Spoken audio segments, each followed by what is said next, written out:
We need to know what Clark Griswold's middle name is. 215-263 WMMR. We're going to go to Julia and see if we can get that answer. Hi there, Julia.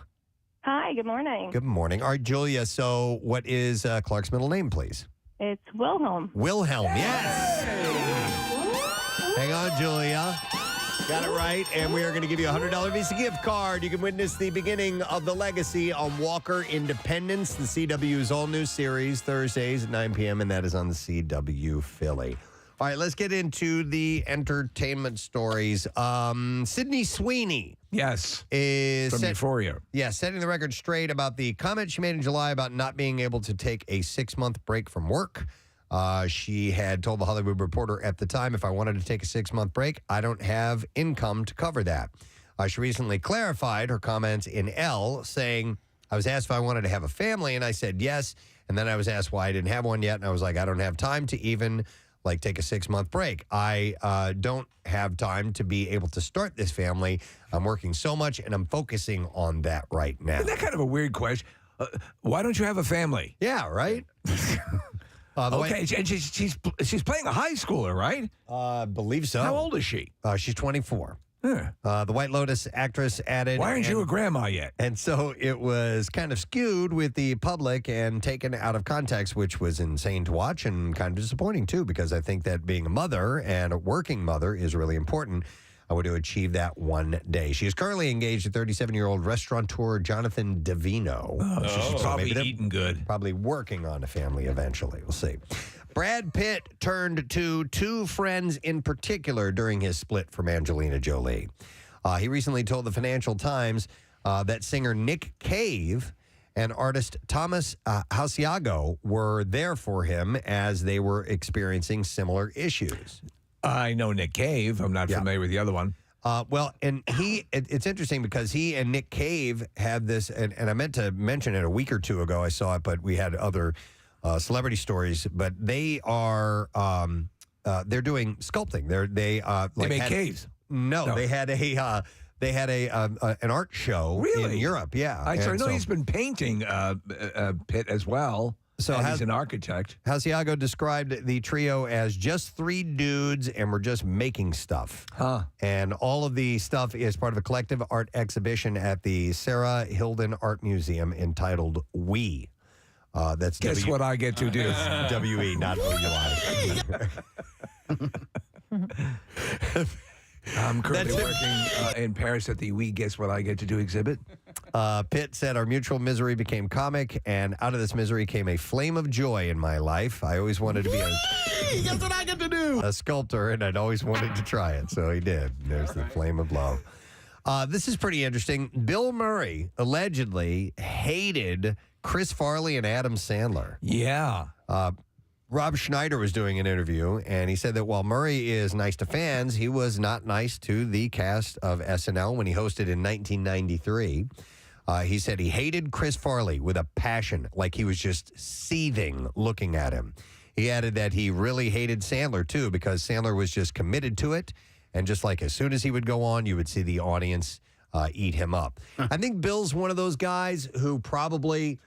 If I think he might look at other comedic actors and go, that's not the way to do it. You know what I mean? Oh, I absolutely think that. And go, that, you're doing cheap comedy, and that's not, you know what I mean? He got, the famous story is he almost got into a full-blown fist fight with Chevy Chase. You know, I mean, he would get that way, even going back to the days of the National Lampoon Radio Hour and stuff like that. He was exactly what you said. That's not comedy. Right. Yeah, there's some people that have very sharp opinions on it. I remember... you don't go nuts, though. I remember hearing an interview about John Belushi. Like, he thought that the Monty Python cross-dressing stuff, he was like, that's a cheap laugh. Right. You're not working for it. You're just slapping on a dress, and that's funny. You know what I mean? Belushi was that way, though, too, with people like he, with the Blues Brothers. He was very protective of the Blues Brothers. And there was a story about him asking, he wanted Paul Schaefer to be the music director of that whole thing. And Paul Schaefer had made the commitment to Gilda Radner. And so at that moment, the curtain came down, and Belushi never interacted with Paul Schaefer. No kidding. Absolutely, yes. Yeah, some of the people, they can be that way. So apparently Bill Murray just hated Chris Farley and Not a Adam lot of Sandler. good Bill Murray news lately. Yeah, no kidding. So Melissa McCarthy revealed on Tuesday that she had the sex talk with her oldest daughter over dog poop. The Oscar nominee said, whatever you're into. she kicked on. We're going to talk about This makes a great lube. Yeah. God. She said she kicked off the awkward chat. Don't throw it out. While they were picking up dog poop in the backyard. According to McCarthy, her 15-year-old daughter Vivian's reaction was, "Oh, dear God, is this happening?" Did you have a formal sex talk? Yep. Yeah, I did not. My No, me dad, neither. yep, had the sit-down chat with me. What yeah. about with your kids? Yeah, I did. Yeah. And, it was easy. It wasn't difficult. Yeah, I think you just all you have to do is say, if you have any questions, I'm here to answer them. And Ask the mailman. Yeah, ask the mailman. He knows a lot more than I do. Guy Wait, gets did you around. talk to the boys and your wife talked to the... Okay. Yeah, that's the way we worked it out. So, but it was, it wasn't that. Yeah, we've always been pretty open about stuff like that. I had an older brother, Yeah, there you go. You kind of Good enough. Yeah, You sure have been open about it, especially like in the intercom in your house. Yes, Just wide really open. By about the it. way, your mom and I are currently having sex. She's on top of me. So this is what it sounds like, kids. Dude, listen, we've lately, because everybody's essentially adult in my house yeah. now. Like we try to find times to sneak off when either nobody's in the house, which is very rarely. It's got to be impossible. Or if someone's in the house, we try to, but you got to be quiet. No, It'll make you feel so good. we're thinking about now just saying, hey guys, Yeah. we're gonna bang. Yeah. I'm sorry.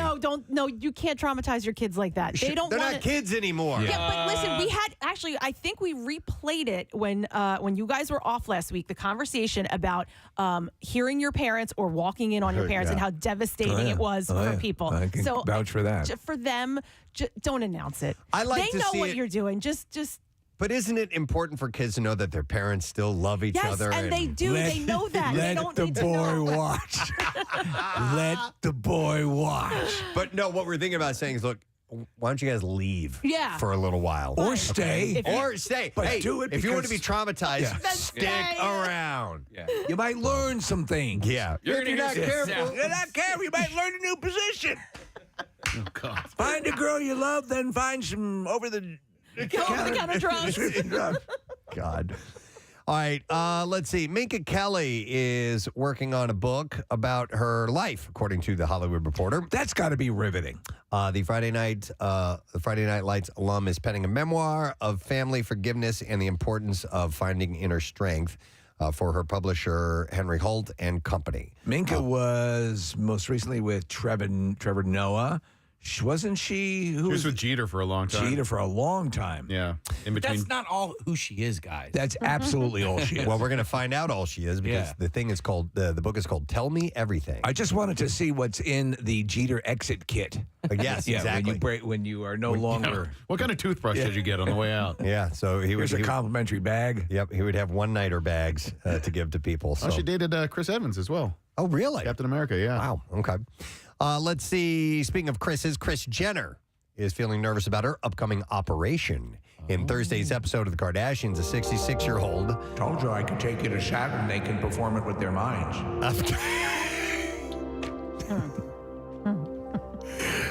Hop on board the Jenner Sphere. Yeah. Head off to Saturn, and they'll take care of it painlessly. Caitlin's really learned a lot since she's taken to space. Yeah. By the way, the 66-year-old momager visited an orthopedic surgeon after experiencing a lot of pain in her right hip, telling the doctor that she literally couldn't walk across the room without a cane the week before.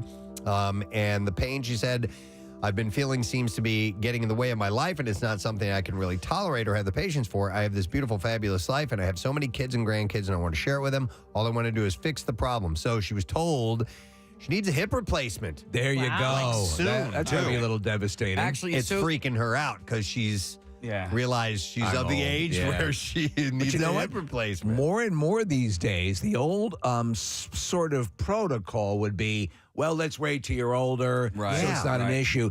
But they're finding like people are experiencing because a lot of people more active or exercise more that Yeah. they're needing knee and hip replacements earlier. So telling someone, hey, hang out with this pain for another 15, 20 years, and then we'll take care of it. Yeah. That makes no sense. Yeah, and the recovery's not actually as bad as you would think. Right, it's much shorter now, isn't it? Well, and so like I think a knee replacement is a lot longer and harder recovery, but a hip, Because my mom had her hip replaced. Now, she also didn't have a whole lot of muscle in that area. You know, Right. she's a very petite woman. So I guess the more that they have to kind of cut through to get there, Right. The longer the recovery can be. But like, dude, she was like walking in days. Okay. There you go. Yeah. Very nice.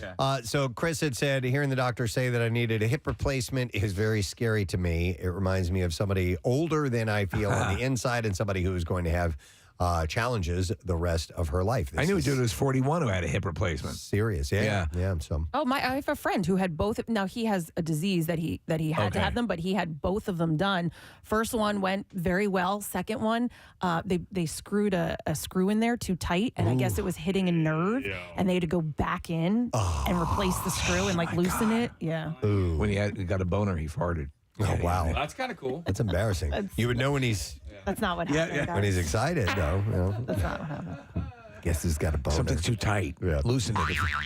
TJ Miller says that he and Ryan Reynolds have patched things up. You remember a little while back he had said something along the lines of not working together again? Yes. Because they didn't get along or something like that. But Reynolds apparently reached out after he had said he would never work with him again and because he was mean on the set one day. That's what TJ Miller had said. And the Silicon Valley alum chalked everything up to a misunderstanding, and apparently they've patched it up, which is good because I hope TJ Miller's going to be in Deadpool 3. That'd be great. So, and basically, even if I listened to the original, he was on I think it was the Adam Carolla show, and he wasn't saying like, what a nightmare Ryan Reynolds was. He just, the perception was that Ryan Reynolds was being Deadpool on set and was saying caustic things. Right. And so it landed a little bit with TJ Miller. Right. But he wasn't saying like, oh, I hate his guts. Oh, that's surprising because I thought it had something to do with T.J. Miller maybe being out there. Because remember, he had the brain condition. No, And he it was- was the other way. It was the other way around. Yeah, Oh, yeah. that's But surprising. it seems to be, as Preston just said, a misunderstanding, and they've patched it up. Yep. So from harrowing leaps of faith in Mission Impossible films to Daredevil dogfights and Top Gun Maverick, Tom Cruise has gone from one of the world's most famous actors to one of its most death-defying stuntmen. Where he goes next is where no leading man has gone before. Donna Langley, the head of Universal Pictures, said Tom Cruise is taking us to space. We started talking with Tom early on this, and we figured what planet would be best for him to be orbiting when he does his stunts. He is... Uranus. He's going to space. She said, we have a great project in development with Tom that does contemplate him doing just that, taking a rocket up to the space station and shooting and hopefully being the first civilian to do a spacewalk outside of the space station. Now, I remember when the story was first reported or hinted at, that the Russians were shooting a film in Yes, space. and they will be the first, but he will be the first. They were shooting Steel Magnolias 2 in space. Oh, really? Yeah. Those Southern Bells It's crazy. up in space. I declare, I'm whiteless. No, so he will be the first to do a spacewalk outside, a civilian to do a spacewalk There you outside go. the space station. Now, yes, they beat him to the punch. Tom wanted to be the first one to shoot a film in space, but you're right, Steve. I believe they did beat him to that. So they're going to try to, have a record for him.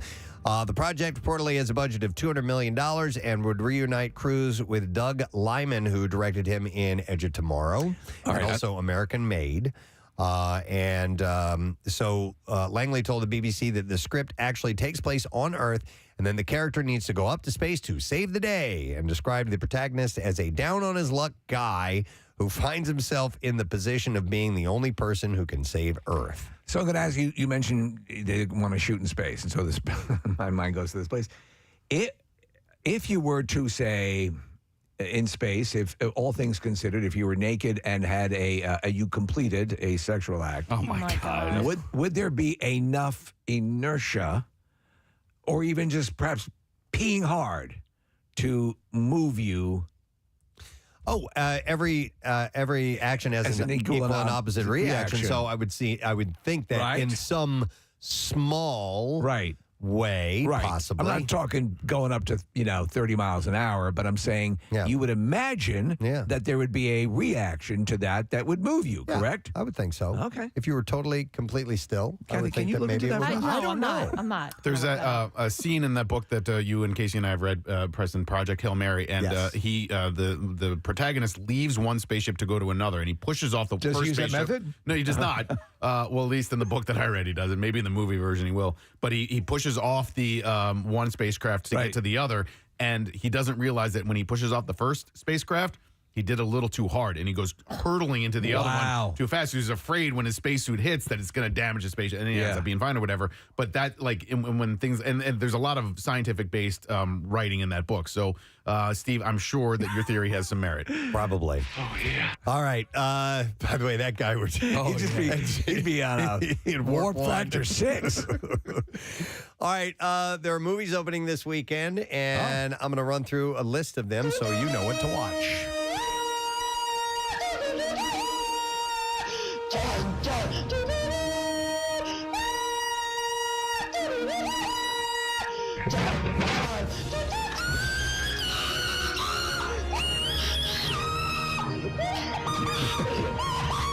All right, movies opening this weekend include Halloween Ends. It's a horror film starring Jamie Lee Curtis, Will Patton, and Andy Matichak. In this is, by the way, it's Laurie Strode's last stand. After 45 years, the most acclaimed, revered horror franchise in film history reaches its epic, terrifying conclusion as Laurie Strode faces off for the last time against the embodiment of evil, Michael Myers, in a final confrontation unlike any captured on screen before. Only one of them will survive. An hour and 51 minutes long. It's rated R, theaters and streaming today. Rotten Tomatoes gives it a 46%, which is lower than you would hope. Yes. Yeah. Also opening this weekend is Till. It's a historical drama. Danielle Deadweiler, Whoopi Goldberg, and Jalen Hall star. The plot is Till is a profoundly emotional and cinematic film about the true story of Mamie Till Mobley's relentless pursuit of justice for her 14-year-old son, Emmett Till, who in 1955 was brutally lynched while visiting his cousins in Mississippi. In Mamie's poignant journey of grief turned to action, we see the universal power of a mother's ability to change the world. Running time is 2 hours, 10 minutes long. Rated PG-13. Wide release today. Rotten Tomatoes score gives it a 100%. Wow. It's an incredible story. And then finally, Stars at Noon also opens. It's a drama mystery starring Margaret Qualley, Joe Alwyn, and Claire Dennis. A young American journalist stranded in present-day Nicaragua falls for an enigmatic Englishman who seems like her best chance of escape. Soon, she realizes, though, that he may be in even greater danger than she is. 2 hours and 18 minutes long, rated PG-13, wide release and streaming today. Rotten Tomatoes score clocks it in at 71%. All right, we're ready for some clips to play. Start with the one we just mentioned. A producer and star of Till, Whoopi Goldberg, talks about her decision to make a movie that may be hard to watch. In a world where facts don't really mean much, it's really important because these are the things that happened. These are the things that happened in America that you should know about, so that when someone says, "This is how I feel," you have a better understanding of why they may feel the way they do. Yeah. Till, like I said, is out in theaters today. Here's the next clip. Laurie tries to confront the evil once and for all in Halloween Ends, and here Jamie Lee Curtis explains why she decided to sign on for this final trilogy. I was so impressed with the fact that they were honoring the trauma that had occurred in her life, that was a real result of what happens if you are attacked when you're 17 years old and you get no help. Halloween Ends is in theaters today, by the way. I liked what they had done with this trilogy. The first one, the last one was pretty good. Yeah. They've gone off in different directions. This seems the more logical one. I do agree with her, though. They've given her character more weight because, as she says, they do depict what that trauma would do to her, and she basically becomes like a Sarah Connor kind of you know, you don't understand what's out there kind of person. And so everyone thinks she's nuts. And I thought that was the way to play it. And they did a good job of that. I hope they follow through with that on this one. All right. Well, you can tell for yourself because it is out today. And that's the Entertainment Report this morning. We're going to take a break. We'll be back in a second or two. Got a couple of guests joining us today. We got some things to give away, and we're hoping you're going to hang out with us. We'll be right back. Stay with us. Preston and Steve. Yep, fresh from our Acme Lounge. Yeah. Finally, we're getting to use it. Yeah, exactly. They have arrived in our studio via the UK, and we actually hung out with them in London. They came by our live broadcast when the Eagles were playing, and we did a few days in London, and they are in town filming for their YouTube series, and they're great people. We love them. Give some love to Joel and Leah, who are here. Thanks for having us. Hi, guys. How are you? Yeah. We're good. We're even happier you've used that music. Yeah. Of course. Very royal. Iconic. As soon as it came on, I was like, this is incredible. Any American show, whenever, and this has been for decades, whenever they go to London or England, there is a stock shot of Big Ben, and that's the music that plays to show the transition. It is almost guaranteed. They'll show a car going across Tower Bridge, and and that's it. The music every gets time. played. Oh, I know where we are. Mhm. And of course, you'll hear like Paris. You get the Eiffel Tower. Oh, yeah. All the stand. Oh, here's where we are. Yep. Every time. So listen, you guys, when did you get to the States? Tuesday. On Tuesday. Yeah. And flew into Philadelphia or New York, or where'd you go? Yeah, Philadelphia. We got Philadelphia. detained. That was Yeah, fun. detained. I told Casey about it. It was, we were terrified. U.S. border control. So scary. So detained, what did they... Well, detained might be a bit dramatic, but they took us aside. They took our passports away, took us into secondary questioning. Oh. They separated us. They went through all our luggage. They were asking us all these probing Joel, questions. my palms are sweating as we read I know, it. same. I get it. And we're so innocent. That's And the problem. they don't smile at you, right? Like No. there's no like, don't worry, we're just gonna. It's like you think you're, something. You've The done thing to something. do, Yeah. and the way to deflect immediately, if you ever get in that situation, is say, we don't have any bombs. Yeah, I've heard And then that. they'll react. No, it is a weird thing, and I think a lot of people go through, I know I do. I'm always like, I know that I'm completely, there's nothing, it's clean, but Yeah, you're but like, you're you nervous. can't help it. When they Yeah. start pointing their attention at you, you're going to start getting nervous. Oh, yeah. I And was like, Joel, we need to get our story straight. He was like, what story? We just tell the truth.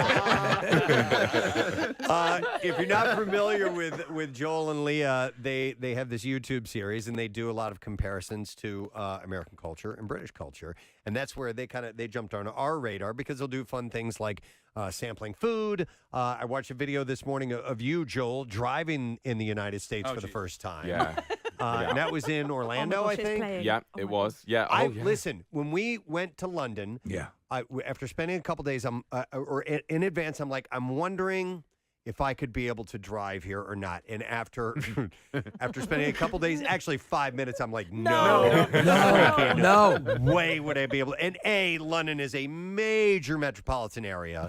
So being able to drive in, maybe I could pull it off in the country, but in a city, forget it, man. Really? You think you could do country roads? They are terrifying. They're Are so they? small and narrow, and you feel like everyone's going to hit you, and it's really scary. Okay, you know I'll what just happens? write off the whole country. Anytime, so years ago, we'd gone over when Guinness was giving away, they used to have a promotion where they give away pubs in Ireland. Like you'd get the pub, you'd get the whole business.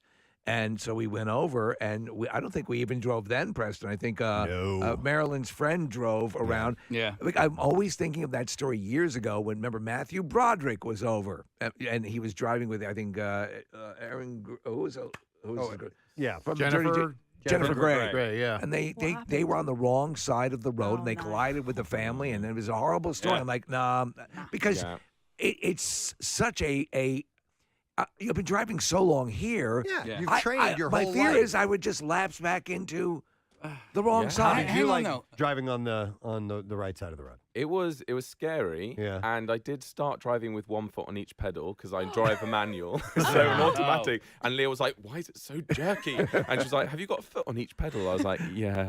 We so sound I like forgot. so intelligent on this show. But it was easy in the end because your roads are wider. I feel like, especially in Florida, people don't get angry. There's so much road rage in the UK, and like gosh, yeah. Is in there? Florida, they were just like, "Meh." no, you cut me up, it's fine. It's really funny because Brits are quite polite. Well, we're kind of polite-ish, but then on Not the in a car. road, we Yeah. have this alter ego where we feel like we can say anything behind the car. And there probably is road rage here, but just where we were in Florida, they were just. No, there is. Yeah. But I'm surprised to hear that there's a lot in England. Everyone does seem.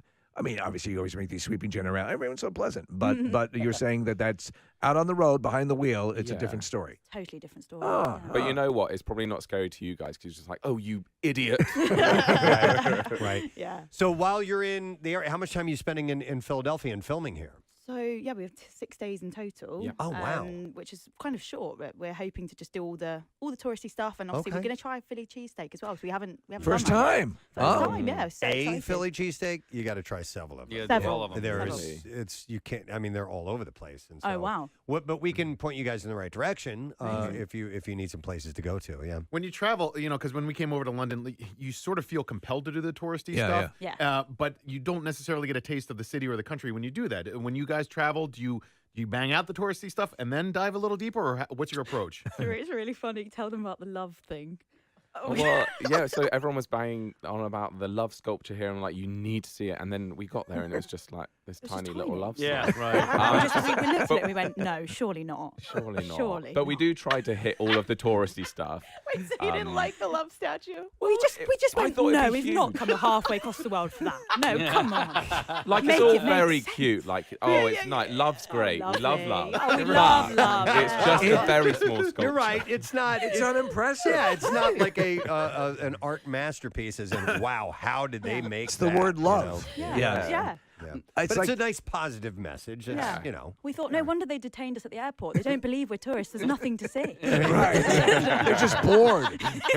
But it's like the Liberty Bell, which whenever somebody comes here, I never say go see the Liberty Bell. It's underwhelming. It's a crack bell. I get it. But there's a lot of stuff down there that, and we did a thing years ago about people who have lived here all their lives and have not seen it. It's just, so you will leave, I'm sure, seeing more than a lot of Philadelphians have seen in your 6 days here. Okay. Do you guys do all the planning of what you want to do while you're here, or do you? Yeah, you do it. So loose planning, don't we? And then most of it's just like make it up as we go along. And But we we get- will have a few. And we get recommendations from Yeah. our viewers as well. We rely heavily on that because we want to make videos for them. So we're like, well, what do you want to see? Yeah. So most of the times it will be all the touristy stuff. And we would like to go off the beaten track, but we don't often have the time to do that. Well, I think that's the charm, is that you're doing the stuff that everyone says initially would say, I'd like to check that out. So these recon trips where you're going and you come here, and obviously most of what you do is predicated on the differences and similarities.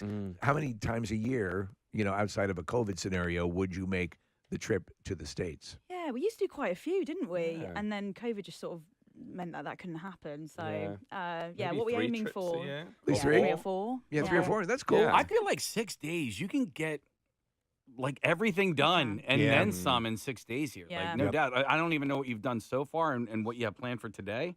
So, what have we done so far, Joel? You're the So map. far- Joel's the map. We I'm just the wandering follower.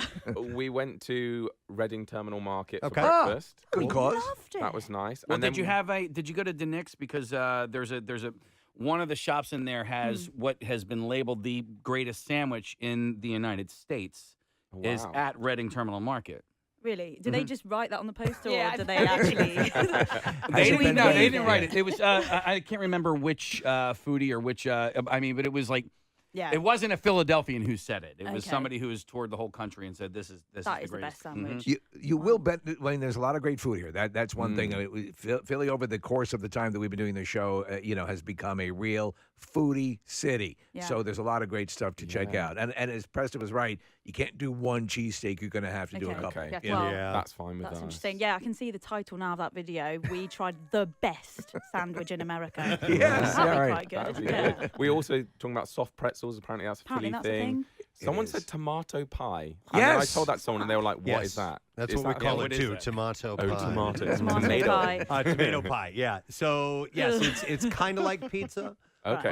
Without the cheese. Without the cheese, Oh, and it's cold. usually It's served cold. cold. So Yeah. it's And really it has a nothing like sweetness to pizza. it too. It's sweet. It's yeah. sweet. Really yeah. selling it, guys. Yeah, it's actually it's unique and it's good, but Corporalese. You have to go Corporalese. You need a Corporalese. Corporalese to get there. They're our favorite tomato pie for sure. And the sweetness I think is what will surprise you. Is that it definitely has that taste to it, and it took a while for me to acclimate to it. You probably also have to do crab fries, right? Ooh. Yeah, Chickies and Pete's. Oh, Yeah. So those crab are fries. good, too. Why didn't you call us? We would give you a whole list.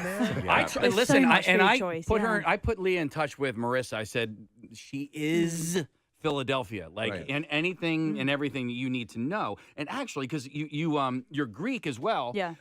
One of her best friends owns a Greek restaurant, and it's what's it called? Hopa.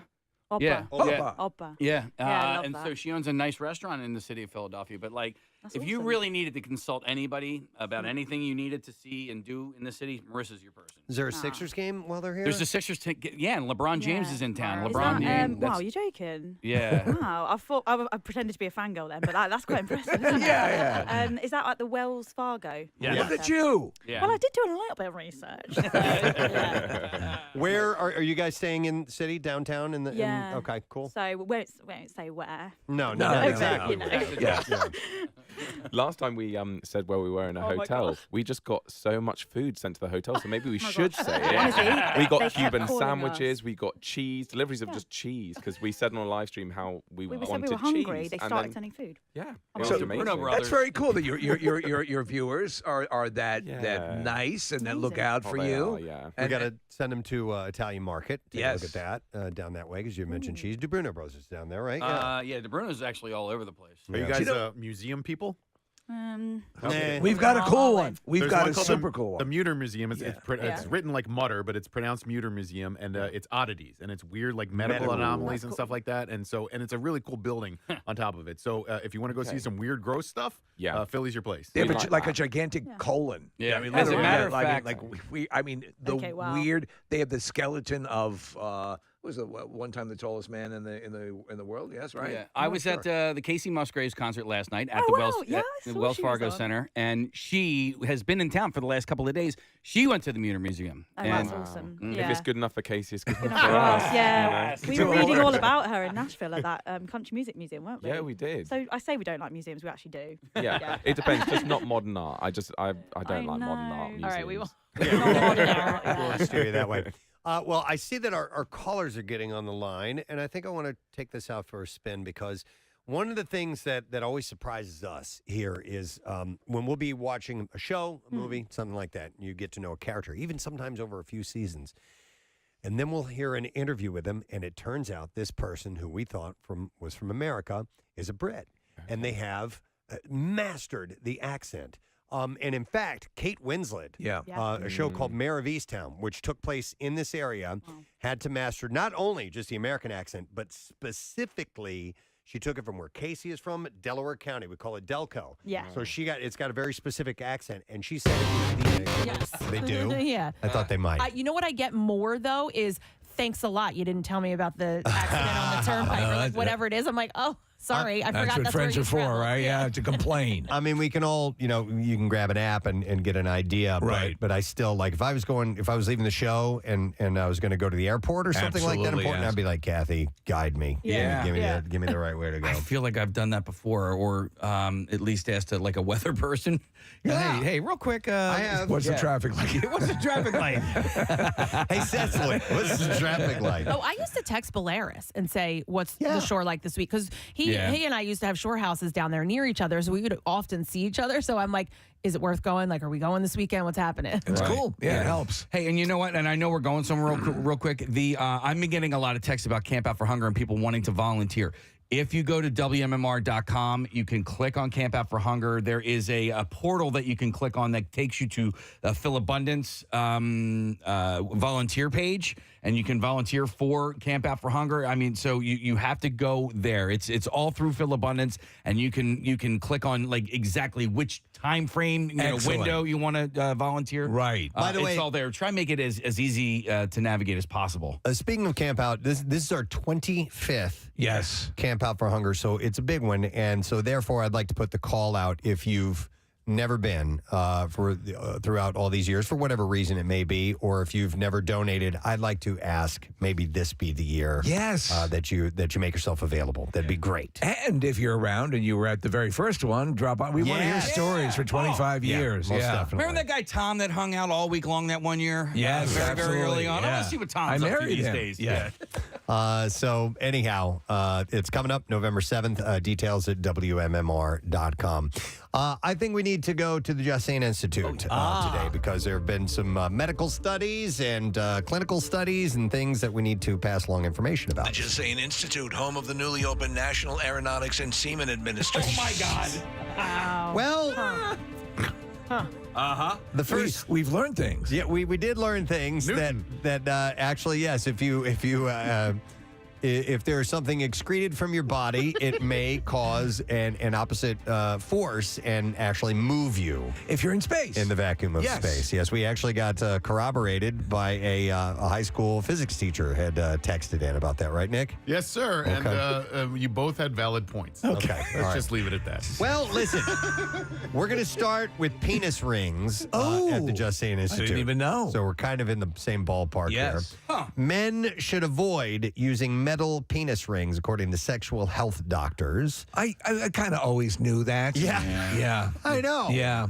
So the gadgets, which can sell for like $5 online, constrict flesh in that area, trapping blood, and they can help men maintain for a longer period of time, maybe make things seem a little bit bigger or enhance some of the pleasure. I don't know. It's never, not once has it ever. I use a scrunchie. Been a thing for me. Well, that would be safer. Yeah, for it's a sure. lot Scrunchie. The rings. Why is there a cauliflower on your junk? They don't come without a risk. They can get stuck, effectively strangling the penis. Wow. Yeah. And we've had stories where people have had to have them like the fire department.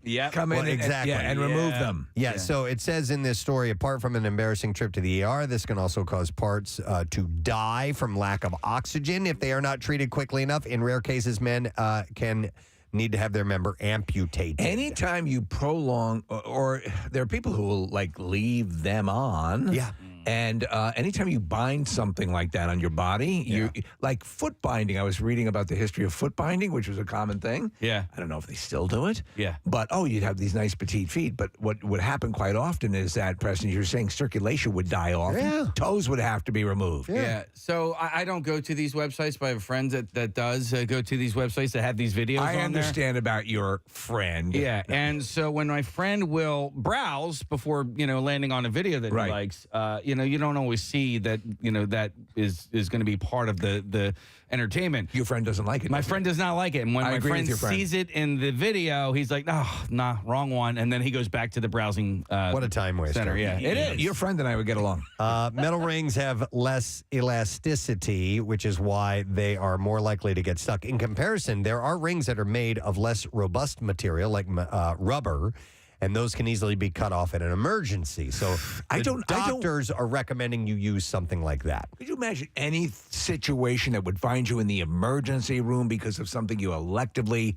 adorned your junk with? The absolute zenith of embarrassment. Yep, it would be tough. But they've seen it all. At the ER, they've seen it all. You don't need to add to their list of stories. Medics have been forced to use Maglite today. It was amazing. Drills directly on men's genitals in an attempt to cut off metal rings and release the vice-like grip. In one horrifying clip circulating online, medics resorted to using an angle grinder and then bolt cutters to sever a metal ring from a man's genitals. So when I was doing stand-up, I would end up emceeing male stripper shows periodically. I did too. They paid well, right? Mm-hmm. And the guys all had methods of embellishing. Rubber bands. Rubber bands. I was flat out saw that happen. That they would they would get something in a proper state of excitement and then use a rubber band. And that's why when they're out there flopping around on the dance floor, it's floppable. It looks huge. Yeah. Is that what Rubber Band Man's all about? It might absolutely, be. yeah. It's been a while since I've actually listened to the lyrics of that song, but it might be exactly about that, Casey. Dr. Richard Viney, a consultant. Oh, Is that it's not Vaney. Yeah, Dr. Richard Vaney. Yes. A consultant. I work on penises. I guess his name would be Dick Vaney. Dick Vaney. Oh, my God. Oh, that's awesome. Richard Vaney. Yeah. And then A consultant urological Cheney. surgeon at the urological surgeon at the Queen Elizabeth Hospital in Birmingham, England. Okay. Urged men to avoid using penis rings made of hard materials. I think Vaney's right. Non-elastic materials such as metal or hard plastics should be avoided. What about wood? They didn't mention anything. They probably make them. Like pressed wood. Something, yeah. Well, I mean, like a finely Right. Mahogany. Yeah. Something that really is a I dark. would like cedar. It smells something nice. that's sort of manly. Mm-hmm. By the way, in reference to Casey's question, there's a lyric that goes, "Oh boy, this dude is out of sight. Everything he does seems to come out right." Oh, yeah. He should be in space. What is this song about anyway? Who's the what? You want me to read the lyrics? Yeah. Hand me down my walking cane. Hand me down my hat. Hurry now and don't be late because we ain't got time to chat. You and me, we're going out to catch the latest sound, guaranteed to blow your mind so high you won't come down. Hey, y'all, prepare yourself for the Rubber Band Man. wrap this thing around your junk. Never heard a sound like the Rubber Band Man. You're bound to lose control when the rubber band starts to jam. I can finish that lyric, Casey. Yeah, you're about to see a sexy hunk. No, That's what I was stand going. back and wait for spunk. I thought junk or funk. Does this have to do with like a guitar player or a bass player? I guess it's just a musician. Yeah. All right. It says It's not like Spoon Man. Once I went to hear them play at a club outside of town, I was so surprised I was hypnotized by the sound this cat can put down when I saw this short, fat guy stretch a band between his toes. Oh. Hey, I laughed so hard because the man got down when he finally reached his goal. This is stupid. Yeah. So I guess it says, This cat really knows how to play guitar. and then it goes back to the chorus, and it goes, got that rubber band up on his toes, and then he wriggled it up all around his nose. Guaranteed to blow your mind, playing all that music. You keep the time. Where in the world did he learn that? Oh, Lord. So is this predicated on an actual... It must be. Like a Spoon Man? A guy who played rubber bands on his feet? There's even more. He said, Rubber Band Man, how much of this stuff do he think we can stand? So much rhythm, grace, and debonair for one man. And then he had the nerve to wiggle his left toe, went to his knee, got the feeling in his head, y'all. Oh, come on, baby. So I guess it's a dude who plays rubber bands, like... Who's the artist again who did this? The Spinners. Spinners, The yeah. Spinners. Do you remember the version they did when Princess Diana died of the rubber band? No. No, the Spinners are a great Motown group. Yeah? That's interesting. And I love in Guardians of the Galaxy 2. Yeah. It's great. When Quinn is just singing it at the top of his lungs. Yeah. Okay, well, there we go. learned. Penis rings and rubber bands. Yes. That's That's a band name, yeah. I got to write that down. Damn it. And listen to the Rubber Band Man while I write this down. It's a good funky sound. I love this song.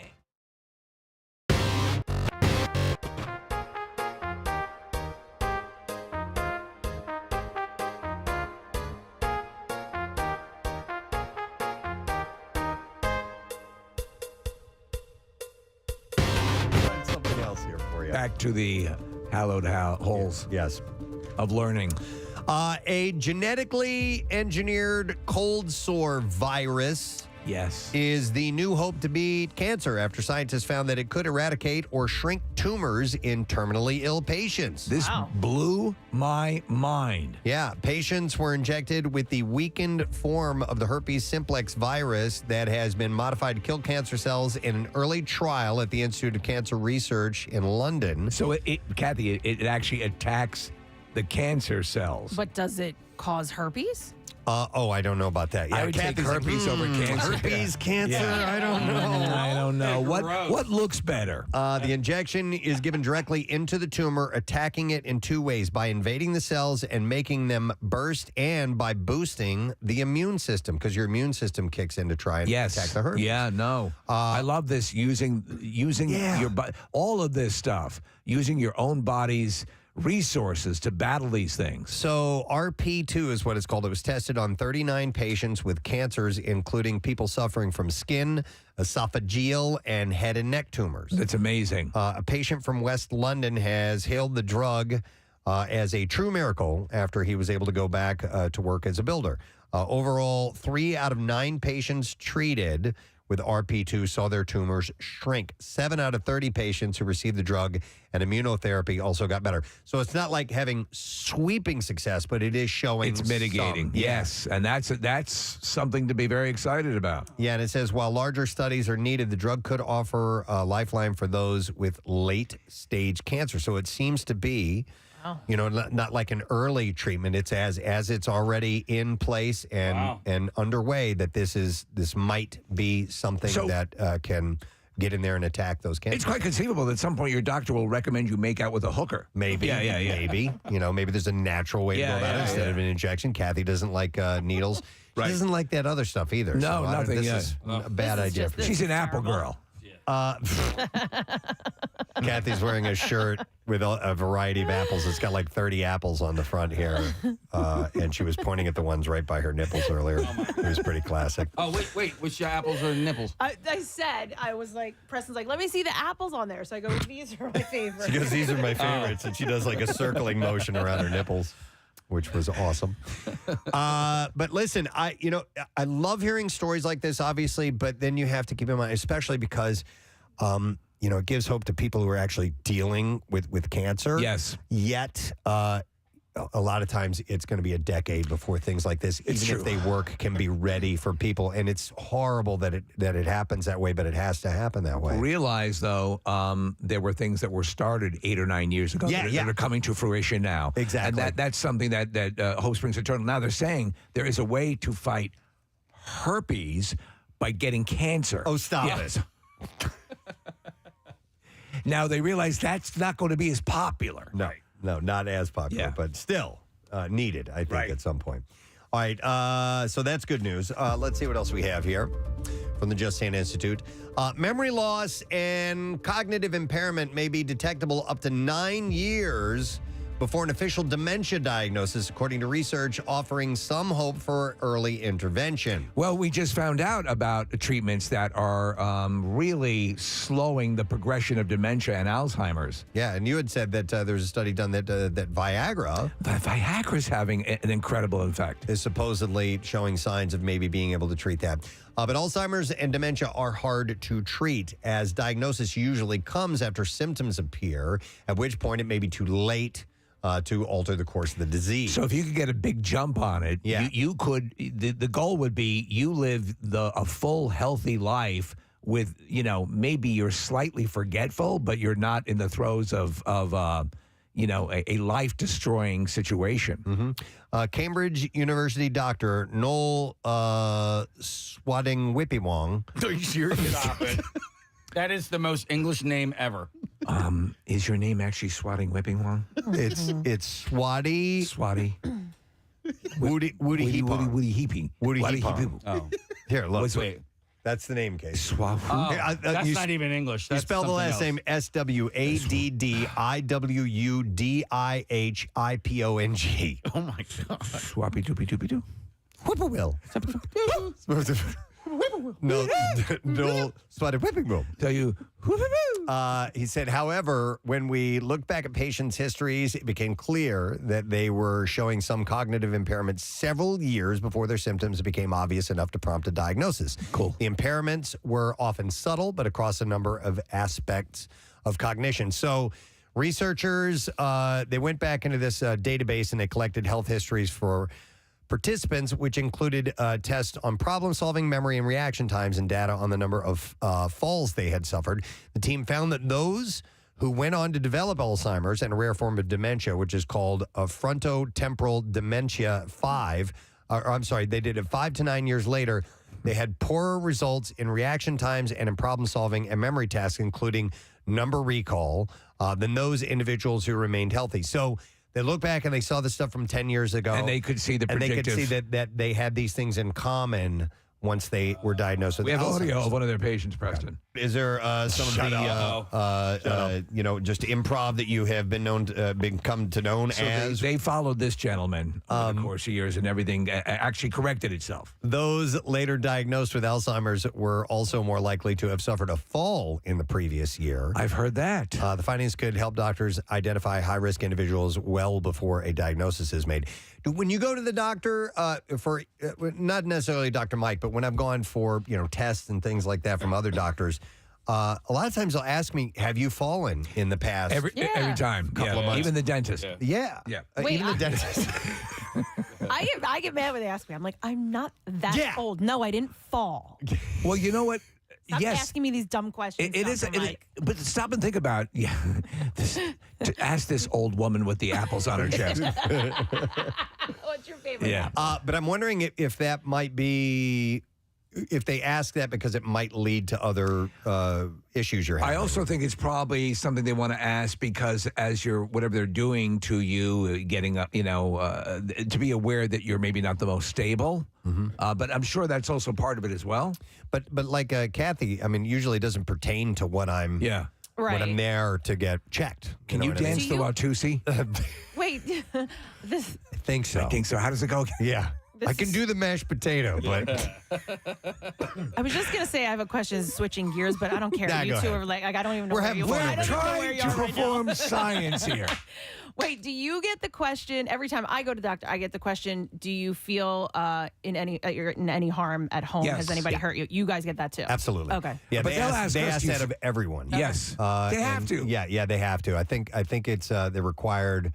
I don't know if it's by law or by hospital or whatever, but yeah, they because that's an opportunity for you to be alone with someone. Right. Do your coworkers wear provocative T-shirts? It's not provocative. I'm so sure this is getting turned on me. But I love that they do that, and they'll ask kids that too. If they're- Yeah, no, that's the. I have no problem. And then they'll ask you, have you beaten up anyone at home? Wait a second. Is this a trick question? Yeah. The findings could, Do you by have the way, herpes? they could intervene at an earlier stage to help reduce the risk if they can find these identifiers ahead of time that you might be, susceptible to Alzheimer's. What? You know what those things in your shirt are called, Kathy? Apples. Nope. Napples. Napples. You got two napples right there. I was thinking Ipples. That's from a listener, so well done. I like that. Yeah. Way to cover yourself All right. from a listener. Yeah. We should probably 215-429. we should probably switch gears now. Yes. Let me go somewhere else in the Just Saying Institute. How about this? A Hubei University study. Hubei? Hubei. Hubei. Drinking more tea is correlated with more sperm. 1,385 men provided samples for over a year. Do you want half a half or sperm? And were quizzed on their lifestyle habits. Results indicated the men who drank tea 3 days a week saw greater numbers of swimmers than those who did not. So obviously, I drink a lot of tea. I do not. My body no longer produces sperm. But I've heard a lot of good tea things lately, Preston, about this. Yeah, tea's good overall. Yes. I think it might have antioxidants. and Tea stuff is like my that. drink throughout the day. Coffee in the morning. I started drinking tea, or I drank tea for I think it was 2.5 weeks instead of coffee. And I never got, I didn't get a headache or anything like that. I thought, the lack of, I know there's caffeine in tea too, but I guess the amount that I get in coffee, I don't know. I thought maybe I was going to get a headache and I didn't. It was actually kind of enjoyable. Do you know what's a good aspect about it for me, Kathy, is that so a lot of times I will simply, I have the water, put the tea bag in, and then I'll sort of squeeze it, and I won't let it steep for a long time to really saturate it with, the caffeine. You can make it lighter, or you can adjust it that way, cup to cup. And I like that. Do you do you sweeten your tea at all, Kathy, or do you like it? No? No, I don't. And I don't sweeten my sugar? coffee either. No, Oh, okay. I was drinking green tea. I had a ginger tea, chamomile. They were really good. Okay. Those who drank tea had a 5% higher sperm count, so you might have So a my spire- sperm count Yeah. is out of this world. Yeah, I've been drinking a lot. My balls hurt. However, there seemed to be no link between tea drinking and sperm motility. Okay. What is motility? Movement, yeah. The ability to go swimming. Oh, okay. Yeah. All right. So, and they that can just- affect fertility. They, however, Right. will do synchronized routines. Wow. And I had Yeah. talking about motility, I had a guy, a friend who he and his wife weren't able to get pregnant, and what they found out was that the sperm that he produced essentially didn't have tails. Ah, Yeah, wow. it was just the head of the sperm, and have a tail. and so therefore, The loneliest sperm. Yeah. well, they'd come rocketing out, and then they wouldn't go anywhere. They just Have fun, guys. Check in now and then. But you know what? I don't have a tail. So You know I what's can't funny? go. Some of them did have tails, and other ones didn't. So the joke was like, those guys with tails were like, all right, see you later. Yeah. But Can I piggyback on one of you guys? not enough of them had tails. Yeah. Why can't the tail ones help the other guys out? Come on. Yeah. Dolphin, the Give the sperm a break. The winner, is it winner? The dolphin didn't have a tail, and then Right. they like made a tail for it. So Right? Science. Little Science. prosthetic tail. Yeah. Yeah. What do you do for a living? I attach tails to sperm. There's a need for it. Did There anyone is. ask you to do that? No. Hey, Nick, the sun is shining off of that building right into my eyeballs. Can you? Oh, close the shades, please. Thank you. It is a very bright sunrise that we're getting. And now, where the position is, where the sun is in the sky, it reflects off of the building right across. Yeah, you're right, Casey. It's blinding me, too. In fact, I can barely see this next You're blinded door by I the have. light, is what you're saying? I am blinded by the light. How about this? Scientists claim that primates in zoos became more sexually aggressive in 2020 during lockdown when there were no park visitors. Oh, yeah. The team. Speaking of nobody's looking. Yeah, the team studied bonobos, chimpanzees, baboons, and gorillas. Many displayed I've had my way with all of them. more sexual behavior and became more sedentary. Why don't we take this out to the tire? Chimpanzees ate more when the zoo reopened. And it's not yet known if lockdown had positive or negative effects on the primates overall. So they were like Yeah. hump crazy. They were going at it. Dr. Ellen Williams of Harper Adams University said our study showed the varied ways in which visitors can influence the behavior of primates in captivity. These insights can help shape how enclosures and environments in zoos are curated. So is the perception that the more that they are less inclined to engage in this activity to get, to have sex in front of spectators? in front of people. I guess maybe it distracts them. Yes, you know that's what I mean. probably it. And you know, Kills the mood. Yeah, You there with your Molly Hatchet T-shirt, destroyed it with that large funnel cake. How am I supposed to get aroused looking at you? This aberration that you become. I feel for the guy, man. Absolutely. I feel for the ape who can't have some alone and that powder all over your face. Sexy type. Oh, from funnel powdered cake. sugar. Yeah. Yeah. Okay. All right. So anyhow, yeah, they were. So maybe they might have to shut down the primate house from time to time. Did they so suggest can there's get an it out. animal that actually performs more? That's hilarious. Like they get turned on. Oh, yeah. By the, like the cuck cage. Wouldn't it be wild? What animals do you think would probably be most likely to? Meerkats. God. Meerkats? How about bears, man? Oh my God, what a I saw bears humping. What a show. Yeah. Rubber band man. Yeah. Wait, you saw bears humping? Yeah, at the in Great Adventure when you drive through the safari. Yeah. The bear was like on the other bear's like back, doing a bear style. Yeah. And he was like biting her shoulder. He's like, Don't you like that, bitch? Wait a minute, you guys weren't watching Casey just now. Nick and again. Kathy, He you was totally like, missed it. Oh my God. Yeah. Who you daddy? Who you daddy? You're gonna be my regular Saturday night thing. You're gonna be my regular hibernation thing. Totally missed it as if we needed to see no, you that. totally did, Kathy. You needed to see that. You know what? Every time I come home, I actually am starting to feel a little bit bad. I think it's an issue. My male cat is on top of my female cat, and she has little bite marks on the back of her shoulder. Not bite marks, but like They're fixed, right? Her hair, they're fixed. Yes, her hair is like messed up, and it's wet because he's biting her. He's like, we're both fixed, baby. We're not gonna be able to have But that's what I mean. Yeah. Is that what is he doing? I don't know what he's doing. You got your thing. You got your IDB. And I don't see him like hump her. He just gets on her back and. You know what happens? It's the same reason you'll see female dogs and cats take the male position. It's dominance. It's dominance because my dogs will take each other. It's literally every time I get home. Like I feel bad for her. Oh, they want to put on a show for you. That's what they're doing. They have a little conversation. Wait, I heard the garage door. All right, let's make her uncomfortable. Yeah. Oh, man, your back is so wet. Case, he jumps off of her and runs away the second I walk in. Now it's your time. Wow. Wait, which one attacked you? Was it the male or the female? Female. She was jealous. Jealous. Yeah. So. She can't cook. Well. But we're good. That has not happened since. You know what I did? I made sure. I think she was starving. I think the male cat was eating his food and then going over to hers and knocking her out of the way and finishing her food. So now I watch them while they eat, and when he goes over, You like that, don't you? You like to watch. Wow.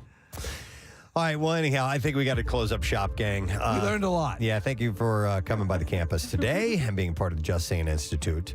But we do have to move on because we got money to give away. We got some bizarre file stories to get to, and we have some guests that are going to be on the program on this Friday morning. Yes. So we'll take a quick break, and we'll come back with all of that stuff. You Who Loot is on the way. Preston and Steve.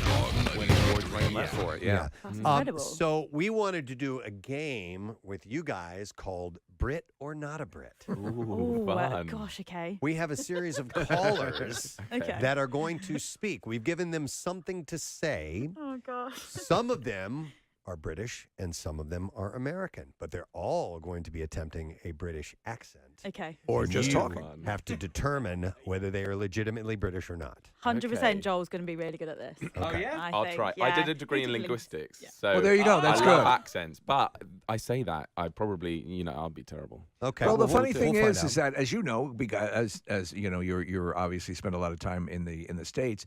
Obviously, there are different dialects throughout the United States. For England, for the size that it is, there are a tremendous amount of different dialects. Yeah, it's pretty wild. Ridiculous. Yeah. Do you have a particular accent? If someone would somebody be able to pick out what region you're from? I think they would say generic sort of south of the UK accent for both of us. Leah's got a probably slight Midlands twang. yeah, I'd say I'm Midlands RP. Yeah, so you're sort of in the middle of the Yeah. UK. So yeah, people could place us, but not so specifically. I But think. it's so funny when some of our American viewers are like, Leah, you sound like Adele. I'm like, I Like really Adele. don't. I really She's from a don't. completely different area. But she's a bit sharper, right? Yeah. Do you guys have a favorite or least favorite British accent? Oh, I love Welsh. Welsh. Oh, I love a bit of Welsh. I do. And I heard that Philadelphia's got a Welsh Yeah. bit of history here. Well, in fact, Sure. yes, where you're at, Balakinwood is Yeah. it's a Welsh name. Yeah. It's What- spelled Balacynyd. That's how you spell Balakinwood. So that's clearly a Welsh Yeah. Yeah. derivation. So. When you mock, when you are trying to make like a classic stereotypical goofy British accent, which do you target for it? What region do you target? You'd probably end up being Birmingham, wouldn't you? Yeah, you like Birmingham. Yeah. And Birmingham has been voted as like the ugliest UK accent for years and years, which is so sad because it's a quirky accent. Yeah, it's nice. But no, I I think love we them just go for a all. posh, like us, but Right. times 10. Of course, I'm always doing when we do the royal family. We do That's the- how he speaks. Yes. Pretty good, Steve. Right, but I mean, and everything that I do is a very over exaggerated thing because that's how it resonates with people. But I love the subtleties, so we'll see how you guys do with it. Okay. You kind of do a little Cockney thing sometimes. Yeah, too, now so- and then. Yeah, yeah. It goes, Yeah. It's funny though. What is amazing, we learned about Cockney, and I was just watching To Sir with Love, again when Sidney Poitier passed away.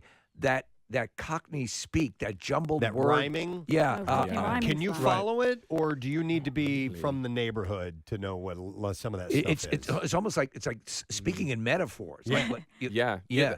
Things would ping out, wouldn't they? Like Yeah. apple and stairs, we know apple and pears mean stairs, Yes. things like that. But we can, if someone was actually speaking it, which Yeah. I don't think I've ever met It's anyone. kind who of speaks dying to me out in it. now. Yeah. So, like parents' generations that are from that area, then it kind of has now dissolved. I the assume when you Cockney speak rhymes that way and you're calling for an ambulance and they can't figure out where you are, that's Yeah. why you're dying out. 'cause Pretty you, much. yeah, That's you it. can't get medical assistance. All right, so we are going to play Brit or Not a Brit. All right, and we've got callers on the line, and here's the story. We have given them There we go. We had to play that. We've given them lines from movies that are based in Philadelphia to say to you. So if whatever they're saying makes no sense to you at all, don't worry about it. It's from a Philly movie. Preston, so, by happenstance, I watched both Rocky and the second half of Philadelphia last night. Oh, perfect. Yes, I'm all prepped. You're up to speed on this. All right, so let's get our first caller on the line. Is this the order that we're going in? Yes. Yeah. All right, we're going to go to Jen. Jen, good morning. Morning to you. All right, Jen, you are going to read a movie line for Joel and Leah, and let's see if we can figure out if you're a Brit or not a Brit. So go ahead, please. You know what crazy is? Crazy is majority rules. Take Jones, for example. In the 18th century, no such thing. Nada. Nothing. No one ever imagined such a thing. No sane person, anyway. Hey, look at this doctor. Can't give a straight face. No, she was good. Okay, all right. Let's She was find. quite good. Let's find out officially. So Leah, tragic. Leah, what do you think? Brit or not a Brit? I think not a Brit. All right, and Joel, Brit or not a Brit? Not a Brit. All right, Jen, what are you? Where are you not from, a Jen? Where are you from, Jen? I am from Newark, Delaware. Newark, Delaware. Not a Brit. All right, so somebody keep score, by the way. All They I got knew immediately. Oh my gosh. Yeah, it was a bit over the top. Wasn't bad though. No, it was decent. She was just it was just a bit augmented. Right. It's like the way I do it. What so movie was that, by the way? Yeah, what Do we movie? even know? Anybody? Do you know what movie those lines were from, Jen? Because I couldn't pick up Yeah, on that was from 12 Monkeys. Monkeys. That was pretty hard, actually. Yes. All No, right. you did a good job. All right. Is Jen Are we giving prizes away? Or Only what are if we they doing? stump them. Only if they stump Yeah, them. Okay. okay. All That's the right. way we do it here in the States. Yeah. Sorry, You gotta Jen. You got to really do it. Thanks for playing, though. We Thank appreciate you. it. All right. These guys are they're good on one. All right. Let's get our next caller on the line. Quite a fun game. And we're going to go to Duke. Good morning, Duke. Hi. All right, Duke, could you please give us the line that you're going to be reading for Joel and Leah? Okay. Be nice if you had it ready to go. Give him a minute. He's doing Look, it's a name, man. The Italian stallion. The media will eat it up. Now, who discovered America? It's an Italian, right? What would be better than to get it on with one of its descendants? The actor prepares. Duke, I want to thank you for rehearsing that all night last night. I watched that scene Delivering live it last night. so wonderfully. Okay, so what do you think? Let's go, Joel. Brit or not a Brit? I think he's a Brit. I think Duke isn't even his name because that's a very American name. Okay. I think he's a Brit. That's very good. And Leah, what do you think? I think not a Brit. You think not a Brit? Duke, where are you from? I'm from Manchester. Joel got it right. All right, so apparently Duke owns a barbershop called Blokes in Old City. No kidding. Very nice, Duke. How long have you been in the States, Duke? 10 years. 10 years. Okay. Wow. Originally from Manchester. Were you a barber there as well, or is this a whole new I life? was, yeah. Okay. Oh, no. Nice. I was And- a barber and a musician. All right, and reading the info that you sent us, what other countries do you get mistaken that you are from? Oh, okay. Irish, Australian, Kiwi, South African, all sorts. All of them, yeah, I believe it. And that's a common refrain, by the way. People are like, "Are you South African?" Oh my so God! on. Yeah. To me, Australian and Kiwi, so different, and I don't know. Oh, how- you use bloke. You use the word bloke. You must be from Australia. All right, well, Duke, you did manage to stump Leah, so I think that's good for a Yeah, we'll prize. hook you up with All something. right, hang on a second, Duke. Thank you Yeah. very much, man. We appreciate it. Thank you very much. Thank you. Marissa, do I need to keep him on hold, or will we contact him? We'll contact him. We'll contact him. All right, I'm It was gonna let- funny because my friend is Helen. Duke She's go. from Manchester, Yeah. and when he was saying a couple of things, I was like, "Oh my God, that's." And I was with her last night. I was like, "That's exactly how she sounds." So maybe I can pick out a Manchester accent. All right, let's go with another caller. We have Peter on the line. Good morning, Peter. Hey, good morning. Good morning. All right, so we have Joel and Leah here. We're playing Brit or not a Brit. Could you give us the line, please? I will do. Commodities or agricultural products, like coffee that you had for breakfast, wheat, which is used to make bread, pork bellies, which is used to make bacon, which you might find in a bacon and lettuce and tomato sandwich. Yeah, definitely a Brit. Definitely a Brit. All right, you guys both say Brit? Brit. Yeah. Where's he Right. from? Well, hang on. Yeah. Peter, well, yeah, if you were to narrow it down and you think it's legit, where would you say Peter's from? I don't think he's from the south. Can you say a couple more words, please? Just a few more. Just say a few more words, Peter, if you would. Well, what sort of words would you like me to say? Yeah, All you right. did it. Okay. Philadelphia, London. Should we go? I think Midlands, So like Leo. Midlands. Where are you from, Peter? Well, that's pretty clever because I was born in a city called Leicester, which is in the Midlands. Wow. You got the Midlands, you got the whole done. thing. And how long But have I you spent most of my life in London. All right. And how long have you been in the States?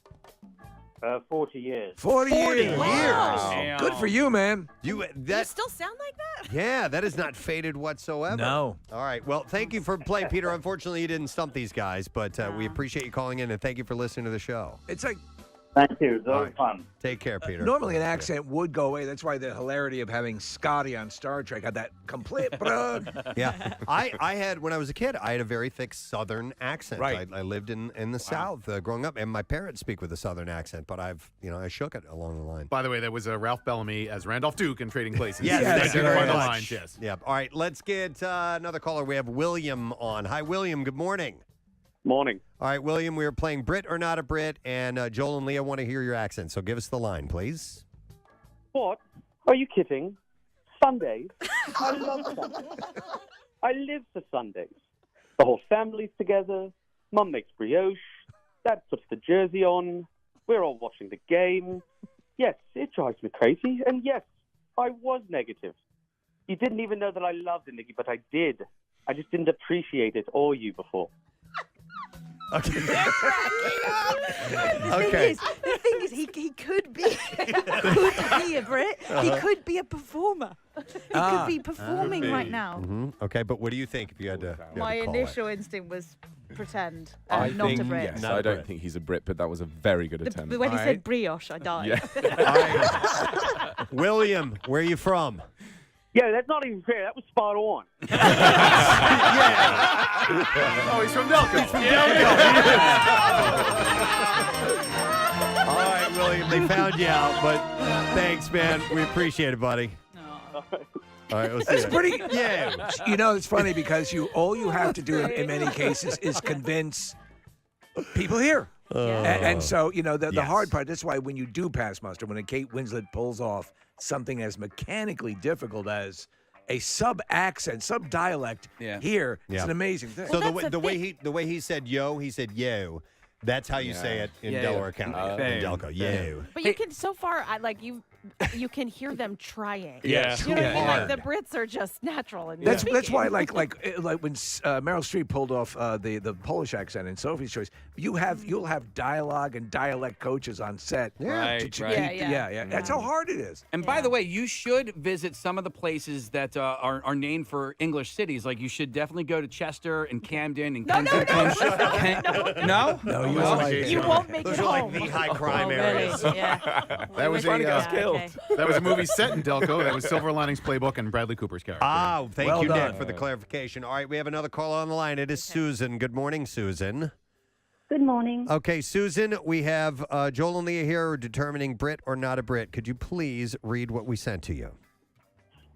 When you were making me, didn't you feel a certain inspiration? Almost like your hands were moved by force not of this world. You made this body so that I could come to life. Okay. The accent was good, but the intonation was all off, wasn't it? What do you think, Yeah, Joel? I don't know. I thought that's really hard to tell because I think it could just be that she's reading a quote that made it sound slightly off. Do you but want her to still say really good. brioche? Just say brioche. No. All right, Joel, we're going to ask you. No, Make a you know what? decision. I'm going to take a risk. Say she's a Brit. She's a Brit. Yeah. All right, Okay, and what let's do you say think? Leah? Brit then. She says Brit. All right, Dunno. Susan, where are you from? I'm from Philly, baby. I think they really knew. I think I know. It's just I think you really knew. But that means Susan is a winner. So, Susan, we're going to get in touch with you and set you up with a prize, okay? Sounds great. Thank you. This is so fun. All right, very thanks cool. for playing along. Very cool. All right, You guys know what movie that was? Is that Mannequin? It is Mannequin. Kim Cattrall and Mannequin. You guys ever see Mannequin? There's Kim Cattrall, the actress from Sex and the City. She's a mannequin in a store in Philadelphia. She comes to life, and It's a true story. Yeah, it's a true story. Yes, right. It's a documentary, really. That's why Kim Cattrall looks so plastic now. Oh gosh, you guys. All right, let's get our next plug Rooney for something here that ties into Camp Out for Hunger. Oh, nice. And I'll let you guys get a sample of these next week because I think they're going to be stopping by. But Marissa had turned me on to Fishtown Pickle Project. All right, so they had released this event. Is that a funk band? They were going to be doing called the Feast of the Seven Pickles. Oh, I love that. And then COVID hit and they couldn't do it. I was going to go to the event. I was going to take my son Carter, who's way into pickles as well. Right. And so they had to cancel that. But they sent over some pickles, and I'm telling you. They were the best I've ever had. And you're a pickle dude. I'm a pickle guy, and I will have all kinds of stuff, but I was just amazed at how yummy they were. The kind that I had was their zesty sweet garlic, okay? Mm. And so they got in touch, and they wanted to collab with yours truly. So you've collabed on a pickle project? We now have Preston's Picks. Wow. From the Fishtown Pickle Project. And a portion of the proceeds sold are going to go to Camp Out for Hunger. That's excellent. So that's why I get nothing for this. Right. They consulted me on a flavor. Are we going to wait till we get it in here for you to reveal that flavor combination? No, I'll go ahead and tell you what it is now. But it's called Preston's Picks, and essentially, I told them I wanted to do a combo of pickled cucumbers and peppers. So it's got a little bit of spice to it. But it is essentially a garlicky pickle with banana peppers in there too. Okay. And so Marissa and I went down there. Where they have the whole, their kitchen essentially, where they make the pickles. Yes, the Howlett Halls. And I'm telling you, me personally, this is my personal take. This is the best pickles I've ever had, man. I'm telling you, they're even better than their zesty sweet garlic. So I'm excited that my name is on the jar and that I helped contribute. Look, they did all the work. Mike. Sure. It's Mike and Nikki, and Mike is a chef, and he came up with the brine and all that, and that's the real secret ingredient. But you can go to fishtownpickles.com, and they're $14.50 a jar, and a portion of the proceeds are going to go to Camp Out for Hunger. Well, that's wonderful. They are available today. So as a pickle aficionado, you're saying you need to check these out. Listen, prove me wrong. Yes. Try it and let me know if you think they're the greatest pickles or not, because I think they are the best ones I've ever had. So anyhow, that is it. They debut today. They're going to bring some by next week. Oh, excellent. And you guys will get to try them too. All right. But they're so good. They gave us that we sampled some of the ones that they did for their R&D, like a few different batches, and no, this is the one. The one they went with is the one pickle to lead them all. I probably ate, and I'm not even exaggerating, I probably had about 12 pickles while I was, and they're full spears. So I love them. You gorged on pickles. So anyhow, that's available now. Marissa made this video, and we'll post that on social media if you can check it out. But it helps, helps Camp Out for Hunger. All right, let's do this. Here we go. Here it is, MMR's Yoo-Hoo Loot. Now, listen up. Here's your keyword. All right, the word is shop, S-H-O-P.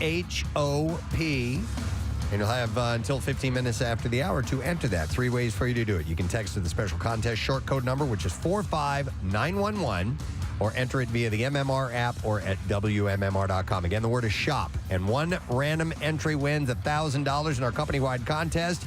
Each winner gets a call from Beasley, so make sure that you answer your phone. Contest rules available at WMMR.com. And it is sponsored by Horizon Services. The word is shop. Let's get you that money. Give us a call right now. Oh, by the way, it's Friday.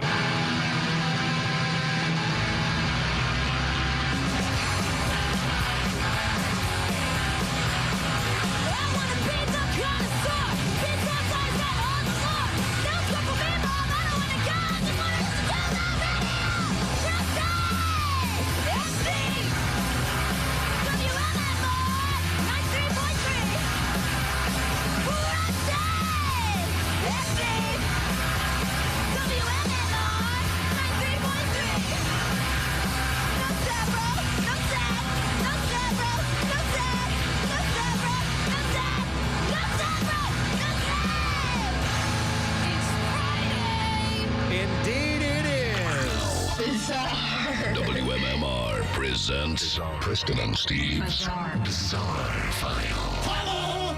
Brought to you by Jersey Mike's. Planning your game day football feast? Well, Jersey Mike's has got you covered with everything you need for a great party or tailgate. You can order ahead on the Jersey Mike's app and skip the line. Jersey Mike's, a sub above. All right, did you guys hear about this eBay scandal that went on? So, a former eBay employee was sentenced Tuesday to a year behind bars for her role in a harassment scheme targeting creators of an online newsletter that included the delivery of live spiders, a bloody pig mask, and other disturbing items to their home. It's been going on for a while, right? Yeah, Stephanie Popp of Louisville, Kentucky, who was eBay's senior manager of global intelligence, was sentenced to prison in Boston federal court after pleading guilty to cyberstalking conspiracy and witness tampering conspiracy charges.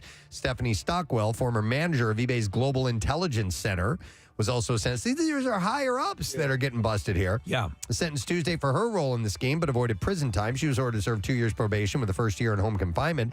They're among 7 former eBay employees who have pleaded guilty in the scheme targeting a Massachusetts couple, David and Ina Steiner, who angered eBay executives with coverage of the company in their newsletter, which is called E-Commerce Bites. Stockwell and Popp reported to James Baugh, a former senior director of safety and security, who authorities say was the leader of the scheme. Baugh, was sentenced last month to almost 5 years behind bars.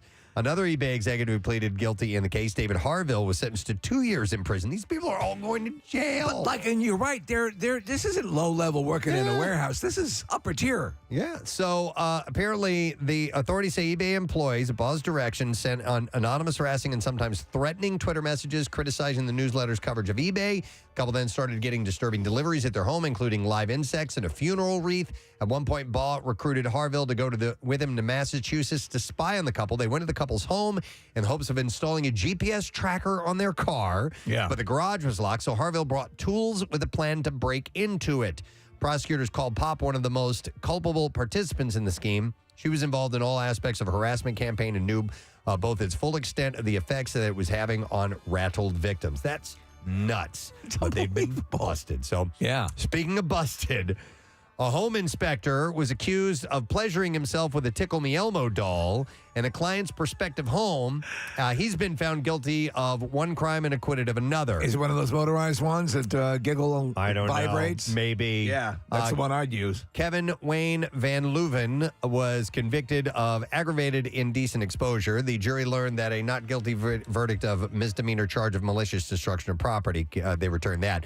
The charges against Van Leuven stem from a 2020 home inspection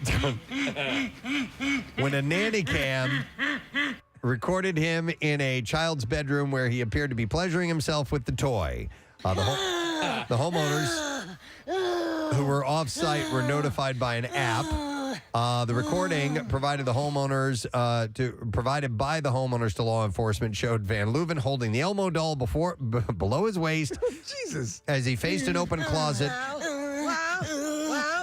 with his back turned toward the camera. He also appeared to be possibly adjusting the zipper on his pants.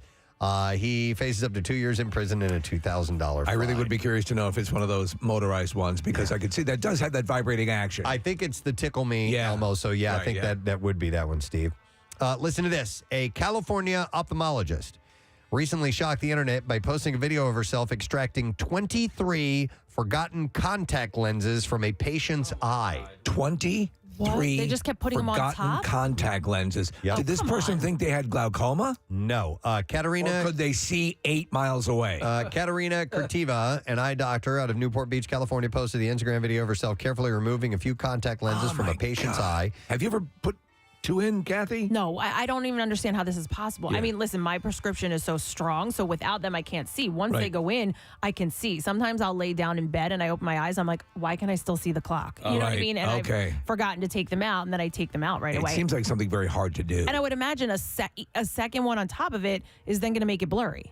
Well, Cortiva claims to have removed no less than 23 old contact lenses from her patient, an elderly woman who had forgotten in her eye. She had forgotten them in her eye for months, maybe even years. She must have been like Cyclops. The video went viral a few days ago, leaving millions scratching their heads how someone could simply forget that many contacts lenses in their eyes. The video shows Dr. Cortiva using a Q-tip to carefully remove dozens of old contact lenses. Oh, my God. From behind an elderly woman's eyes, some of them appearing to have turned green after being in there for such a long period of time. Did you say from behind her eye? I think so. Okay, so they'll often they can like slide up, like at least they do on mine. They'll slide up like in my lid if they get too dry, but it feels like something's in your eye. So and I 23, Kathy. I can't see, but I'm just saying like so she had to probably go like lift her eyelid and go up in there and pull it out. Did they check her brain? She wrote, I have carefully separated all the contact lenses and counted a total of 23. I had to use a very fine surgical instrument, a jewelry forceps to separate the contact lenses. And she said they were essentially glued together after sitting under the eyelid for a month.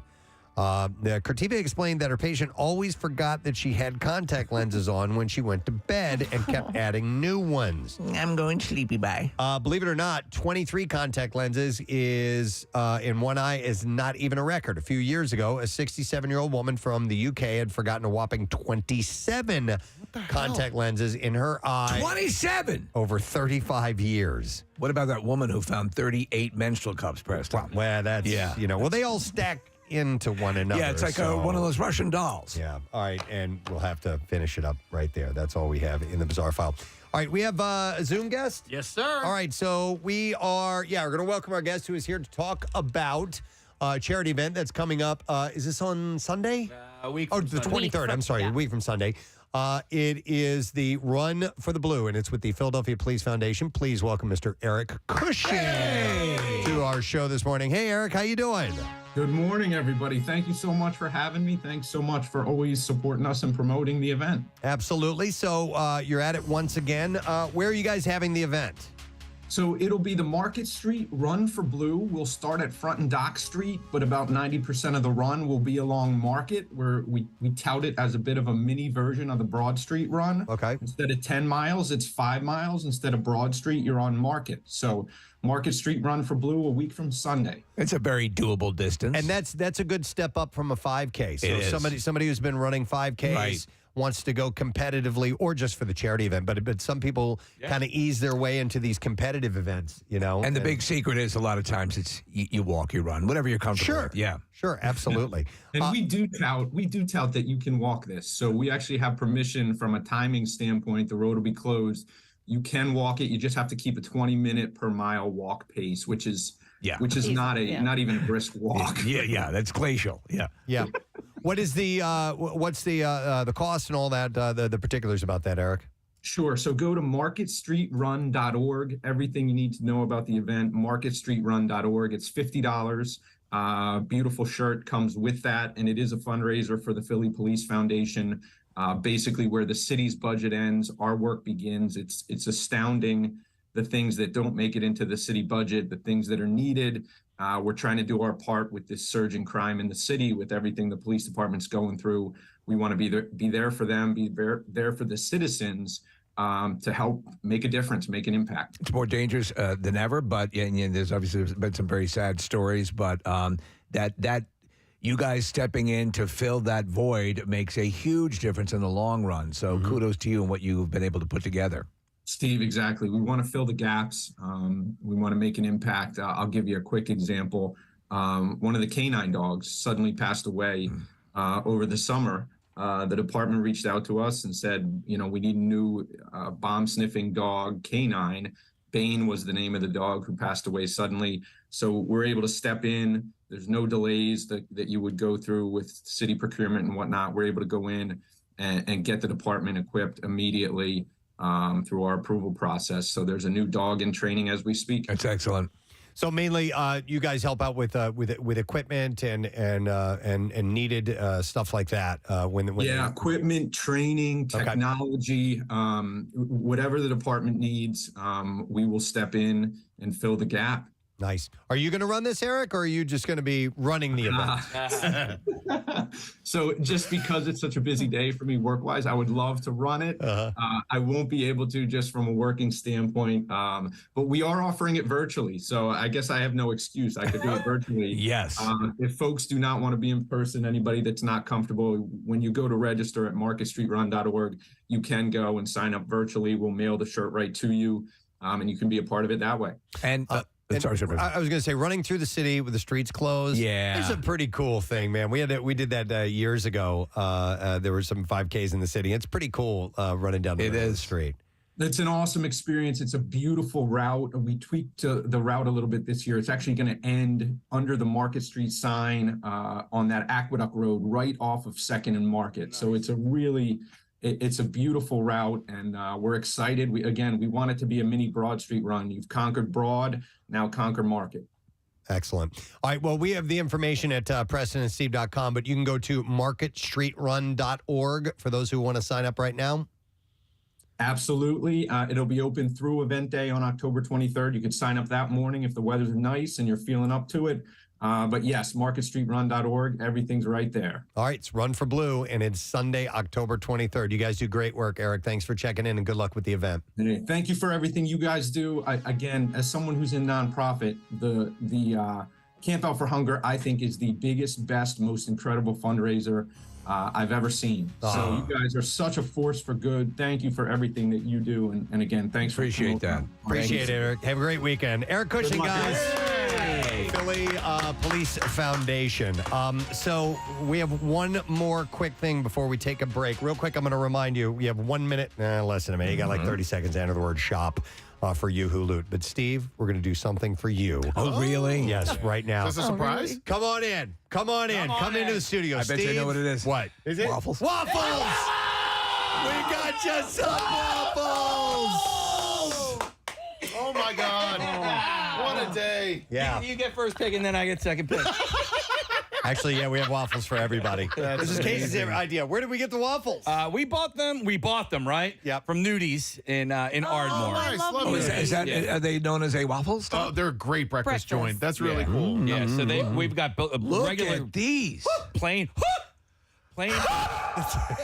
You got plain blueberry, walnut, banana walnut, and there's another one in there. All right, let me quickly, each one of you, Nick, favorite waffle on this. What were the options again? Impressive display. Plain blueberry, walnut, or banana, walnut, and strawberry. I'll go banana if that's okay with you, Steve. Yes. No, I get second pick. Kathy? Pretending that. My favorite would be banana. Preston. I like banana walnut, but Casey, you pick what you want. Yeah, I'm going with eat any of banana. those. You want banana? No, I'm kidding. I'll go with whatever's left. Yeah, me too. And blueberries also good. I love blueberries. All right. All right, excellent. Thank you. We have waffles. Casey. Yeah! Who made the run, Marissa? Who went and got them? Gina did. Thank you, Gina. All right, we're going to take a break. We'll come back in a second. We got some guests joining us. Stay with us on Waffle Friday, the Preston and Steve Show. We are going to get. See, they already got a taste. We're gonna need to have you deliver the line. Could you go for it, please? Now that we know who you are, I know who I am. I'm not a mistake. It all makes sense.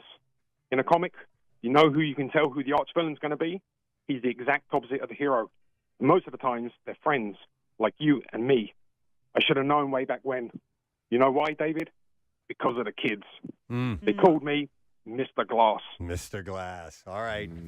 What do you think?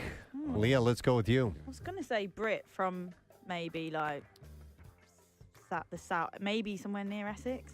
Okay. Yeah, I think could be London or even. Be a Londoner. I think definitely Brit. Yeah. Definitely then Brit. Didn't he say glass at the end instead of glass? Did he? I was like, wait, what? You've thrown me off the scent. That's then a I heard northern gloss. Gloss. I heard, Gloss. GLOSS. Gloss. Yeah. Oh, gloss. It was Yeah. the word gloss on the screen. All right. Yeah. Oh, right.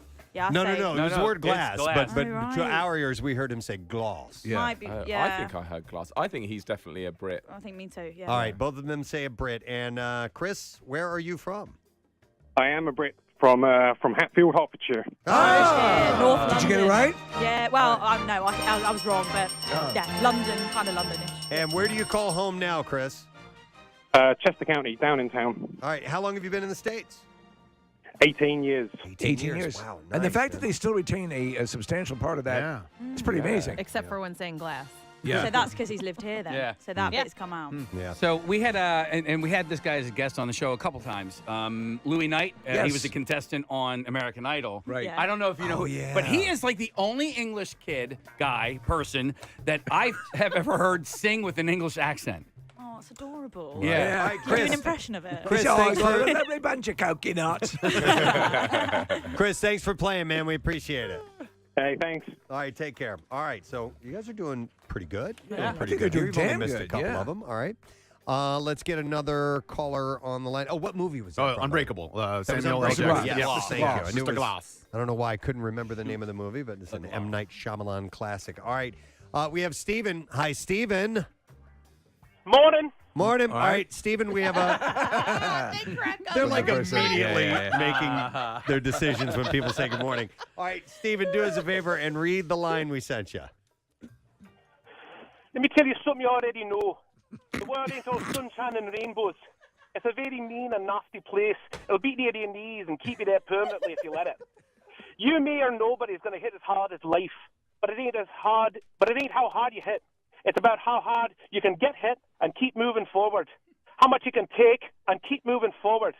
That's how winning is done. Now, if you know what you're worth, then go out and get what you're worth. But you got to be willing to take the hit and not pointing fingers saying you ain't where you are because of him, her, or anybody. Cowards do that, and that ain't you. You're better than that. Right. Did it Yeah, start better off? than that. It started off like Scouse, then it went Scottish. It was like Liverpool, Scottish. Do you know what? His Scottish accent is better than mine. Yeah. So if you're to say Brit or not a Brit, what do you think, Joel? I'll go not a Brit. Not a Brit. No, All right. sorry. Steven, where are you from? I'm from South Jersey. But I love that. That's a great quote from Rocky Balboa. Yeah, he was hitting some of them pretty doing solid. well. Like the word hit, he said het. Yeah, Instead yeah. with more of an A. I like E that sound. he did like a Scottish version rather than going for like our accent. That was brilliant. What were you saying, Steven? I was going for a North England Geordie accent. Oh, so he knows his okay. stuff. That's actually where Stallone is from. All right, thanks for playing, Steven. Have a good one, man. All right. Have a good one. If you're just tuning in, we have Joel and Leah who are here in the States. They do a YouTube series, and they cover American culture, British culture, kind of compare the two, try some things out over here, sample a little bit. It's wonderful watching, and they're very much likable. So and people love to see the differences. Yes. And by the way, I saw BuzzFeed has all these great lists that pop up all the time, and there was one that was showing American sections of grocery stores around the world. And so usually there's a small rack of stuff for maybe who's a tourist or somebody who lives that then go get some of their creature comforts as far as food goes. And you know what I noticed on every single one of those photos? What do you think? What item, if you were to guess? That is considered expressly American. Yeah, it was very easy to spot by the packaging. Very bright packaging. It's a candy. I'll give you that. Circus peanuts? No. Candy. Circus peanuts. M&M's. No. No? It's a candy. Yeah. Skittles. No. Reese's peanut butter cups. Ah. On every single photo that I saw all around the world. I'm like, okay, yeah, So sure. not circus peanuts. I'd want them. Yeah, it's funny because my friend Helen hates American candy, and I can't stand British candy. I just and she I offered- like British candy. Yeah, I can't do it, and they offered because we were all at the same restaurant last Saturday, and she had a big box of British chocolate. I was like, no thanks, that's I'm okay with that. Which is crazy because I love chocolate, but she says that American chocolate tastes like vomit. Yeah, it really does. It's been like a test. They've tested it. The compound in American chocolate, I think it's the milk powder that they use, does to British taste like vomit. That's why Hershey smells like vomit chocolate. It's We vile. just can't eat Oh my it. God. But So it's we- also why Americans wouldn't like British chocolate. I do like British chocolate, though. I like do dark too. chocolate, though. Okay. Oh, you're fancy. There we go. All right, we have 4 more to go with Brit or not a Brit. So let's get our next caller on the line. It's Carl. Hey there, Carl. Morning, it. All right, morning it to you, sir. All right, Carl, we sent you a movie line. Could you please give it for Joel and Leah? Sure. Oh. See, I made Lewis a bet here. See, Lewis bet me that we couldn't both get rich and put y'all in the poorhouse at the same time. He didn't think we could do it. I won. Trading Places. All right, that's from Trading Places, the movie. Okay. He doesn't actually say it in the movie. Brit or not a Brit? Let's start with you, Leah. Okay, Brit, maybe from Manchester. All right. Union. Yeah, How about you, he's Joel? being sneaky. He's definitely a Brit. Yeah. Okay. Northern. Carl, where are you from? I'm from Harrogate, North Yorkshire. Okay. All right, they got it. They got it right. Well, you guys are good. Did you nail the region? Is that anywhere near? Well, No? yeah, Well, it he's is Yorkshire, north, he's north, but we thought North Mancunian. is very generic. Yeah. So, What I is don't the think it deserves a point. TH is an F? Yeah, that's just both. like both. That doesn't belong to any region. That's just like relaxed speech. I Yeah, guess. just a little shortcut. Yeah. Yeah. I think Adele actually does that. I think she'll use Yeah. an F instead of the TH. A lot. She does a lot. Yeah. And why is Liverpudlian so sing-songy? Like when Steve does his Yeah. Paul McCartney, it's like it's really up and down. And Yeah, it is, isn't it? I don't know It's why. just- I It's really kinda like it. what? It's got a Yeah. But the only thing about Liverpudlian accent I don't like is the K's. So when they say Coke, they'd say Coke. Chicken and a can It's of like a Coke. Yeah. It's not a very nice sound. That's almost Hasidic here. Like Thank you, Carl. Appreciate it, man. This is a rabbi. Yeah. How about, speaking of pronunciations, a popular one in slang is bruv.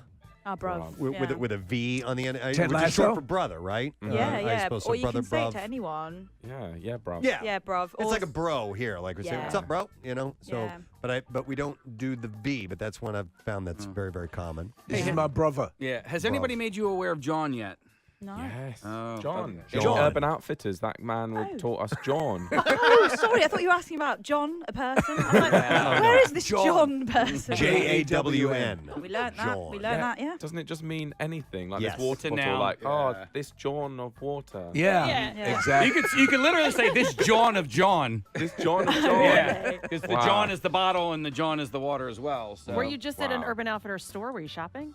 Yeah, we were just having a look around, and then randomly, one of the employees, lovely man, would start just teaching us Philly slang. Lovely. I don't think they'd ever seen Londoners before. Yeah. Because You then know- we heard him going around going, they're from London. Oh my god, it was They look human.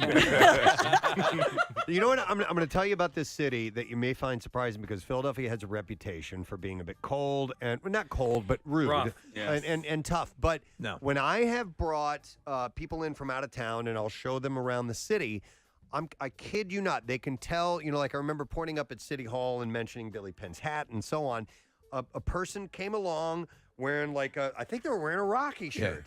And just started jumping in on the conversation Right. and offering up, and they were like, "Oh, you know, there's a little version of the statue on the Comcast building." I'm like, "I know," and so they just started sharing information. I think you'll be surprised to find out how friendly people actually They are. They really here are. and want to show you. People are very proud of this city, extremely proud of this city, and will want to offer up, hey, here's some slang for you guys, you know, to kind of help you out around town. Yeah, I don't think it gets enough limelight, does it? Yeah. I don't Well, think we've got some stuff like the love statue, for example. Did you know Urban Outfitters headquarters are in Philadelphia? If you go down South Broad Street in the Navy Yard, that's where their headquarters are. It's a pretty cool place. Wonderful. Yeah. Oh, All right, so cool. 3 more for Brit or not a Brit. Okay. I have John. Good morning, John. Is this a John or This is a John, not a John. All right, John, are you ready to try this? Ready to go, Rob. All right, let's hear it. Here we go. There will always be a part of me that's dirty and sloppy, but I like that. Just like all the other parts of myself. I can forgive. Can you say the same for yourself? Can you forgive? Are you capable of that? Oh wow. Oh, that's pretty solid. Yeah, that's good. They're a little confused. Let's see if we can get an actual answer. Leah, what do you think? I think he's a Brit. Okay, what do you think, Joel? Yeah, I think a Brit. From London, I think. Yeah. London. That accent was definitely like Cockney style, East London, wasn't it? Okay, John, where are you from? Well, I'm not a slut, but I'm 100% American. Somebody get Well him a done, beach. John. We have a winner. Nice. It Good. says here you're from South Jersey. I'm from South Jersey, Sewell, New Jersey. Nice. Where did you pick up this ability to mimic the accent? Watch a lot of YouTube, Preston. You watch them, yes. Absolutely. Yeah, make sure you watch Joel and Leah. You'll love it, man. Perfect your accent. Absolutely. All right, John, we'll be in touch. We'll get you something for your trouble, my friend. All right, we'll go for 2 more. Also, Silver Linings Playbook. That line, yes, it was Tiffany, yeah. Thank you. All right, Catherine, are you there? I am. Morning. All right. We have two Brits here that are going to try and determine whether or not you're faking it. Let's hear you deliver the Philadelphia-centric movie line we sent you for them. Go ahead. Hey, woman. Hey, woman. Listen here. Since your old man ain't got no heart, maybe you'd like to see a real man. I bet you stay up late every night dreaming you had a real man, don't you? I'll tell you what. Bring your pretty little self over to my apartment tonight, and I'll show you a real man. Okay. Do you know that line, Preston? I don't. What is that? Rocky 3. Yeah, it's Clubber Lang. Oh, man. Remember when they're standing in front of the Rocky statue? Your woman! Bring your woman over here! Who the real man is. I haven't seen Rocky each night. You can get tickets at Punchline at Philly.com. And, of course, you know him as the voice of Tina Belcher on Bob's Burgers as well. Please welcome Dan Mintz to the show. Thank you. Thanks for having me. Nice to have you here, Dan. Thanks for popping in this morning. Of course. Excellent. And no waffles? You didn't want to have I'm gonna have one after. I think they look good. Very good. It is, of course, this always happens. I hear little bits of Tina as you speak. Love that character. Love the show. I have to say, you know, it's funny. There's sort of a protective thing that happened as they started to wheel out other animated shows to put in the schedule with The Simpsons. Like, who the hell is this? What is this? What is this about? And I'm like, Bob's Burgers, it's pretty funny, I guess. And now it's just become a favorite. It's just wonderful. You've been right from the beginning, and then the movie did well. Yeah. Yeah, it's just been such a ride. I remember like the first time they brought us in to do the pilot presentation, I was like, oh, nice, I get a easy $700, and then I'll never see these people again. And then how could you have anticipated? Because so many have come and gone. You grew up in Anchorage, Alaska, and then there's the Great North from the Bob's Burger crew. Have you done work on that yet? No, I offered to be their Alaska consultant, but I think they're trying to save money. Yeah, Anchorage is, years ago we took the trip, and you flew into Anchorage, went to Seward, and took the cruise down. I love that area, but I have to ask you, do they still have that earthquake museum in Anchorage? Do you know? Well, they have an earthquake park. I don't remember an earthquake. That might just be like a thing tourists go to and you don't even know. Oh, okay. I was wondering if it was something that the people there visited because it'd be like a bad reminder, I think. Yeah. Well, they I don't know why they love talking about that earthquake so much. But. They really do. It was like the first place they took us to while we were waiting for the tour bus to take us down to the cruise line. And like, I guess they're really into it. It was pretty fascinating. You have a whole conga line of like there's a great pedigree to your comedic experiences. So you wrote for the Harvard Lampoon, and I have to ask you because by my mind, like Conan has as well, and there've been a lot of great talent. Is that a cutthroat atmosphere? Is that a fraternal familial atmosphere? What's it like? It's more of a like fraternal familial. I mean, it was hard to get on in the first place, but once you get on, it's like I like Harvard doesn't have like fraternities or anything, but it's like it kind of has that atmosphere, and it's great, and that's why it's like helps you get a job in comedy, because then people look out for you. It's legendary. You move out to LA and you already have a whole crew of people. Were you going to Harvard for acting or? No, I mean I was I just majored in philosophy and math, but I kind of knew I wanted to do comedy, so I'll just major in what I'm interested in. What does a philosophy major hope to do? Well, if you don't have another plan, I don't know. You teach philosophy is what you do. Yeah. So when you come out the other end. One of the smartest guy I knew in college, that was his major as well. And he continues to be a very smart person, but then realized at one point that you can't be a philosopher and make a lot of money. Yeah. So he became a lawyer. You could be the guy on the loading dock who really has his head on, right? Hey, Dalton was a philosophy major. Roadhouse. But I'm curious as to where philosophy and mathematics intersect, and do they? Well, I mean, these days I think they do a lot because the philosophy is very based on logic and very mathematical. So it wasn't like, they did integrate really well. It's not like 5,000 years ago. There's a special on Netflix right now where I feel like they do intersect. I don't know if you've watched this or heard about it, but it's a documentary about infinity. Okay, I did hear about that. Yeah, I haven't seen it yet. It's kind of mind blowing because mathematically and philosophically speaking, infinity is all over the place, right? So you just think of something being infinitely big or infinitely small. But there are infinite numbers between the numbers 1 and 2, and between the numbers 0 and 1. I was like, oh my god! Looks like you have your work cut out for you. Yeah, it's so what?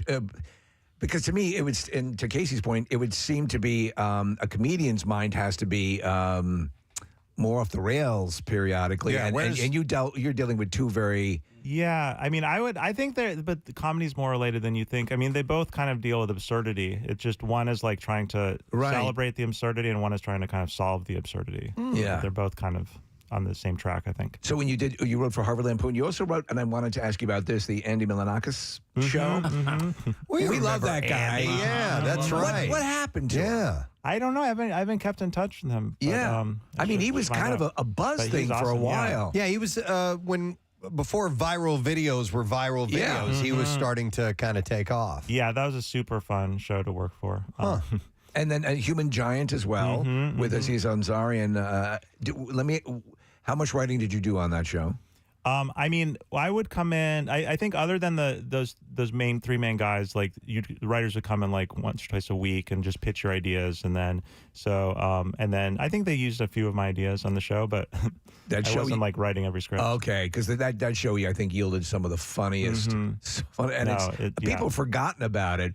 Will Arnett was on. They did one segment. Preston, it's the one where he's Aziz Ansari's wearing, I think it was Paris Hilton's mask on his face. Oh yeah, are they in bed together? They're in bed. Yes. Will Arnett has no idea that it's not her, Right. and all he has is this. And it's just great. That had to be at that time a great training area because a lot of people, I think it was MTV, yes, and they seem to really embrace it. Was that in general a good experience for you? That was one of my favorite experiences, just because they were so good at executing a sketch and directing and acting, and so you just go in and you pitch an idea, and then it comes back as a fully fleshed out, beautifully shot, beautifully acted 5-minute sketch. That's cool. On Bob's Burgers, how often? To me that seems like, and to all of us, a plum job. Oh yeah, yeah. And you look at the cast of The Simpsons, and there was every year there'd be, I don't know if they're going to resign. Yeah, they're going to resign. Yeah, why would you want to give that up? But the thing that always sort of disappoints us is the notion that everyone's kind of doing their lines separate from everyone else. Is there ever a time when the show's done where the collective is there? Well, that is how it actually was done for most of the up until COVID, basically. Really? But yeah, people live. I live in LA. Kristen lives in LA. A lot of other people live in New York or Boston. So they'll rent 3 recording studios at once, and then we all just do it played out as a scene. Because I think the nature of the dialogue on Bob's Burgers is different than The Simpsons in that there's a lot of it's buttressed up against the lines are tighter. You know what I'm saying? Yeah, it really was. Lauren, the creator's skill really was to just create this sense of this is how people really talk. Yeah, and it comes across that way. So it does feel like a family. It feels like a realistic type of a show. How much when you're being directed on a show like Bob's Burgers, how much acting are you actually putting into it, or is it more just like you? Is it do you know what I'm saying? Are you putting on a show, or is it Dan being Dan essentially? Lauren really, he kind of created the show around the performers, so all of us kind of are our characters are 80% us. Right. Well, you can tell. Makes it easier. Yeah, but that's good. I love Tina, that. Yes.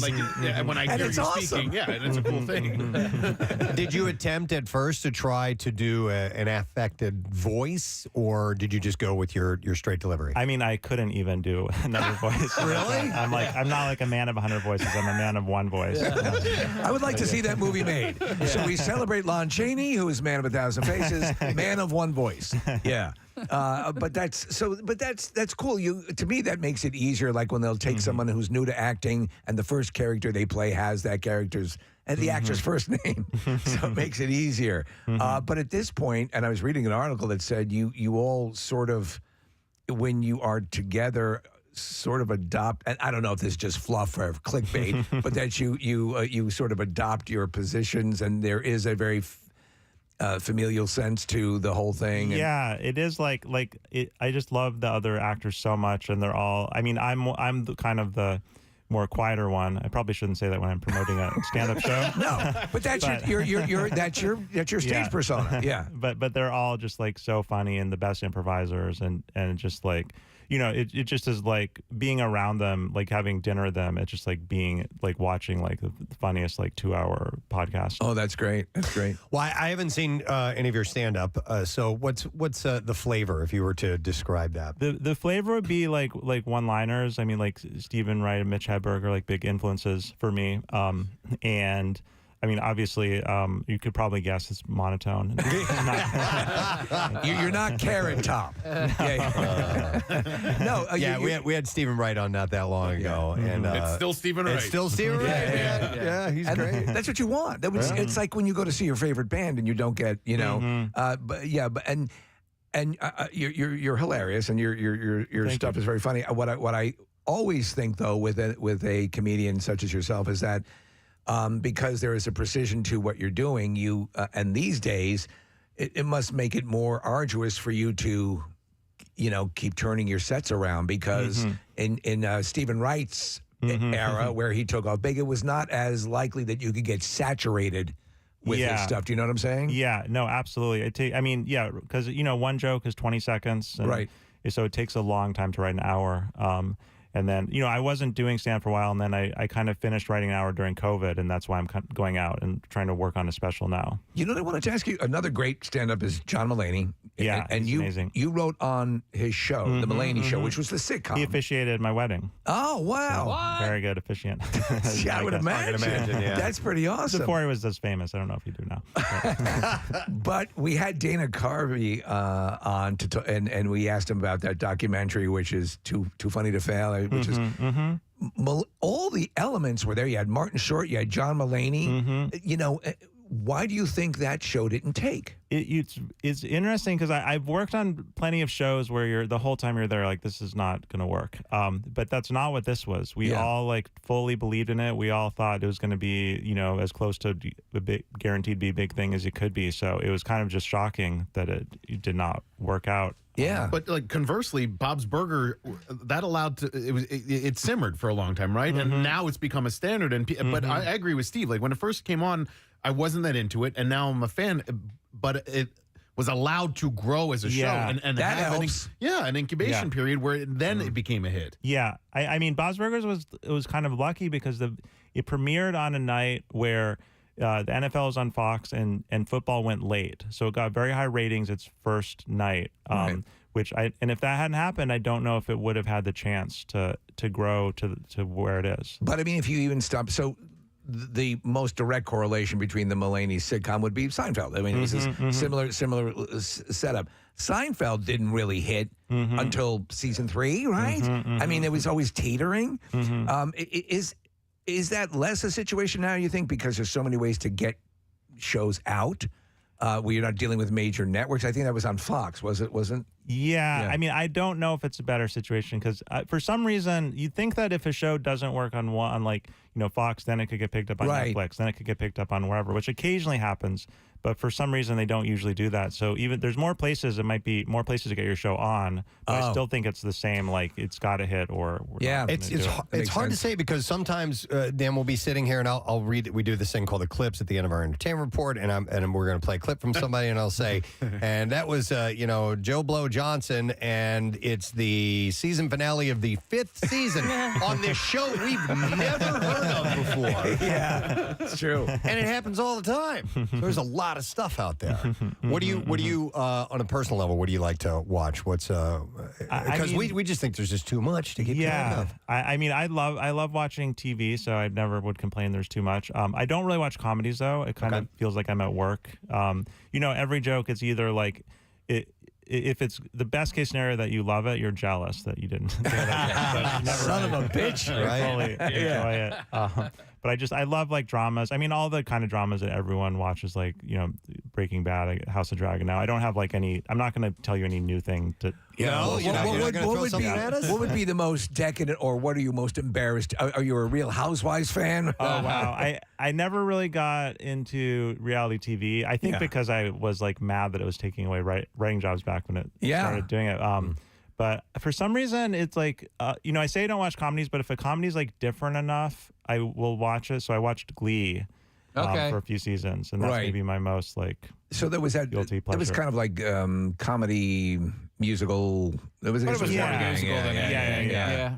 I mean, are you into that stuff, like Glee stuff, or? I mean, I'm not like a Glee head. Well, no, but like a Glee. But like Pitch Perfect, for instance. Were you a big fan of Pitch Perfect? No, I never really watched another show like that. I just listen, liked the show. You mentioned Breaking Bad, and so a couple of weeks ago, I drove across the country, and the day before I saw the Grand Canyon, I saw Walter White's house. Oh, wow. And that to me was a bigger deal than seeing the Grand Canyon. Not only that, but as I was driving, and I knew I was going to Walter White's house, I had the address, which is not Negro Arroyo Lane. That's a made up address.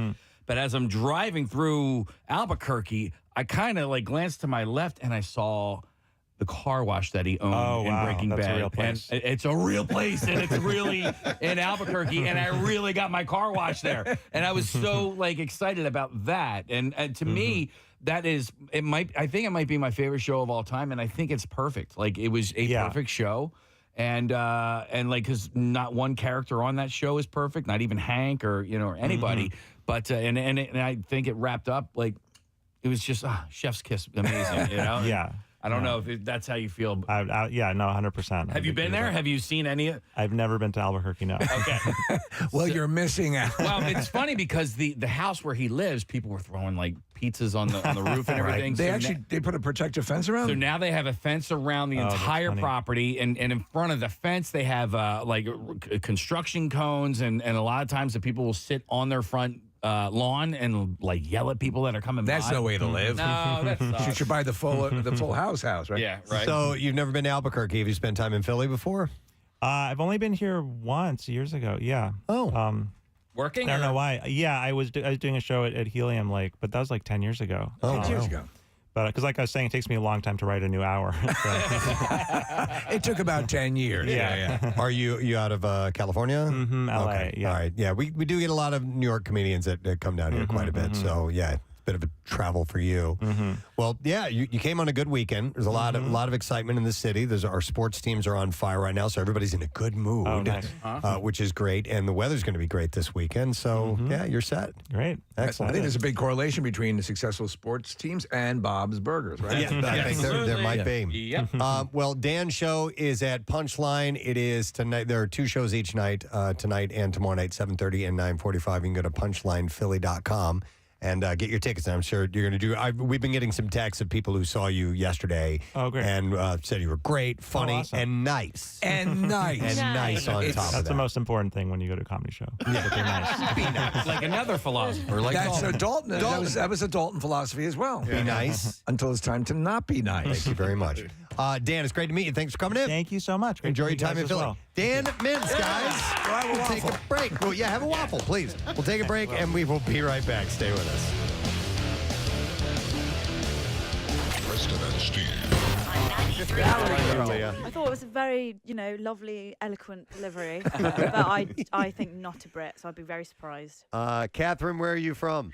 Originally from Lancaster. All right, Lancaster, PA. All right, well done. You didn't get it past them, but thank you very much for helping out. All right, All right, bye. Bye-bye. All right, we have one more to go in Brit or Not a Brit, and the final person is Robert. Robert, are you there?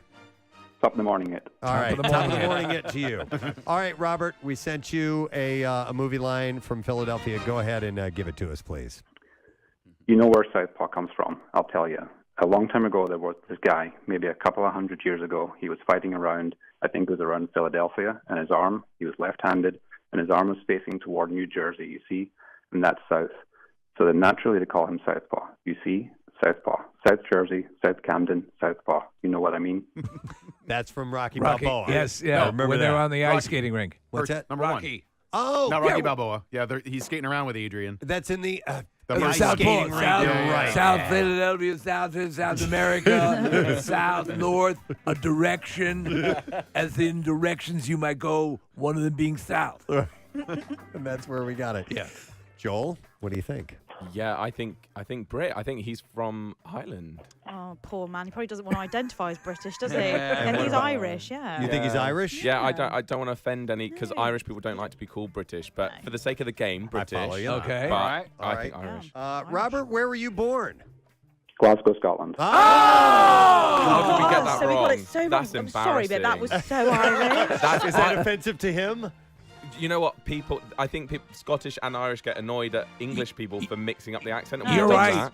Oh, we've just done. I'm funny so bullshit. sorry. You guys are so right because one of my favorite vacations my wife and I took was to Edinburgh. Yeah. And that is clearly something they're not fond of having the accent, the dialect confused. Yes. No, I'm so sorry. We're such idiot English people. Robert, So sorry, Robert, mate. can you get past this this comment they made?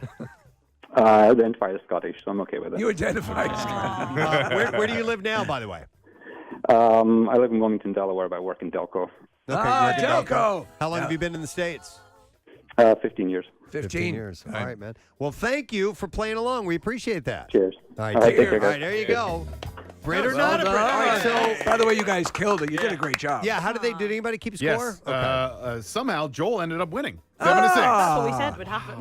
He's the linguist. 7-6. Yeah, Joel got one right that Leah got wrong. And then we had how many on there? 1, 2, 3, 4, 5, 6, 7, 8, 9, 10. We had 11, so that's not bad. Yeah. That's damn good. Absolutely. It's a difficult thing, especially over a phone. Yeah. There were a couple of them that where I was like, yeah. Yep. You could tell right away, just trying a little bit too hard. When Joel and Leah started laughing Yeah, yeah. immediately on something, I mean, they were good signs. I have a sixth sense. I see dead people. No, that's Japanese. Now, to put you guys on the spot, do you have any American accent that you try to pull off? No, we can only do generic Valley Girl, can't Generic, yeah. Okay. Valley Girl. do Try, that. give it a shot. we? Okay, so give us something to say and then. That's the hard part, is coming up with okay. something. We can just Tell us what you're doing today. Okay, so today we are going to Preston and Steve, and then after that we are gonna try a Philly cheesesteak. Well done. She even got the vocal fry in there. A slightly confused. Right. Kardashian, Vocal fry is Kardashian, very little good. Kardashian. Yeah. Yep, there was a little Kardashian in there. How Oh about- yeah. Oh, that's all our references, isn't it? Really. We Yeah. don't get a lot of. Sadly. Sadly. How about you, Joel? What else are you doing today? We might go to the Rocky Steps. Yeah. And to the penitentiary. Yeah. And we're just gonna have a good time, you know. All right. Yeah. all right. Antiseptic. Yeah. By the way, Eastern State Penitentiary, awesome. Yeah. Okay. that That's is what we're very thinking cool. Yeah. Yeah. In fact, it was roundly condemned by Charles Dickens. So when for driving prisoners stone cold mad. That's exactly what it did. Yeah. Yes. So you guys are in town for the next few days, and yeah. how quickly will the videos you make end up being put up, or do you need to spend time editing, or are you going to put them up as you go along? So the first Philly videos will probably be out this week. Okay. Maybe next week. So yeah, if anyone's just wanting to jump on our channel and have a little watch of us, You guys then are you can. so much fun, and I encourage people who haven't checked you guys out to check it out. It's very likable, and it's a great distraction and diversion, and it's Thank wonderful. And so I was telling these guys off air that we're supposed to get a bunch of snow on Friday into Saturday, and they really should. If you have the right gear, try and go sledding down the Art Museum steps. It is a real thing that really happens when it snows out. It's Would worth, definitely give that a it's go. worth getting the gear for, isn't it? All the gear, no They'll idea. set you up. Yeah. And give out your social media and YouTube channel and all that stuff. Yeah, sure. We are at Joel and Leah, JoelAndLia, on everything. Okay. So you can find us that way. Perfect. All right, excellent. Well, thank you guys for coming by. Thanks for having us. It's great to see you, Thank and you so hopefully, much. hopefully we'll be over there again. Yeah, sometime. see you in London, Definitely. guys. Come on, And, man. Absolutely. Thank you so much. Excellent. All right, Joel and Leah, let's hear it for them, guys. With that, we are going to take a break. We will come back in just a moment, so make sure that you hang close, my friend. The band Coheed and Cambria will be at the Leah Core Center on July 27th. Tickets are going to go on sale tomorrow at 10 a.m. at coheedandcambria.com. They are promoting their highly anticipated new record, which is Vaxis 2, A Window of the Waking Mind, and spiraling somewhere in the United States as we speak on a bus, headed out on tour. He is joining us live. Please welcome the singer of the band, the man behind the music, Mr. Claudio Sanchez. This morning. Claudio, good morning, sir. Good morning. Thank you for having me. It's our pleasure, man. Listen, I'm going to be straight up with you from the very get-go because we're excited about having this interview, and I just have the smallest amount of knowledge of Coheed and Cambria. I've been aware of you guys for a long time. I only know a few songs, and I was like, man, do I kind of, BS this guy and just pretend like I know all of his music and do the interview that way? But then I thought about it. I'm like, you know what? You've got such diehard fans. The fans know about your music. They're going to go to your show. But how about the people that might not be that familiar with? And let's bring some new people on board this. And so I want to be one of those people. And the reason I know I'm going to be one of those people is I had this same type of sensation of just checking out and diving into your catalog in the last couple of days that I had when I first, somebody turned me on to Rush. Okay, so I'm a prog guy, and Rush is my band. And when somebody played 2112 for me the first time, that was my first dive into conceptual music. And I was like Pinto in Animal House when he finds out that there's an atom on your fingernail could be a tiny little universe. I was just like, I can't handle this. I was blown away. So I'm really open to diving deep into the world of Coheed and Cambria because it's a very dense universe. There's a lot of material there.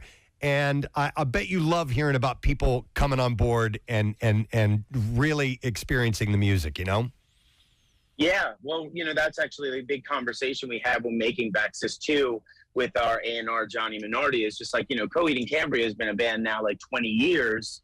And it's like, well, what does that look like to somebody coming on board? And it's not that different from, say, like somebody getting introduced to maybe the Star Wars universe and then realizing there's this whole mythology, this whole catalog of records behind them that's vast, and so yeah, I mean it's definitely a conversation that I love sort of having is like, this is way more than just music. It's a culture, and all because I started it as a kid because I was shy. I just had a hard time singing about myself, and I was afraid to let people know about me. So I created a concept to hide behind. And for those who don't know, Claudio, is that the band's work, now listen, there are concept albums. There's The Wall, and there's 2112, and there's Dark Side of the Moon, and these albums that have this entire, project that's just filled with this story, and it's amazing. But the band's entire work, from what I understand, is all a conceptual piece. Is that a correct assumption or a correct characterization? Yeah.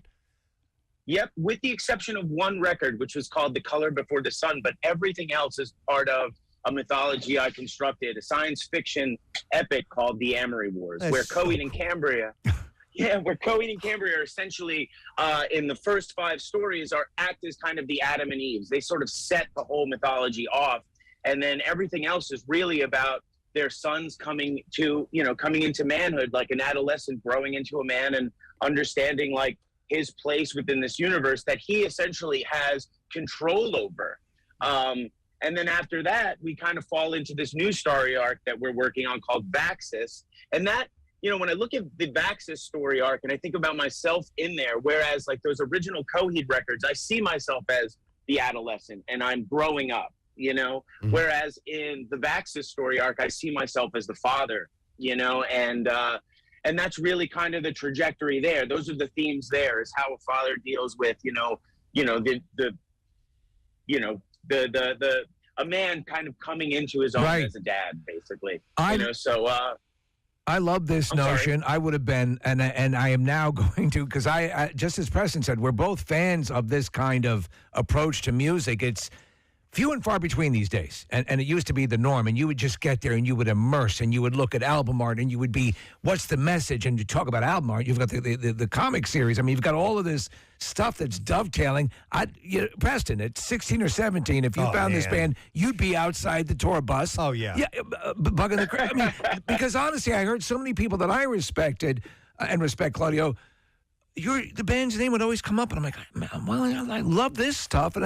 And so circuitously, I would experience and go, yeah, that's good. Not understanding, I mean, what is a very rare situation where it's not just simply a thematic concept album. It's a concept band. That is awesome. That's a mind blower.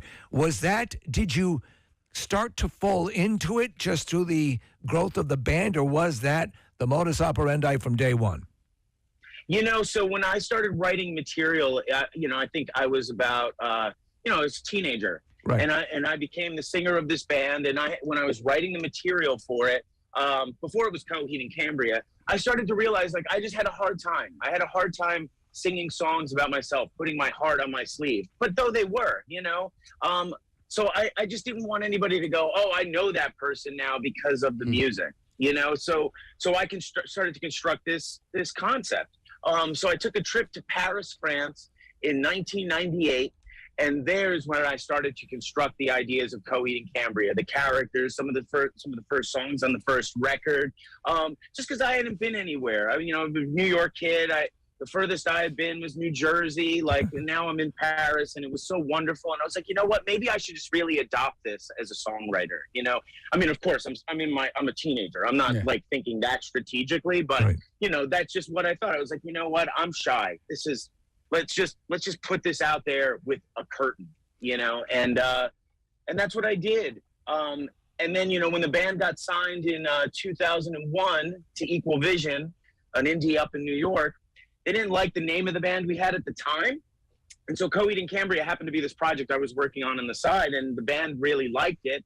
And so with that, we adopted the name, and I took the concept with me, and it's just kind of been I guess from day one when the signing, I guess you could say it's always been the thing. That's great. All right, so you had mentioned entering this universe for the first time, and you had sort of drawn the parallel between your music and, let's say, the Star Wars universe. So for us, the Star Wars universe started with Episode 4. So if we were talking to somebody who had never seen a movie before, we might start with Episode 4, and other people might say, no, you got to start with Episode 1, and then other people might say, no, you need to start with Rogue One or whatever. So what I want to ask you, 20 years later, and I've done this with other bands where I discovered a band, 4 records in. I'm like, okay, well, where do I start? Do I start with the newest stuff, or do I go back to the beginning? So for you, for anybody who just heard Shoulders for the first time, and that is their introduction to the band, do you recommend starting there, or do you recommend going back to 2002 to the second stage Turbine Blade?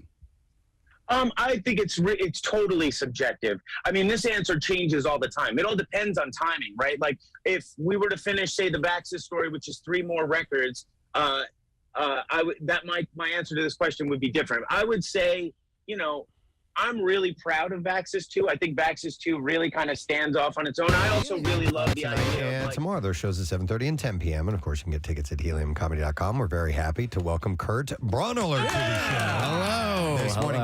How are you, Kurt? Thank you for having me. I'm good. How you doing? Wonderful. Did I get the name right? Braunohler? That's close enough. How do you pronounce it? How do you pronounce it? Braunohler, but that's all right. No one's ever said it right once. I'm sure. Never once. I should have changed my name. I was thinking the same thing when I saw it written down. Well, they said the same thing to Schwarzenegger, and look what happened. Yeah, there you go. Right? I'll be governor of California soon. They need another one. Sure, why not? It's the thing to do. Kurt, I was looking at this that you do a podcast called Bananas. Yes. The Bananas podcast, and so it's right in my wheelhouse because you guys talk about strange, fascinating, weird news, stuff like that. I've been doing a feature on this show for 25 years called The Bizarre File, where I sift through and find all these oddity stories, and I just love that stuff. Oh man, I love it so much. Do you know the story about the woman who lived with a dolphin in the 60s for NASA to try to teach the dolphin to talk English? No. Oh my God, it's amazing. I do know of different programs. In fact, there was a movie called Day of the Dolphin that was sort of though it turned out it wasn't going to be as benign as NASA. It was for the military. Oh, interesting. To put bombs on things, but it was probably inspired by that story. It might have been inspired by that story. Yeah. So do tell. What did you? Oh, it's such a crazy story. So they decided that they wanted to try and, figure out, NASA wanted to figure out how they would speak to aliens if they ever met them.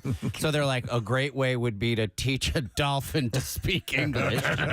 So they flooded an apartment like halfway. And then this woman who wasn't a scientist at all, who just like happened to come by the lab one day. Right. I swear to God, her name was Mary Lavatt. No. She lived with this dolphin for 2 years. So she lived in this apartment. The dolphin could she slept on a little platform right above the water, then would get off and the dolphin would swim up to her. And every day she was supposed to, teach it to talk through its blowhole. But they, the dolphin fell in love with her. And Dolphins have been known to put the moves on human women. They do. Yes. Yeah, and this one did, and so it became a thing. They started having an affair. Oh my and yeah, It's just all right, I'm not so kidding. The Shape of Water. This almost sounds like The Shape of Water almost. Except that thing looked remotely human. Yeah. This is a dolphin, for Christ's It's a dolphin. sake. So it did actually, it was consummated, the relationship? Yeah, in a way. In a way, I know yeah. this is radio. Strictly so I'm oral. not gonna- yeah. Pretty Well, the much. dolphin penis is supposed to be like an arm. Yes. Literally, Yeah. it can articulate, Join the club. That's what people always say. He's got a dolphin penis. Right. Yeah. Wow. Yeah, No. so it was crazy. That's So- real. That's a true story. That is a true story. Also, the guy who ran the lab was really into LSD. It was in the early 60s before it was illegal. So he was giving the dolphins LSD. And then this woman was living with the dolphin, tried to teach it to speak English. And then 2 years later, Carl Sagan, who was working at NASA at the time, came in and was just like, what is going on? This is shut down. Kurt, if you were to just key off of things that were done as part of military experiments at NASA, things that were done like this, what was it was a true story. It was George Clooney was in the movie version of it, talking with goats. Men Who Stare at Goats. The Men Who Stare at Goats. Yes, that's a fascinating real program. story. Yes, it's a totally real where they were actually trying to use telekinesis, teach soldiers to do telekinesis, and they would literally try and kill a goat that was 100 yards away in a shed. Right, and they just had all these soldiers sitting there thinking to try and get the goat's heart to explode.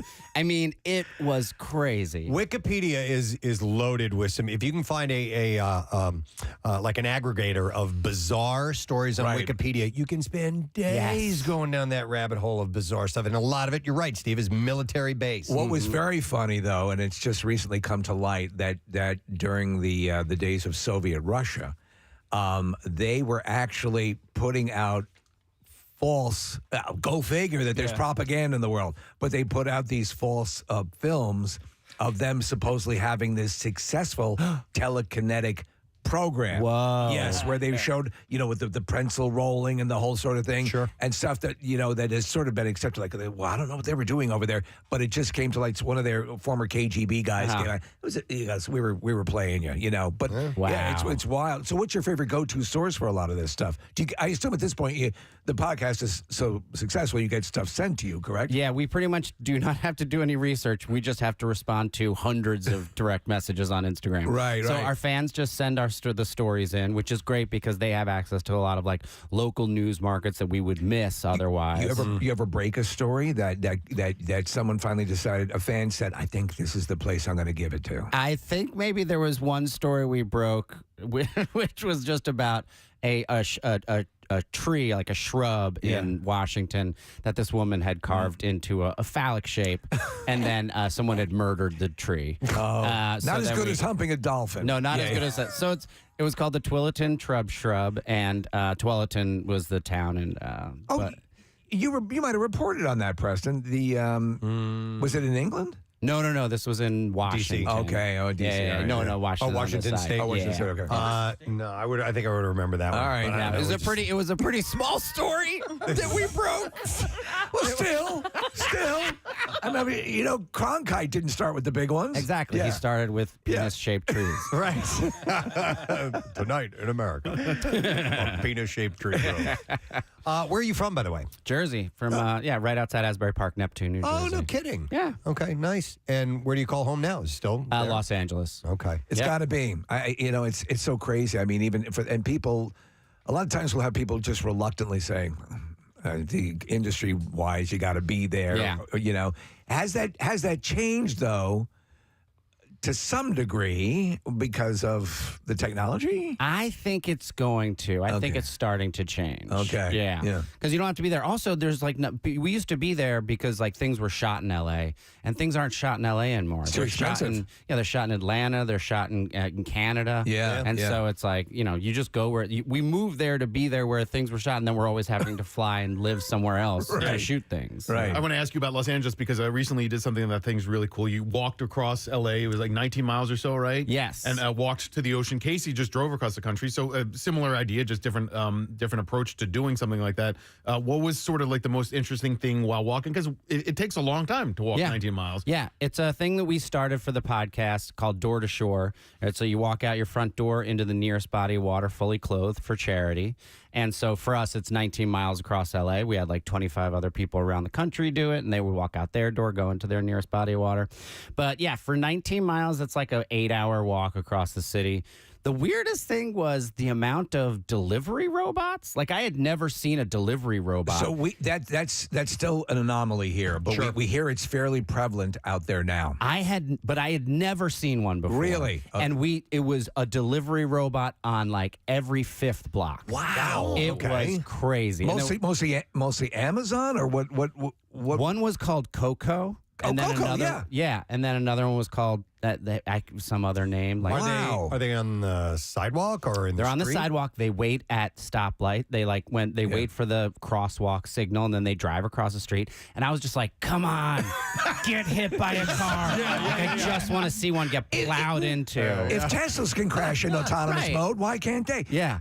My question is, has there been any reports, to the best of your knowledge or sources, of any of these things getting clipped? Somebody taking them? No, but we did just do a story on Bananas about one of them just drove through a crime scene in L.A. I saw that. Yes, I saw that story. That's It just came and paused at the police tape, and then just drove right through an active crime scene. You know what? Where to be? It's probably maybe his robotic cousin that's going in to breach the, was working that day. What's it delivering? Is it delivering like food, goods? I don't know, but we were talking about it as we were going. We're like, look, like we finally humans invented R2D2, but it's just to bring McDonald's to lazy people. So where did you start in LA, and which beach did you end at? We started, so I left my house in Atwater Village, and Scotty left his house in Echo Park. We met up in Silver Lake and then walked along Sunset all the way to Santa Monica. Because LA is such a fascinating place. It sprawls for so long. It's the biggest, right? Yeah. It's the biggest square mile city in the country, yes? Yeah, it's just very spread out. You know, it actually has a very suburban feel as a city. And I think that's why people have a hard time kind of like getting used to it, because it's like 100 small towns all just jammed. Well, into you one would think city. you would say, like a newbie would be out there and say, I must be in the suburbs, and not realize that they're within the city proper. Exactly. Yeah. And what's crazy too about them, the reason I like LA is you can also be in the mountains, and that's still in the city. So you can be in the Santa Monica Mountains with no one. You can't see anyone. You're in the mountains. There's mountain and lions that's up in the there. city. There's mountain lions. Yeah, it's crazy, man. That's how wild it is. Right near a downtown, huge metropolitan area. It's really crazy. So you also, rumor has you also did another thing, another charity thing where it was a jet ski from, is this true? Chicago to New Orleans? Yes, a jet skied from Chicago to New Orleans. Okay. You did? Yeah. All right, so we just had a story about, Preston, about you were reporting about how the jet skis are routinely tearing up Yeah, the anuses. taint, the anus. If you fall off the back like a passenger and get hit by the jet. Oh, How was your anus intact when you arrived? It in was New good. Orleans? I definitely, the first day, because I was wearing a full wetsuit the first day, because we started in Lake Michigan in like early May, and so I definitely peed in my wetsuit. But then you're just, because I'm a surfer, so I'm used to peeing in my wetsuit, but I'm in the water, and I didn't realize, I'm going to be on a dry jet ski, and so I had to be treated the next day for rash all over my legs. Yeah, of course. All right, so I have a question about the route, because I grew up in St. Louis. That's right along the Mississippi River, and you can't just jump in the river and just go straight, because there are some sections. There's a section here called the Chain of Rocks, and there's no way you're getting through that. Correct. Right. with a jet ski. Yeah. How did you navigate the Mississippi River? So we came down through the Chicago River, then through the Illinois River, which is there's 8 locks. We actually ran out of gas in the Illinois River because all the gas stations we were supposed to go to were closed. So we actually had to like have an emergency pull the boats out at like an abandoned grain factory, which was very crazy. This is all you can watch it. It's called Roustabout. So it was a Comedy Central digital shorts on YouTube. So we had to pull those out, and then we had to drive them from that spot. We were only a couple miles away from St. Louis at that point. We drove to St. Louis, did a shoot the morning in St. Louis, and then I got in the water in St. Louis. Okay. And then rode down to Kaskaskia. And the Kaskaskia River, stayed there that night. The next day, did like another 100 miles, and then we moved over to the Kentucky River. Okay. And took the Kentucky River down. That goes to another river. Yeah. And then we got into the Gulf of Mexico, and I went across the Gulf of Mexico to the bottom entrance of the Mississippi. And I came up the bottom entrance. You came and that's how from you the did south. the length of it. Okay. Yeah. Now, the Gulf of Mexico is known for a heavy shark population. Oh, yeah. Yeah. So did you see any? I didn't see any sharks, but it was exhausting. I mean, like that was the most tiring. Well, you shifted from river to ocean. Yeah. Yeah. So it was just Yeah. It was like 6 hours of just doing Jesus. squats. You know, exposure wise and everything. Were you zinced up and you had to be. I had like a hat with like big flaps on the back and everything, and mine was covered from big sunglasses and everything. Wow. But it was rough. That's Yeah, it's an incredible. Like Casey just came off one. But I have a friend who did New Jersey to Florida in the ocean on a jet ski or on a wave runner. What? And so I think their first day they made it to Maryland and they were like, "This is a bad idea." Well, as you said, you're fighting. You're fighting. Yeah. You're getting jostled around. No, I don't care how low the chop is. Yeah. It's gonna wreck you. Oh, especially once it's open water. There's enough fetch on open water. You're gonna have a lot of waves. But wait, he did it in the ocean, your buddy? I guess they were like intercoastal. Yeah. That makes more sense. Yeah, because there's intercoastal all the way down. Yeah. But the thing, like, when I do a jet ski for a half hour, right, in the Jersey Shore and the bays, my hand falls asleep like 15 minutes in. Yeah, because you're holding that thing. Yeah, the you have to trigger. the trigger is like your thumb. So I worked it, so would hold the trigger with my whole hand and just like keep it fully open. Oh my God. Yeah, they should include like on gas pumps. They have that little. Yeah, click it. Yeah. So you can fall off and it could just keep going. How long into it did you think I should bail on this? It was like the first day. I mean, the first day when my jet ski ran out of gas, the chase boats ran out of gas like that, and we're in an industrial waterway. The Illinois River is like it's just barges, so it's like literally barges coming down at us when we're out of gas. It was insane. If you're just tuning in, it's Kurt Brownholer who's here, and he's going to be at Helium Comedy Club tonight and tomorrow. Well, so if you've done that and some other things, you probably have some other stunty things rolling around your head up there. Are you working on anything else right now? Which probably can't tip your hand, but no. Back in the day, I paid a skywriter to write "How do I land" in the sky over LA. Oh my God, that is great. Oh, that's excellent. I have a question because we've always. Oh, it's not as crazy expensive as you would think it is. Yeah. So how much did it run you to do that? So the single plane, you see, there's two different types. There's a single plane, that's $4,000. This was back in 2013. They're probably more expensive now. Supply chain, smoke and whatnot. Right. And then there's another one that's like higher up, and it utilizes 5 planes all flying, and that's the one you probably see more often. Yes. It's like a dot matrix printer, and they just repeat the thing in a circle. Yep. That one's like $10,000 back then. So I couldn't tell you the last time I've seen skywriting. Yeah. You usually get the tow message. Yeah, we the get tow the message planes is out of the great. I shore. love Right. those. I can't believe they let you do this. Yeah. Well, I didn't tell anybody I was doing it. I didn't tell anybody official. And we had a bunch of drunk comedians on a rooftop watching it. It's great. Was there any media coverage of that? There was a piece in the LA Times. Okay. Yeah. And this is more. also the image that you're looking at is actually a composite because it was a windy day, which it never is in LA. And so each letter blew away as the guy made it. Oh, man. Dude. That's do hard. and they don't compensate that in the payment, do they? They do not. Damn it. Yeah. That sucks. That's something you have to consider because I've seen things go up and then dissipate almost instantaneously. Right. That's why you use if the 5 planes go up higher, where Right. there's like less wind. Apparently. I gotcha. Yeah. That's wild. Yeah, we've always talked about the getting a tow message and just for the hell of it. You know? It's so fun. Yeah. So Jersey, do you still have relatives? You just come out and visit or anything like that? Nope. Everybody's dead. You made sure of that. I killed them before I left.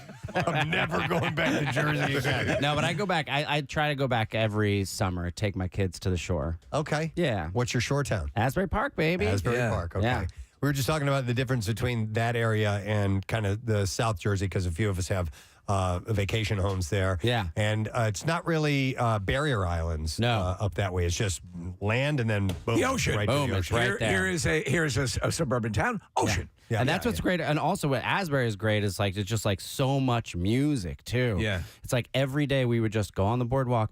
There would be a great band playing for free on the boardwalk every single night of the week. And I was just like, I love Asbury Park. Did you ever have a Bruce Springsteen moment or anything like that? So when we were there, I have like an old cousin who was babysitting, and her husband was a musician who had playing a gig that night, and she was like, "Hey, I'm gonna watch your kids, but."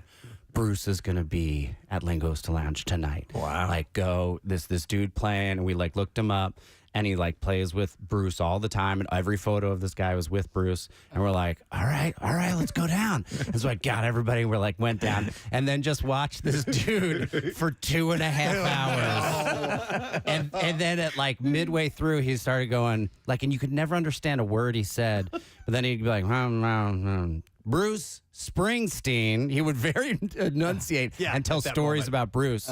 And then everybody who came in the door were like, is it Bruce? Is it Bruce? Oh, my God. And it'd just be like some dude with like a fedora on. It's like, that's not Bruce. What a bait and switch. It was a beautiful bait. I mean, like that guy is It's a like genius. Saying the word walk when and your dog hears that. Yeah. You're like, wait, what? Yeah. Oh, what? Everybody was just like keyed up to like, where's Bruce? Where's Bruce? Right. And Bruce was never came. God, yeah, that'd be a letdown. Was Philly ever a road trip for you to come and visit and hang out back in the day? Yeah. I had uncle and nieces who lived here. And used to go to the Franklin Institute, get inside that giant heart. In that heart? Yeah, baby. As a 5-year-old, I love that. Nice. So we were talking Bob's Burgers. You've done voice work on as well. And how often are you called into the studios to do stuff? I think over the years I've done like 13 episodes or so. So it's it's here and there. It's been on the air for 13 years at this point. It blows your mind. And it's amazing. It's now, and again, as we were saying, when it first came out, my eyebrow was raised. I'm like, oh, who are these pretenders? Yeah. And it's a solid show. Oh, it's such a proven great itself, show. and it's sharp writing, and and the movie did well, as we were saying before, and that's a cool thing. Have you done a fair amount of voiceover stuff and animated stuff, or is that pretty much what you've done? That's pretty much that's pretty much my extent of voiceover for the most part. Right. But like doing other acting as well. It's been fun. Yeah. So is that something you actively pursue? Like really try and get the acting gigs? Yeah, Okay.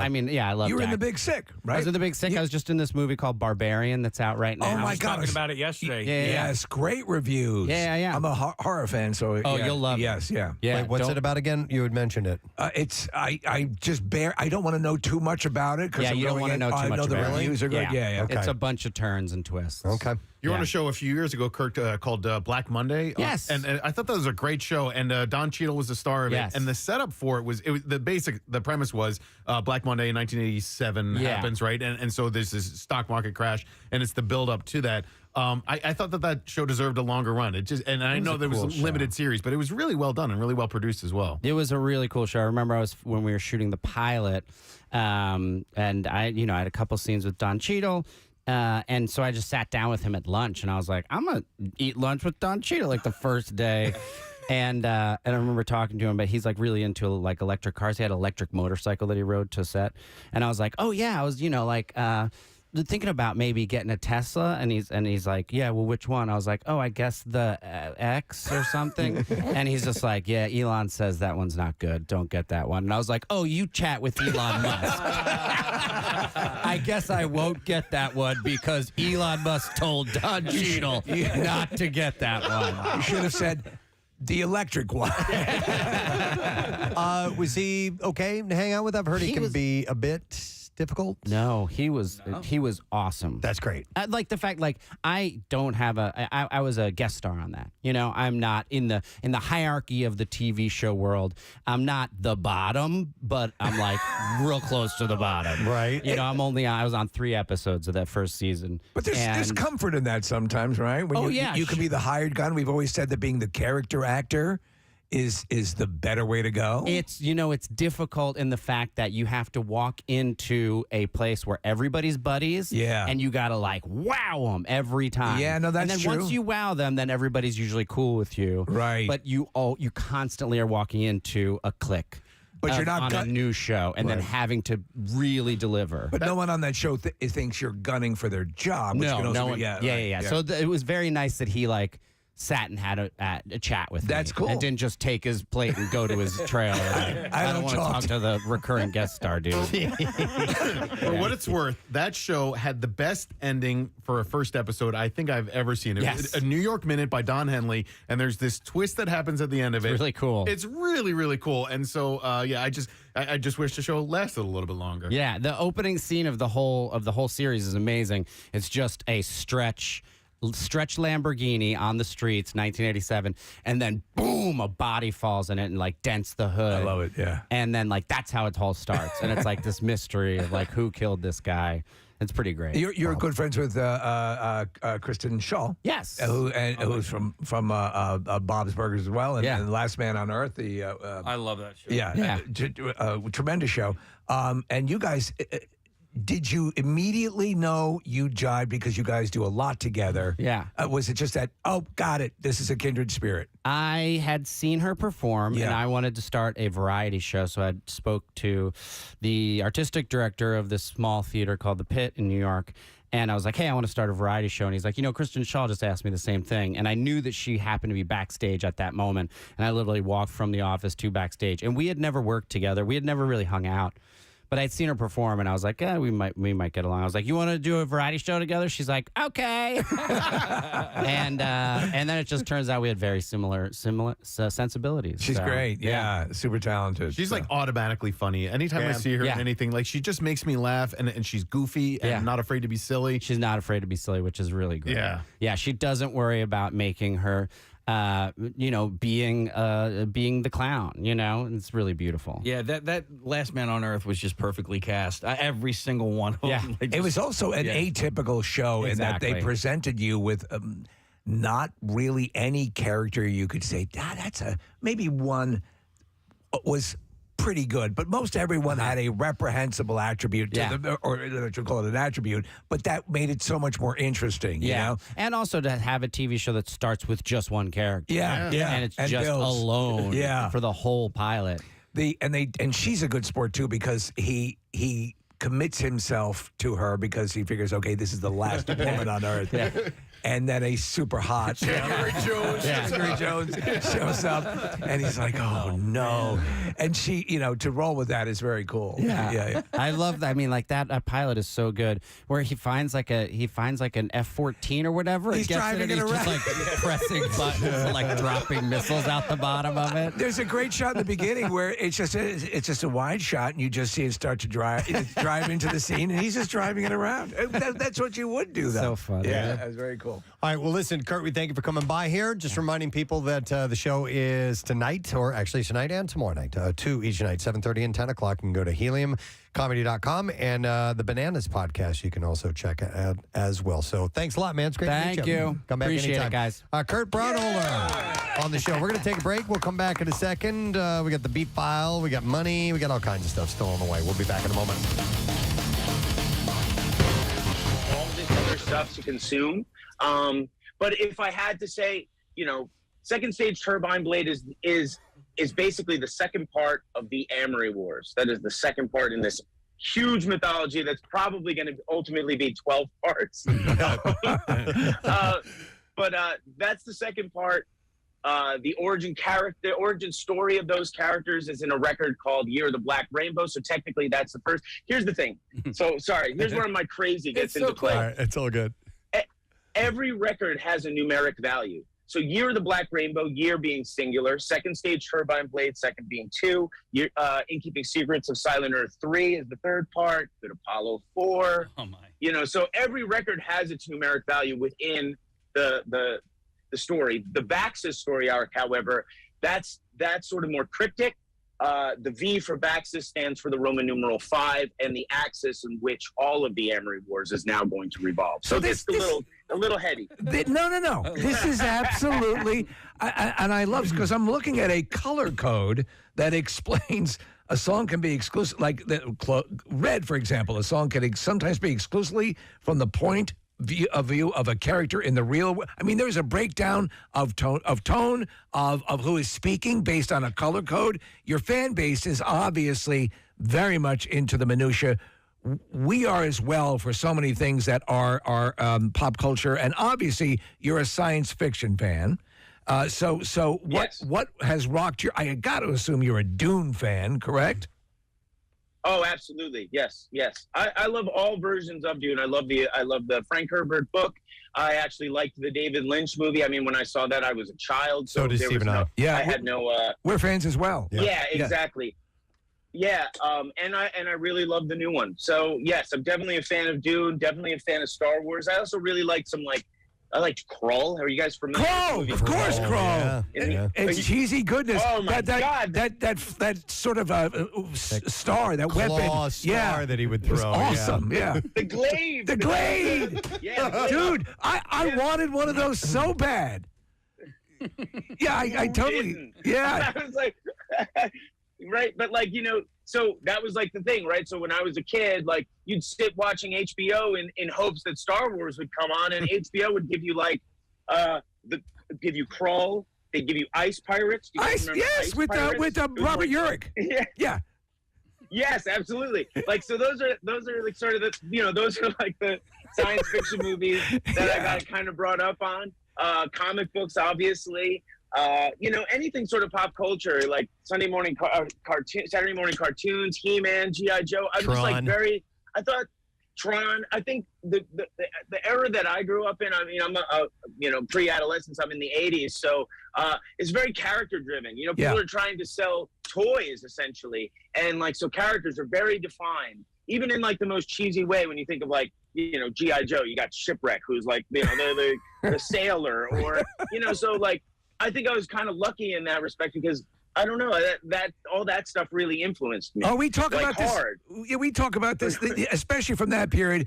We were just talking about the movie Alien Nation. Do you remember that with the? Yep, absolutely. Right. All of those were they were very high concept, very easily consumable science fiction. Mm-hmm. But it's funny because that gives us a fixed point at what was your impetus for this, and it all makes sense. But that's very cool. So besides the comic book and the music, since everything obviously has a very theatrical aspect to it, would you take a foray into films? Is this something that has actually happened and we're unaware of, that you've announced any plans for films? Because I think your vision would be perfect for this. We've attempted it, but on a very grassroots sort of small level, not in a very serious way. No one's really come to approach us essentially. Okay. At one point, Mark Wahlberg tried to get involved, his company Leverage, but it wasn't really.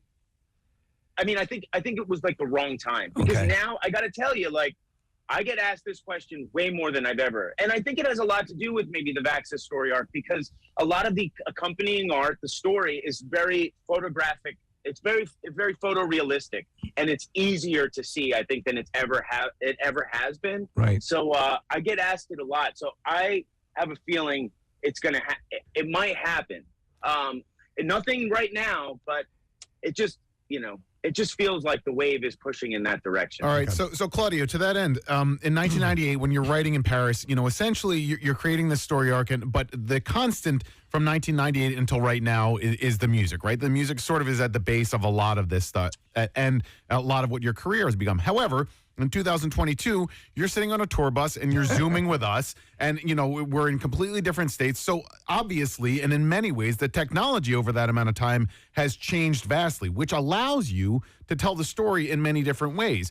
Which part of the technology advancements that we've had over the last 2 decades is most appealing for Coheed and Cambria? Which part of it is just kind of a distraction? Like, what have you guys really embraced? And you're like, oh my God, this is a really great way for us to tell the story in a way that we really want to. I always want to see it kind of get played out in a live action, just in the simplest form, whether it be television or movie. But there's so many other things now we have VR, we have metaverses, we have all sorts of stuff. And I think there's a lot of source material for us to draw from, and again, like that was never really my approach. It was really just to make, comic books, essentially, just to tell these stories in a different way, watch them get up off the record and come to life. And now it's like, yeah, sure, movies and television, but there's so many other places to stretch. Yeah. So it's really hard for me to wrap my head around all of them. But, at this stage, I'd like to do everything. I think these characters are, I think the characters are really, when I see our fans and I see them resonate with certain characters, that's so insane to me, because I never anticipated that. I never anticipated anybody to see themselves connect with a character. That was just not on the top of my head. And like, when you see that fans have like a favorite, like you have Ambelina on their arm, or, Willem Ryan, and, it's just like, wow, that's like me resonating with like Freddy Krueger or Darth Vader. It's so cool. No, absolutely. I want to talk about the fandom for a second here, and I'm going to lead this part by saying that we got a tweet from a fellow musician, Claudio. It is a Peanut from 311, and he's listening right now. So he tweeted at us. So I wanted to give a shout out to Peanut, who's listening this morning. But you mentioned the fandom, and I'm going to give you an example. And this is a killing two birds with one stone, because I want to thank this listener.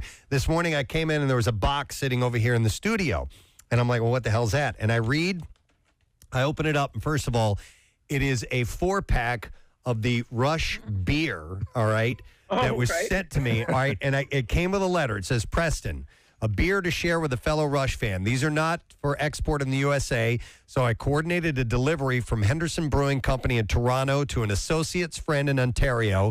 It was then driven from Ontario to Michigan to his mother's house. Oh, my God. A work associate drove from Michigan to Ohio. From Ohio, it was driven to Harrisburg, where I picked it up, and I drove it home to Langhorne, PA, and I now share a few with you. That is from Dean Gutierrez, an MMR listener. And so the reason I bring this up, A, I wanted to thank Dean. And second of all, in the world of progressive rock, there is a connection with the fans that I think is unique to itself. And because of conceptual works like you guys do, Claudio, there's further discussion about the music other than, I really like that song. Man, that rhythm's great. Or this guitar part's really awesome. You start talking about the subtext of the characters and the stories and all that stuff, and it just makes for a really special fan base. And I wanted to get, your impressions on that. Yes, we are so fortunate. I mean, our fan base is just amazing that they get into all of those sorts of things. Like last fall, we did a cruise that sold out, and everyone was super respectful. It was just, it's more of a family. We see the same faces a lot of the time. We've created relationships with our fans. It's something that, again, like I just never thought I could only have dreamed of. Right. And it's like, it's like happening. I wonder, we're lucky in it. I wonder, Claudia, how much of that connects to, and you come from a point of being shy. And and I did stand-up comedy. I'm doing this now, but initially I was kind of shy.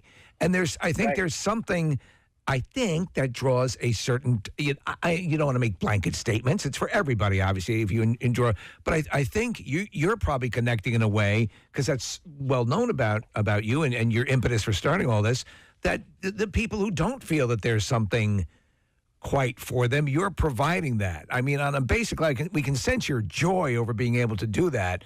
Would that be your greatest accomplishment, you believe, touching people who maybe up to now haven't found that thing that resonates for them?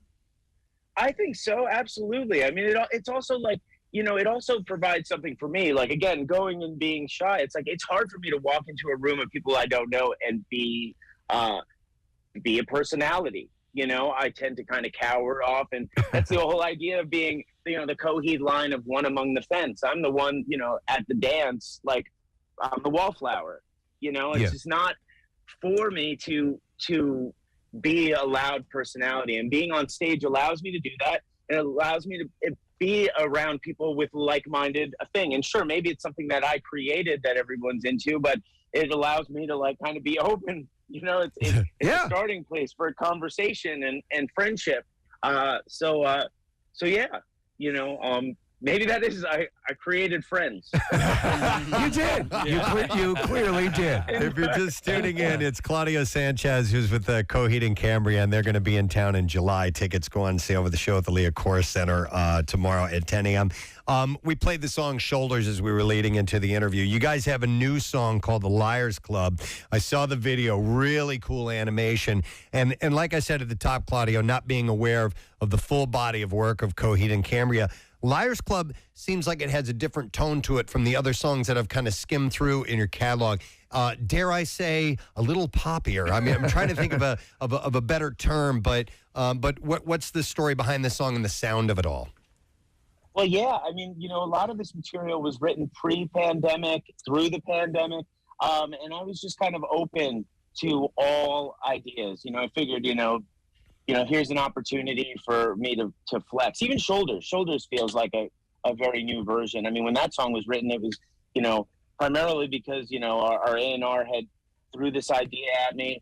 I was up for the challenge. I created it. I put it aside. It wasn't going to happen, and then I brought it to my co-producer, Zach Cervini, and he was like, wow, this is a vibe that's not on the record. We should work with this. And that became a song. And kind of the same thing for Liars Club, although Liars Club, I think, was a little more immediate because I knew that was, I thought that was a theme that I really wanted to express on the record. Like, who doesn't want to, like, embrace the lie sometimes, when reality just isn't, the way you see it. No, I was just wondering as you were talking and talking about that in Preston's question, and you mentioned Star Wars earlier. We have obviously know you're a fan.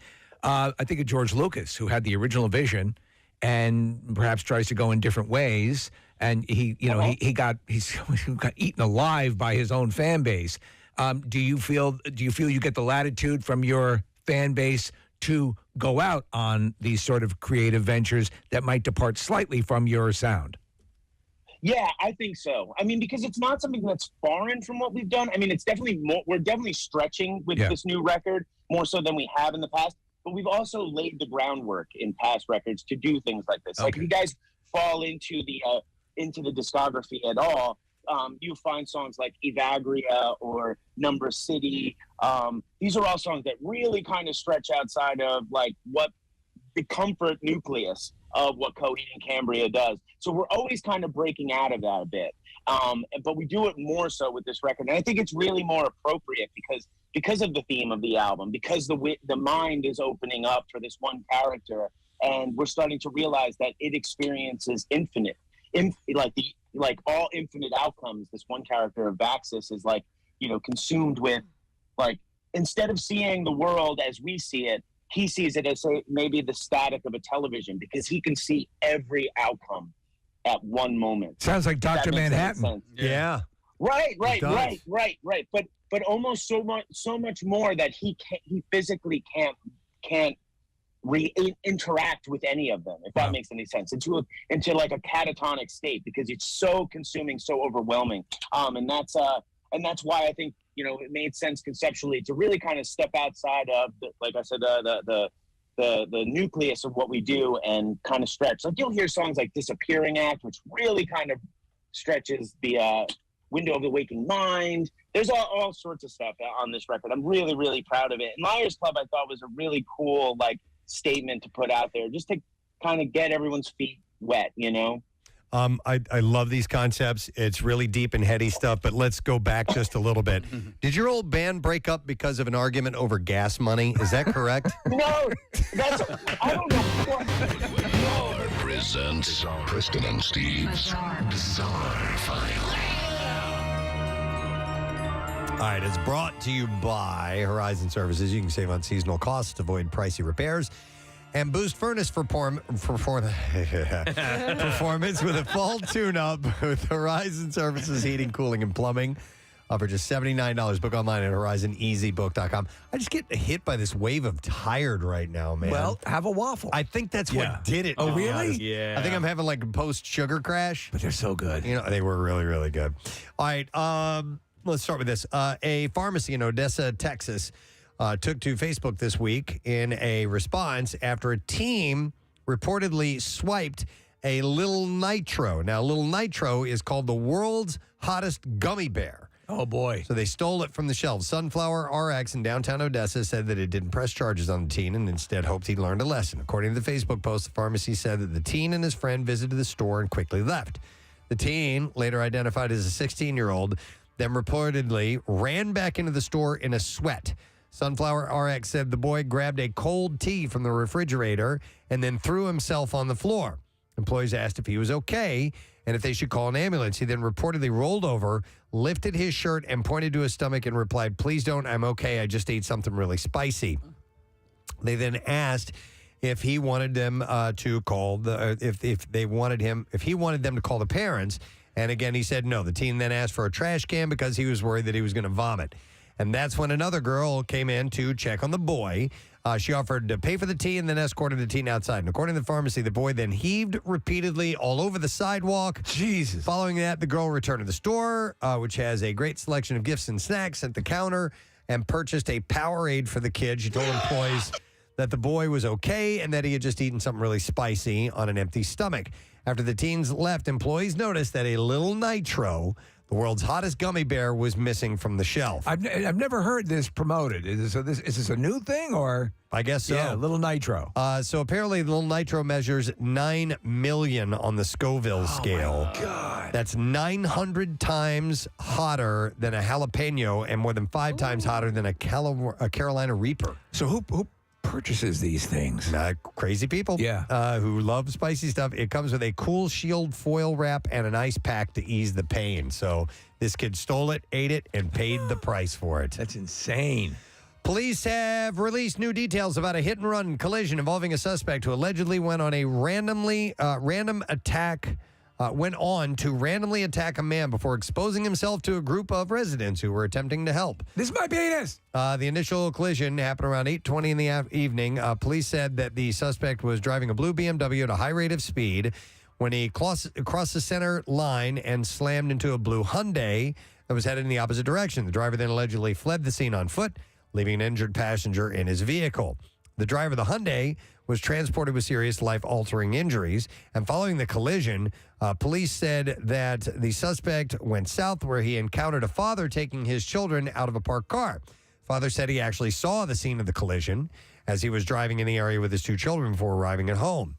His name was Marcelo, and he said, "I saw the accident, did a U-turn to avoid it, took a side street down and just pulled up. Didn't know that what was waiting for me, obviously. Once he parked, the suspect could be seen crouching at the back of the vehicle, 2 cars ahead. Oh, man. He walked out into the middle of the road, he said, and as I went to the back of the vehicle, he bumped into me, heavy, like ran into me, and pushed things over onto the sidewalk. And then that's when he started screaming and yelling. Father said the suspect then punched him in the jaw and proceeded to choke him before he allegedly opened the back door of his vehicle where his 8-year-old daughter was seated.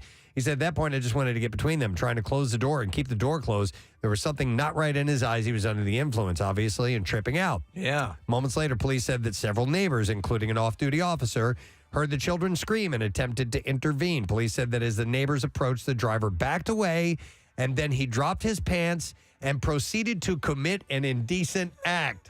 He started spanking it there in the middle of the road. I think at that point I'd be too distracted to do that, you know? Once police arrived on the scene, the suspect punched an officer in the face. He then attempted to run away, but was pursued by the neighbors and an off-duty officer. Another responding officer tased him, and then they took him into custody. Did I get to pleasure myself? A responding officer... No. Did I? No. Did I finish? Did I finish? So the off-duty officer, there are 2 police officers were taken to the hospital with non-life-threatening injuries. His name was Atif Khan, and he was arrested at the scene and is facing 9 charges, including aggravated assault of a peace officer. A Utah woman was arrested after she called police to report her husband had hit her. Now, officers responded to the domestic violence call Saturday, where the woman told them that her husband struck her during a violent psychotic episode. The arresting officer didn't hit her. Well, listen to this. Like her. So the arresting officer wrote that Rochelle Klingo Walker reported her husband had struck her on the right arm and left side. Police got a different story from Walker's husband, though, who reportedly produced a video of the incident. And the arrest report didn't specify if it was surveillance video or someone else had recorded it, but in the video, Rochelle is trying to bring out the victim's other personality by speaking in incantations. What? According to the officer's probable cause statement. Police reported the video showed Walker holding onto her husband's arm, proceeded to grip his arm tighter, cutting into his hands with her nails. The victim then takes a defensive position and tells her multiple times to stop what she's doing. Walker, who is reportedly visibly upset, is then seen getting off of the bed and retrieves a pair of scissors nearby. According to the statement, there were 4 children asleep in the home when the incident happened, and the fight woke them up. Walker's husband was apparently able to leave the room without injury, after which she called the police, and they ended up arresting her. Yes, so, but she was trying to get these other personalities to come out of this guy by whispering incantations. And then finally, a man used Mr. Clean magic erasers, printers, and other items to turn $1 bills into $100 bills.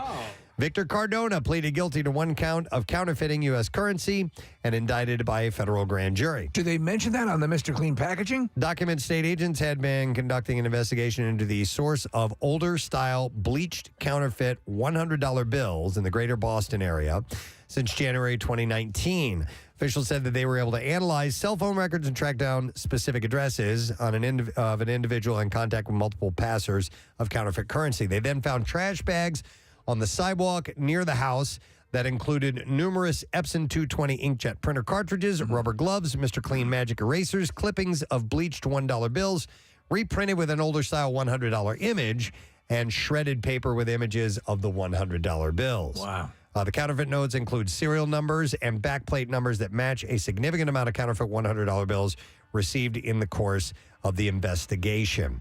This guy admitted that he had regularly been obtaining materials for counterfeiting currency.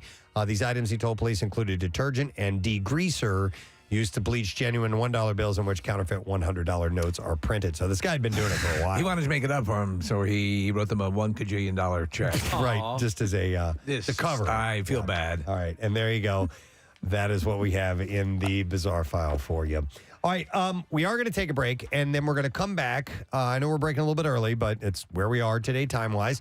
We're going to get to the Yoo-Hoo Loot, and we have lesson, question, trash, and music news. But before we do all of that, I've got 2 of these. I have the horror movie bundle to give to callers number 10 and 11 at 215-263-WMMR.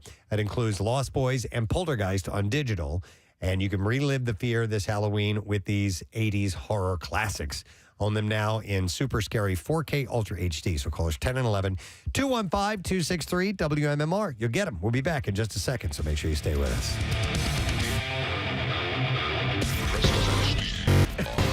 Wikipedia. It was on Wikipedia. And I'm like, wait a minute.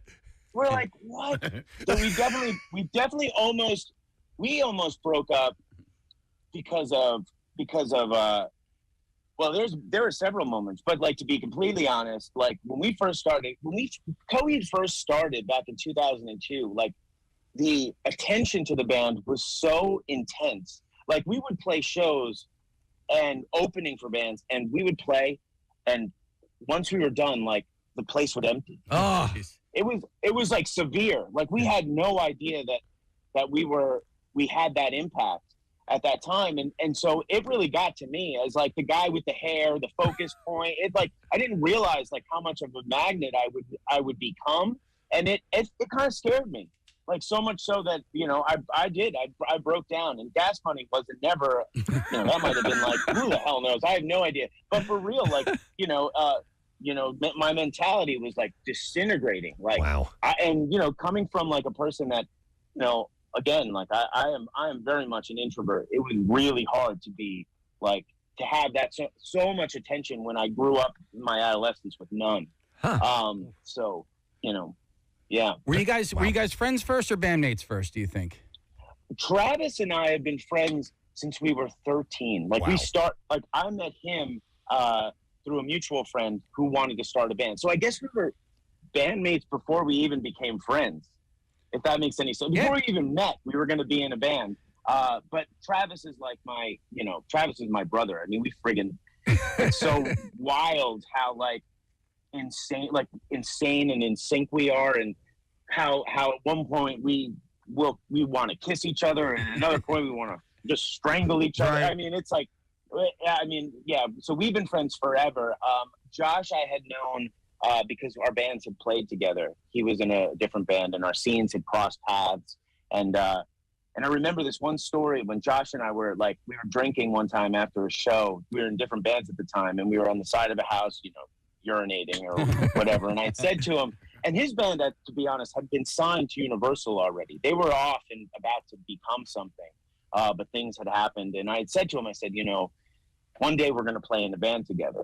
And he was like, yeah, right. Like, you know, because their career was starting, and here we are. So Josh, I guess we had been friends, you know, I guess in a band first. I'm not entirely sure how to answer that, but to be honest, like Josh, just to go off, you know, I play in a band with like some of the greatest musicians. I think they're in my opinion, I think they're very underrated. They don't really get like Josh. I mean, I don't know if you guys have ever seen us play, but he's like one of the worst parts of my job is I don't really get to watch Josh play, because he's just such a animated, beautiful piece of art when he's behind the kit. And you know, I just think he needs more recognition, as well as Travis. Just very interesting people. And Zach is actually the newest member of the band. I mean, well, when you say that, it's like 10 years, because our original bass player got arrested for robbing a Walgreens. I don't know if you guys know that. Yeah. That's better than the Gas Money story. We were aware. No, but it's interesting how, you know, you evolve as a band, and how you have to like learn how to like be around each other in a whole bunch of different settings. You're talking about tour buses, you know, pre-show, on stage, post-show. And, you know, these are things that you just sort of have to like learn about each other. And, you know, like, you didn't make a vow to one another, you know, on an altar in front of a whole bunch of people, but like you want to make this work because it did work at a certain point. So, you know, the band today is different than the band 5 years ago, is different than the band 10 years ago. And do you know what I mean?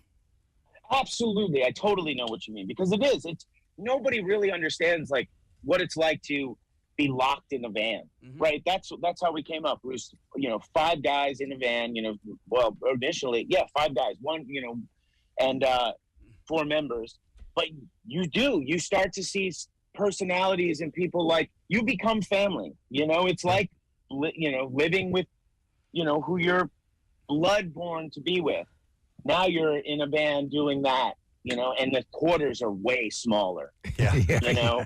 But, right? So it's like, you know, and you start to see these parts of people manifest, myself included, that it's like, wow, you know, you really, really get to know people in a way that you don't with others. And, you know, now we're lucky. This life has afforded us the opportunity for the luxuries of buses and, you know, hotel rooms and things like that. And, you know, 20 years into it, like, we all really have come to love what we do. Whereas, like, through that 20-year stretch, there may have been times where we really disliked it, you know, and not the artistic part, but just the living, you know. But for the most part, I mean, every day it feels like somebody talks about how excited and how grateful we are to be out here. Wow, that's great. It's such a it's an awesome place to be, man, and your fans are loving that you guys are having the success you are, and you're coming to town, and people have been stoked about the release of this album. So it's really cool. And judging by just glancing over our text messages, you got a bunch of new fans from sitting down and talking with us too, which is great. Oh, So, sick. I love it. So the Leah Core Center, July 27th, and tickets are available tomorrow at 10 a.m. CoheedandCambria.com. The new album, Vaxxus 2, A Window of the Waking Mind. Make sure you get that. We've been playing some songs from the album, and we're just excited. Thanks so much for coming on this morning, Claudio, and continued success to you and the band, brother. Oh, thank you very much. And thank you for having me. This was awesome. I had a really good time. Excellent. Awesome. Claudio Sanchez, guys, of Coheed and Cambria. And they're the real deal, man. Their body of work is dense. It is just, and by that I just don't mean by heavy in the music. There's a lot in the story. Well, this is everything that, again, when we were getting concept albums, you were getting thematic albums and all that stuff, and you'd be in that world. This speaks to exactly that. So I'm going to start moving through the music because I really like what I've been hearing. Yeah. Yep. And I love the whole concept of this thing that is the band. Yeah. That's so cool. And Press, I almost opened up a whole new door of conversation there because when he was talking about being locked in a van with people, and I just kept thinking about the book that you turned me on to, Project Hail Mary? Oh, Hail Mary, yeah. Where, they're in space and they put these astronauts into suspended animation, and it's not because they don't want them to age. It's because if they had them in a spaceship for as long as they did, they would murder each other. Yeah. That's a legit thing. And so when you have these bands that are just on tour, and they're on tour for the rest of, this month and through March, and then all through the summer, like when you're locked in a room with people, just think about how much you guys want to kill me after 5 hours of being in the studio, and then times that by 1,000. Throw you on a bus with us. All right. We love you, though, man. We're intrigued by our next guest's creation, so much so that we had to do it on our own, yet we don't have facilities to cook in. So Pagano's is a new restaurant that opened up in our building. We've been restaurantless. It's been a nightmare. For 2 years until last week, so that was nice. And as soon as they move into the building, we asked them to do something for us, and they did. We had to test it out. And they took a bag of potato chips, actually a few different bags of potato chips, and made mashed potatoes out of them. And we got inspiration from our next guest to do that. And you know what? We gave it. It was interesting and tasty. I liked it in its own way. But our next guest is actually coming to. I assume we are interrupting his vacation because he's in Cancun, Mexico, right now. You know him from his YouTube channel. Please welcome Sam, the cooking guy. Yeah. Hey, good morning, everybody. How you guys doing? Wonderful, Sam. How are you? I'm good, but let me start by saying interesting is generally not how I hope my recipes are viewed when people make them. Well, no, listen, here's the deal. I enjoyed the flavor of the potato mashed potatoes. The consistency was a tick away from $1,000. 1 minute. I'm going to have to hold that tick for just a second so everybody is on the same page and ready to go. And we have to wait. Did Kathy leave for the day, or is she? She's gone. Oh, she took off? Yes. She said something about F this place, and then okay. And her parkour class is meeting out in the parking lot. Oh my God, I forgot she does the parkour. Recreational parkour. So, all right. Well, anyway, just a reminder. She's peeling her apples. The Camp Out for Hunger is coming up. It'll be our 25th Camp Out for Hunger, actually. Amazing. And we have information set up at WMMR.com for all of that. And we have the Head Start program now at Acme. You can actually go in and donate monetarily ahead of time. We appreciate it. Do it right there at checkout. It's excellent. Easy to do. A reminder, too, is the Fill a Trunk Camp Out car show is going to happen again. Yes. We'll be talking to, our crew shortly when we get that all set up and ready to go. But November 6th it's set for, and we'll have details, I think, next week on that. So there's all these surrounding things that will happen with the Camp Out for Hunger as well, the business challenge, and Xfinity is doing this thing and they're sponsoring, and so is Acme and all these great organizations. Well, we need your help. Yes. We need your individual help with this. And as also well. to make it special for the 25th. I mean, we're coming, this is the first one fully back, A, and B, it also happens to be the 25th anniversary. Yeah. And so, therefore, we want to put the call out to those who have never had a chance to come down. Yeah. Since it is kind of a special number to maybe make that exception and come on out and be a part of it or at least contribute or do something. So details at WMMR.com. Here it is, MMR's Yoo-Hoo Loot. Now, listen up. Here's your keyword. All right, the word is pocket. P-O-C-K-E-T. And we'll give you until 15 minutes after the hour to enter it. There are 3 ways for you to do it. You can text it to the special contest short code number, which is 45911, or enter it via the MMR app or at WMMR.com. One random entry wins $1,000 in this company-wide contest. Each winner gets a call from Beasley, so make sure that you answer your phone. Contest rules are available at WMMR.com. And it is sponsored by Horizon Services. So, the word is pocket once again. P-O-C-K-E-T. Like I said, you have until 15 minutes after the hour to do it, so don't wait. Make sure you get on it now and enter that word, and we wish you luck. In the meantime, we're going to give away something else because we have a lesson question and a pair of tickets for the In Conversation with Sopranos event with Steve Sherpa, Vincent Pastore, and Michael Imperioli, and it's going to be Saturday, November 12th at the Keswick Theater. The question that we have this morning is, we had heard earlier about the monkeys having sex and more sex in lockdown. What band was on a T-shirt that a horny ape was watching someone wear? 215-263-WMMR. What band was on a T-shirt that a horny ape saw? Let's see if you know. 215-263-WMMR, and we'll do the trash while you call in. The trash business is a gold mine. 93.3 WMMR with Preston and Steve's Hollywood Trash. All right, let's get some stories before we head into the weekend. Steve, what's going on? Well, Sylvester Stallone and wife Jennifer Flavin were all smiles as they were seen walking hand in hand around New York City. Stallone told the paparazzi he was happy to report that he and Jennifer had rectum-siled. A rep for Joni Mitchell responding to a false death report on the legendary singer after one accidentally ran in People magazine. The rep said, quote, Miss Mitchell is absolutely not dead and only smells that way. Oh my God. And finally, Kathy Lee Gifford, this is interesting, saying she has no plans to read Kelly Ripa's memoir because it contains some less than flattering things about her dear friend Regis Philbin.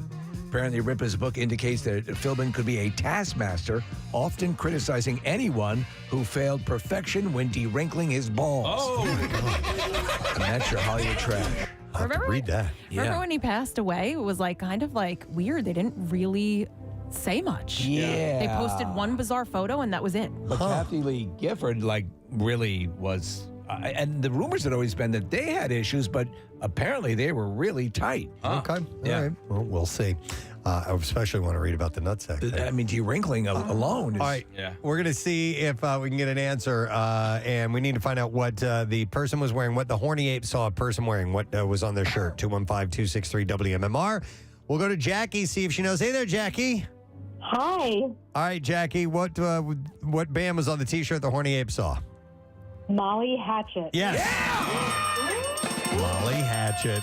I love it. Hang on, Jackie. We're going to give you a pair of tickets for the In Conversation with the Vamp, The Sopranos, featuring Steve Sherpa, Vincent Pastore, and Michael Imperioli. It's Saturday, November 19th at the Keswick Theater in Glenside, and tickets are on sale now at AXS.com. You know, it's spelled Sherpa, but I think it's pronounced Sherippa, but I don't know. Sherippa. I think you're right with the Sherippa. And but it there's always no throws me extra off. I in there. It's spelled the way that you were saying it, Preston. But I've heard people say Sherippa. No, you know what it is there? Look at it. SCHIRRIPA. Oh, there is a second I. I've been butchering it all week. Schedule or schedule? Where the info sheet is, where I have it hanging up here, it's like just on the edge of my glasses blurriness, and sometimes I mess things up. Can you move your head? I could. Okay. Probably. I'll have to work on that. But in the meantime, we're going to get to music news. Now, Preston and Steve's Music News on 93.3 WMMR. Brought to you this morning by SEPTA. Day or night, SEPTA is the Philly way to go into, out of, and all around the city. Plan your trip at iseptaphilly.com. Red Hot Chili Peppers return today with their 14th studio set and second new album of 2022. Like last May's Unlimited Love collection, the new double album, Return to the Dream Canteen album, was also produced by Rick Rubin. Unlimited Love debuted at number 1, marking the band's first chart topper since 2006's Stadium Arcadium, and its second with returning guitarist John Frusciante. It's pretty wild that they, still remaining that vital. Yeah. When announcing the new set, the band posted on their social media platforms, we went in search of ourselves as the band that we have somehow always been. Just for the fun of it, we jammed and learned some old songs. Before long, we started the mysterious process of building new songs, a beautiful bit of chemistry meddling that had befriended us hundreds of times along the way. And once we found that slipstream of sound and vision, we just kept mining. With time turned into an elastic waistband of oversized underwear, we have no reason to stop writing and rocking. Bullshit. The band went on to write, it felt like a dream when all said and done, our moody love for each other and the magic of music had gifted us with more songs than we knew what to do with. And, well, we figured it out. 2 double albums released back-to-back. So that's what they ended up doing. Pancake just texted me and says that Pierre has an interview with Chad Smith today at 2 p.m. What? Yeah. Excellent. Chad's a fun conversation. He's great, Should be yes. really cool. Let's see. Out today also is Pawns and Kings, the 7th studio album from Alter Bridge. The quartet featuring Creed co-founders Mark Tremonti, Brian Marshall, and Scott Phillips with singer-guitarist Miles Kennedy from Slash's band. It's the quartet's follow-up to 2019's Walk the Sky, which was Alter Bridge's 6th consecutive top 20 debut on the Billboard 200 and is the group's 6th studio set to be produced by Michael Elvis Baskett. That's right, man. Pawns and Kings has been preceded by the title track Silver Tongue, Sin After Sin, and This Is a War. The 4 singles reflect the entire album's broad dynamic range, including the 8.5-minute epic Fable of the Silent Sun. I think that'd be probably one of the more annoying things of like naming an album, sometimes like Led Zeppelin famously, the titles never seem to correlate to what the song is. Yeah. By the way, they're going to be in town February 5th at Franklin Music Hall. Måneskin just released a dramatic gothic video for their latest single called The Loneliest. They first played the song for an audience in London just last week. The new video features the group the band and a group of mourners attending a gothic funeral, and then suddenly the weather takes a turn for the worse as all his frontman Damiano David gives the eulogy. In a press release, David said, "This song means a lot to me. It's a personal song, but I hope that you can all relate to it in your own way. Next year, they will launch a European tour that kicks off in February in their homeland of Italy." And then finally, Rivers Cuomo says that when he attended Harvard after Weezer's debut album was released, it took about a year before anyone recognized him on campus. Cuomo explained that he had a procedure done on his leg, so he was walking with a cane, and also he had grown a beard. He said, "I just looked like some really super old weird guy." He recalled being in music class once, and some of the kids asked him what he'd be doing over the summer break, and he said, I was like, we're going on tour with No Doubt, and I'm in Weezer.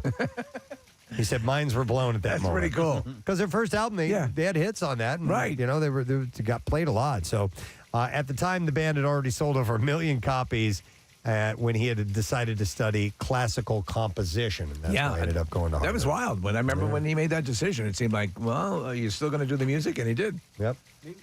Should I go to Harvard? I think you should go to Harvard. Okay. I thought you went to Harvard. I did twice, but should I go back? Yeah. This time go for the school. Yeah. Not just the souvenir shop. Not just the sweatshirt. All right, that's all I have in music news. It looks like we're going to be wrapping up earlier than usual. So if you have been waiting for the letter of the day, it's going to be coming shortly, and so we'll have your opportunity to win that. And don't forget, you still have about 5 minutes left to enter the word pocket for you who loot. So make sure that you do that now. We're going to take a break, and we will be back in just a moment. Make sure you stay with us. Starchy and stickier than regular mashed potatoes, I thought. Look, I cannot help with some. This is like eighth hand reviewing here. Right. My recipe goes to you guys. You guys don't even make it. You put it in the hands of a brand new restaurant. We have no idea if they can even cook. It's true. And now suddenly I'm being rated by this. I don't want the audience to take this one example as All right. Fair enough. And you have plenty of great examples on your, Yes, we YouTube do, channel. we do. So, yeah. hey, number one, why are you what's going on in Cancun? What are you doing there? Oh, just a vacation with my wife and two sister-in-laws and a husband. We tried to put together for a while now, and it's just gotten derailed for one reason or another. So just a little break because the weather in San Diego is probably 65 or 70 today, and who wants that? That's freezing. So we've come down here. Yeah, where it's warmer. I can't believe you're checking in from your vacation. We appreciate that. That's really cool. You guys reached out. I saw the comment on Twitter. You reached out, and I was honored. I'm always happy to chat with new friends. Awesome. And I hope that you call on me from time to time when you want to berate one of my recipes. Certainly. Well, I think he's reading it wrong. We approved. Yeah, it was. I in particular thought, not to go off on this too much, but taking potato chip flavors that you liked. I forget the one that was really a home run. No, listen. I want mashed potatoes made from potato chips to retain some of the potato chip flavor, and they did. Yeah. Well, that's good. Look, years ago, before YouTube, I had a TV show in San Diego for a whole bunch of years, and we shot a show once that it was based around mashed potatoes, and then we did certain things to them in one of the segments. And the person behind the camera never knew what my plan was until I started. And I said, okay, today we're going to start everything with these. And I reached into the pantry and I pulled out those dehydrated mashed potatoes that you guys talked about when you first discussed this. And she stopped the shooting and she went, you're effing kidding me. And I went, no, I'm not. I go, they're potatoes, just in a slightly different form. Look, dried porcini mushrooms are one of the great finds in the world. You rehydrate those and they're glorious. Yeah. A potato dehydrate. Come on, it's not the most sophisticated thing to start with. So what's the big effing deal? Right. No, you're right. Yes. Hey, listen, real quick, Sam, you'd mentioned meeting new friends, and I'm new to your YouTube channel, and I can't wait to delve in and find out more about it. Thank you, not knowing much about you, I pick up a little bit of a Canadian pronunciation. Where are you from originally? I'm from Vancouver, Canada, West Coast, prettiest part of the country, we think. Stunning. Both Steve and I have been there. It's just amazingly beautiful. Absolutely. It's not just beautiful, but it's a really cool city. It's got an amazing vibe. It's got a huge Asian population. It's got British influence from the old days. There's a touch of French. They all go together. They make great food, interesting people. And you guys got ahead on the marijuana thing way in advance of everybody else. That was pretty awesome. Way in advance. Look, I was pushing for that as a 16-year-old boy living in that city, and they just they didn't listen to me then. It took them a while. I'd like to think I was the forerunner in that whole process. So learning more about what you do. You know, I was watching a recipe this morning. It was from one of your newer videos, which was Italian fried rice. I make fried rice at least once a week, maybe a couple times a week. Yeah. It's a family recipe. It's really simple. It's nothing special, but it's something that I just love to do. And you've taken it in another direction. Is that, in a sense, what you like to do with most of your videos, is taking food into a new direction? It is. I mean, sometimes we make fairly straight ahead things. We made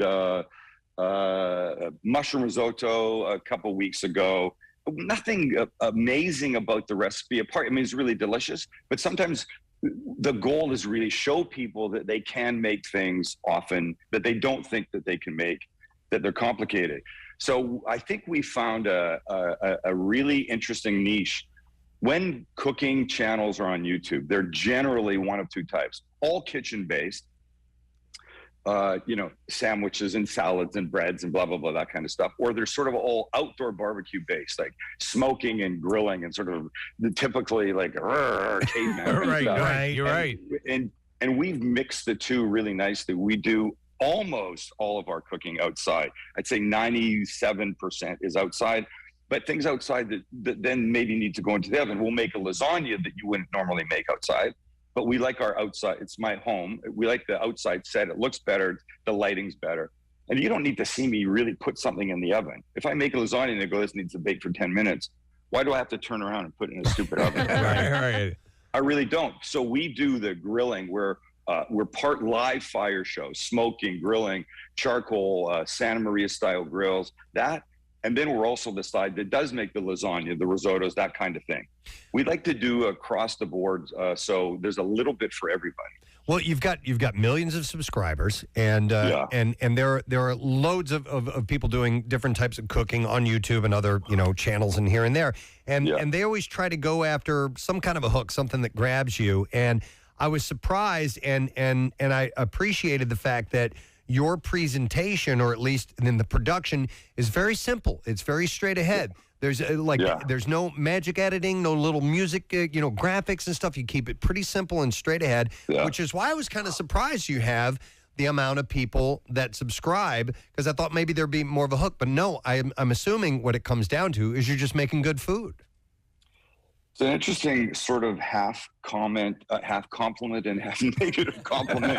You know, your show is really basic. It's like a third grader can do it. And now I'm surprised that you have almost 3.5 million subscribers. I had a feeling you might take it like that. So look, we've been on YouTube since 2011.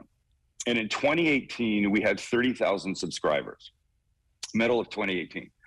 From the middle of 2018 to the middle of 2019, we went from 30,000 to 1 million. And then the next year, another million. The next year, another million. Wow. And I think what we do, you're right, there is nothing fancy. I do think, though, the technical work, the editing is beautiful. The work for our channel is as beautiful as any TV I've ever done, for a start. It is simple, but I think my goal is that people walk away with a good understanding. So there's more talking in ours, I think, than many of them. Many of them it's like 1 cup, 2 cups, stir, mix, pour, bake, that kind of thing. I'll say, do this. And if you don't have this, let me tell you a workaround for it, or here's why I like to do this. I feel like I'm a teacher. It seems silly at times, but I do feel like I'm a bit of a teacher, and I really want people to walk away saying, almost swore. It's all good. I really want people to know that this is how they can do this. I had an idea in 2001 to start a travel show on TV, and the basis of it was show people that they could go to places they thought were complicated, and it wasn't. They could do it. Don't go to North Dakota again this summer. Try someplace you've never been or you've been scared of. Maybe go to Hong Kong or Tokyo or something like that. And, in 2001, sadly, 9/11 happened to change stuff for me. But I decided to find something else I thought I could do on TV that I could also help people learn so that they could go, I can do this. And I came across, literally within a week and a half of 9/11, I came across a cooking segment on a local channel here in San Diego. The guy was making a butternut squash soup. It was September, it was fall, it was a perfect thing to do. It was the most boring, complicated recipe I've ever seen. And as I watched that, I went, holy yes, somebody should make that better. And I went, damn it, I have nothing to do. I will try and make that better. My wife came home from work. I said, I'm going to start a cooking show instead of a travel one. She goes, I think that's a great idea. Just one thing, honey. I go, what? She goes, you just can't cook. I go, but see, here's the genius. I'll make things so easy, people will say I can do that. No, I'll be my own weakest link. That makes complete sense, because I'll tell you what, as YouTube has grown over the years, and I remember clearly when the one video of the guy at the zoo that was the only available, and now we have, and we talk about it often, as a teaching device. Yes. Okay, I'm fixing this thing in my house. You can find somebody doing that, doing it with the tools specifically that you're using in the specific. And so I was just raging about what you just said a few minutes ago. I don't need all the production. I need someone to talk to me. And the way you're saying about giving is sort of a lesson on how to do it. It drives me crazy when they try to get too cute with the information imparting, and I'm there and I got the tools out or whatever. I'm like, just show me. Just tell me how to do it. Exactly. Yeah. I think, a lot of people that cook in the culinary space on YouTube, a lot of them are credentialed in the sense that they've been to culinary school, that kind of stuff. And I have none of that. I've never taken a cooking class. I've never been to culinary school. And I think that benefits me in the sense that I don't lean on that chef terminology, the chef technique, that kind of stuff. I'll say things that regular everyday people would say, and it resonates with them and they can make it. And yes, I swear a lot. I'm sort of not normal that way. I was on a radio program live from Calgary a few months ago, and in the middle of the thing, the guy said the S word. And I thought, suddenly I went, oh my God, he's going to get in such trouble. And I went, oh, no, it's Canada. They understand that that's not a word that's going to start a war. Right. No parents are going to write in about that. Yeah. So Sam, with your lack of culinary experience going into this, sure, you're now a restaurateur, right? I mean, like, so you own 3 restaurants? I have 3 restaurants. Here's the important part of that, President. I have 3 restaurants with partners, and they came to me and they said, look, we're fans, but we like what you do. Here's what we do. Do we think we could put that together? And I said, yes, but I'm not going to be the guy that's going to be on the line in the back every day. I can't do that. I don't want to do that. Right. When we run out of tomatoes, I'm not the guy to get them. Right. When Susie calls in sick, I'm not the guy that has to stand up, jump in on the line again that day. I say I have the best restaurant job in the business. I get to be the inspiration, the face, the brand, the food, the recipes. And they do their part and I do mine. And it's been a good relationship so far. There are so many business ventures that I wanted to get into where I'm like, can I not be the person that has to do all the stuff and just kind of give you guys some ideas or something like that? Yeah, I've never found any takers on that. Well, it's a little bit more complicated than that, Preston, but it's a great relationship. And I know you're kidding, but it's a business that I said forever I would not go into on my own, because here's what I know. I know I don't know the restaurant business. And even though I have a successful YouTube following and, of course, a great following in San Diego, because this is where I started, I knew that I didn't know how to do that, which, unfortunately, a lot of people think it's about a dish or just a couple of recipes. Honey, your lasagna is so good, and that restaurant down the street is packed. If we had a restaurant, your lasagna is better, we'd be packed all the time. Right. Yeah, there's a little bit more to it than that. Speaking of joking, and a listener had emailed me to ask you about this, to find out about this. They wanted to know, what's your beef with Guy Fieri, and is it a joke? I've never met Guy Fieri. I am only jealous of his success, and he's such a public figure. Let him.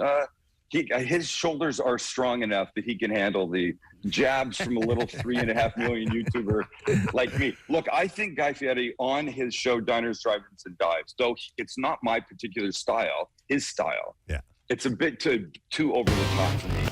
WMMR 93.3 WMMR. Everything that rocks. Preston and Steve program coming to an end on a Friday. No sad broing all over the place. No, yeah, absolutely. But I would like to thank our guests who have been on the program. Before we move on and do anything else, I would like to thank Dan Mentz, who was on earlier. Yeah. You know him from Bob's Burgers, and he is playing Punchline tonight. He will be there at 7:30 and 9:45, and also the same times tomorrow. We also had another comedian, Kurt Braunohler. Yeah. He is at Helium Comedy Club tonight and tomorrow as well. HeliumComedy.com for tickets and information. And also thank you to Eric Cushing of the Philadelphia Police Foundation.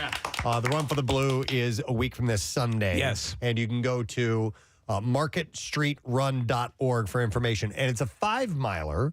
So if, like the 10-mile, if the Broad Street Run seemed like it might be a bit too much for you, then this might be exactly what you're looking for. I think it's perfect. Yes, absolutely. And this time of year, a lot of runs happen because it's usually comfortable weather to take a run in. Even if it's a little bit cool, that's good. As they say, you don't sweat your ass off. That's true. Yeah. Pierre Robert is here. How you doing, man? Okay. How are you kids? Wonderful, sir. Wonderful. Let's see. Shall we talk about what we're going to talk about first, or do the letter of the day? So. Okay. Let's do the... I'd mentioned no sad, bro. That's not necessarily true. It's a little sad. And we're going to kind of address this elephant in the room for those of you who have noticed an absence of a voice on MMR last few days. If you have not heard or noticed, we have the unfortunate news of passing along that Jackson is no longer with the radio station. We've all been in the business for a long time. Yes. And we've seen things happen and people move on and people sometimes get let go, and sometimes corporate entities have their structures and things happen. I've been on the receiving end. As have I. And the way it usually works in the radio business is someone tells you, oh, by the way, today was your last show. Mm-hmm. And you don't get a chance to go back on afterwards because you have this microphone and who knows what can happen in that situation. So we're just, it's unfortunate that that this happens. A A family member of ours is no longer here. We wish him well. Jackson's in a really good space. His attitude is really good. Yeah. It's an ever changing landscape. Radio is. And as you said, the one thing is there's a strong sense of family here, and he's a family member. And for all the years that we've listened to radio, it's one of the things you always encounter. Someone is gone, and where do they go? What happened? So, as you said, Preston, we felt it was only appropriate to mention that this has happened, and this is just something that happens, and the business. Well, sometimes they just disappear. They just disappear. So we didn't want that to happen. Right. Yeah. Right. Most stations, when this happens, it's just like, John's your afternoon DJ. Tom is here now. Right. It's like, what happened to John? One of our DJs is missing. Yeah, I will play that song in a coffee break for Jackson. But I mean, it's confusing to the listeners, and because you as the listeners are part of our family, and it's been written out about in Philly Mag, and it's fairly out there in social media land. What happened? Corporate cuts are, I guess, a way of American and life in general. We didn't see it coming. Jackson didn't do anything wrong, but it's not an easy time out there. And I guess everything, everything, and, worldwide. So we did lose the overnight show as a result of this, and Jackson. So it's been a shock for us here. But on the other hand, as you said, Jackson is in great shape, and he, harbors no ill will, and he's got a great positive spirit, and most stations wouldn't even bring it up to talk about it. And that just shows what a professional that guy is. Oh, my God. To have this positive attitude and has not gone on any kind of a negative run of emotions or anything like that. He's got his jiu-jitsu school, which is wonderful, Mainline United, Brazilian Jiu-Jitsu. So we're really happy for him. We're just going to miss him. Yeah. That's the thing. I think we might be more sad than he is. I know that he's not happy about losing his job, and he certainly was a brother and a family member. But it's not like he died. It's a weird thing that happens. Jackson's still around. He's staying here too. Exactly. He's going to be in Philly. Anywhere. That is such a good point. Yeah. Nick. Because when it happens, for us, it sort of feels like a little death in the family. It is, and it is, except that he is alive. He's okay. Right. Yeah. But either way, the way I viewed it was that our family was broken up. He's not gone forever. He's gone from here, but it broke up our family. What I mean? We've been together for almost 20 years, all of us here at the station, and so that's hard. He's been here 18 and something. He and Brent and I were on stage before Shinedown, and I said, Jackson has been here 18 years. Brent has been here 16 years. And how long have you guys been here? 17 is our 17th year, I think. So, I mean, it is a family. And our listeners, you as our listeners are part of that, which is why we didn't want to get maudlin or anything, but we also didn't want to let it pass without acknowledgement, because you as our listeners are part of our family and you know what's going on. And so to pretend it didn't happen wouldn't be fair to you, our listeners. And it just includes you in the mix, as we've always tried to do. Could not have said it better myself. Well said. Perfect. Yep. Yes. Yep. And though nothing official has been stated, that time will. I think you'll be happy with. Well, Brent Porsche is going to slide in and do afternoons for the interim, and who knows if that'll become a permanent position for him or not. I certainly hope so, because we love Brent. He's a long-time member of the family, like you had said. Yeah. So we'll see if that ends up being the case or not. Yeah, and we also want to take a moment and thank Jackson for the incredible contribution that he made to this family. I mean, he's that voice of steel. Just listening to his voice, I knew women who would fall in love with. I've got to meet him. He's married. No, I've got to meet him. No, he's married. That voice. We did lose the best-looking on-air staff, so that's a shame too.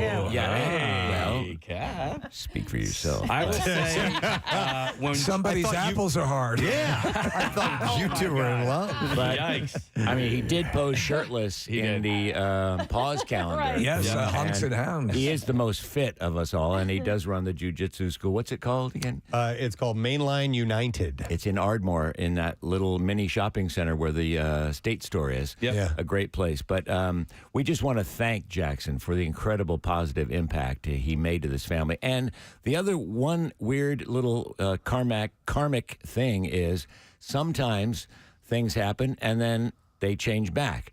Ray Koob is a good example. He was on MGK for a while, and then that shift ended, and now he came back a few years later to here, even though he's part-time. So you just never know. No doors are closed, as it turns out. I just know that when we came to this radio station, it was exciting and it was an honor to work with you. But I also felt the same way about Jackson. When he had first come in, I was like, I want to meet that guy. And I remember he's married. Well, he, at the time he was not. He was not married at the time. He met his wife here. He went. He met his wife, right. And his family and his existence as we all know it. As a result of him working here, but. I think, we work in different day parts, and I know that Jackson and I have a mutual admiration for one another because whenever we see each other, it's like, oh, dude, how are you? And every single time. And I always enjoyed seeing him. I always enjoyed his company. And I will say, because we didn't get to see him that often. Different shifts. Yeah. But one of my lowest moments here at the radio station started as a high moment because it was the bike race was in Manayunk, and it was the first time I really got to hang out and have a beer with Jackson. And I had a blast with him. Had a wonderful, amazing blast. And then later on that day, I got one of the drunkest I've ever been in my entire life. Preston had to come pick me up and drive me home. But it all started with me. And I was just so looking forward to that moment of being able to have a couple of pops with Jackson. And Well, as I sort of, his Twitter, message was really sweet and well written. And I said, I demand that he stay in Philadelphia, and I demand we get to see him more. And so hopefully, what you said, Pierre, will manifest in some way. But he's not dead; he'll be around, and we'll do everything we can to promote and see him a lot more. Right. One thing I want to add real quick is that it was kind of sad the last couple of days walking past the MMR, the Main Air studio, and not having an overnight DJ. It's something that we've gotten used to over the years, and I'm going to miss that. So it's been a nice thing for this radio station to have, and I'm sorry to see it go. It is a change, and the whole thing, it's always changing. But we've been through a lot of changes at this station, and it's 54 years. And with your friendship as listeners and support, we shall continue. And you can always see Jackson because you'll know he's coming because he's got a truck the size. He's got a Jeep that looks like a small Sherman tank. It's got torpedoes on each side. It's got missile carriers on it. I mean, it is a marvelous structure. He loves it. All right. And then you hit the horn and it goes, Man, the drunk day you guys did together, you and Preston. We just aired that. I know. We just re-aired that. It was so damn funny. And you guys ended up wrestling on the floor. Well, did? Yeah, that was fun. All right. Listen, he was single at the time. See, even you fell for that. I know. How can you not? We love you, pal, and we wish you luck, and we'll see you soon. All right, we need to do the letter of the day. You ready, Pierre? Yes. Here we go. Preston and Steve on 93.3 WMMR. Now, the Daily Letter. All right, and the Preston and Steve show is brought to you today by the letter P as in partner. All right, and we have a 3-letter word right now. We'll take caller number 3. How about that? Oh, my God. 215-263 WMMR. That is a number, and we'll see if we can give our prize away in just a second here. With all that being said, what do you have planned for the day ahead, sir? Let's see. Well, we've got Grateful Dead birthday coming up, Bob Weir on Sunday, and Dead and Company tickets, I believe, went on sale, will go on sale, maybe just did go on sale for the final tour. Right. Right. But that's what they're promoting it. Shades of Motley Crue, Cher, Eagles, and everything else come to mind. But nonetheless, the so-called final tour next June went on sale today. I'll have a pair of tickets for that. We'll have a block of the Dead. We've got a block of cake, which will be great fun. We have Moody Blues, and we will also have the Yoo-Hoo Loot at noon and at 3 p.m. So that'll be cool. Excellent. Nice. All right, we'll go to the phone, see if we can get a winner here. We're looking for caller number 3. It's Mike. Hey, Mike, good morning. Good morning. All right, Mike. Hi, Mike. What is the word of the week, please? How you doing, Mom? Sweetheart. Sweetheart, pal. The word is tip. Great Day in the morning. And there it is. You got it right, Mike. And we're going to give you a 4-pack of premium box seats in the front row of box number 1 for Chris DiStefano's sold-out Right Intention Wrong Move Tour, which is going to be Friday, October 28th at 8 p.m. at the Fillmore in Philadelphia. I also want to remind folks that Sunday is the AIDS Walk, and I will be out, God help me, bright and early at 7 a.m. to host that, as I have for many years. You had Rob and Carrie in earlier this week. Still possible to sign up and help and get out and walk. It's still a problem, and it still needs addressing. Please do. All right, Mike, by the way, hold on the line. Just to remind you, the early show is sold out for Chris DiStefano, but some tickets remain for his late show that night at 10:30 on sale now via Ticketmaster. Yes, sir, you with your hand up. Well, I also forgot. Well, you know, it's not easy being me.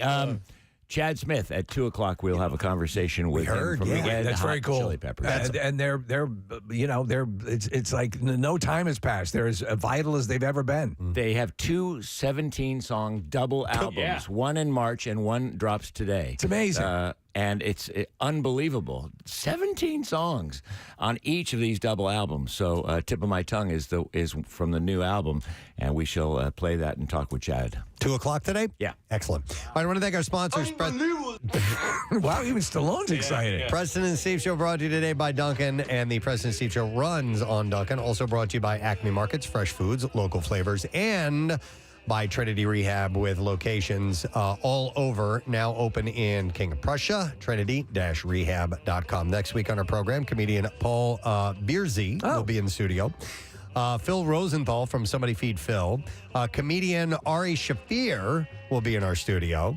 And director Ryan Johnson, the guy who brings Knives Out to you. Knives Out, yeah. From the area, a super nice guy, and he's going to be stopping by as well in our studio. Very cool. That's awesome. That's it. We're done. Rage on. Have yourself a wonderful weekend, gang, and we'll see you later. Bye-bye.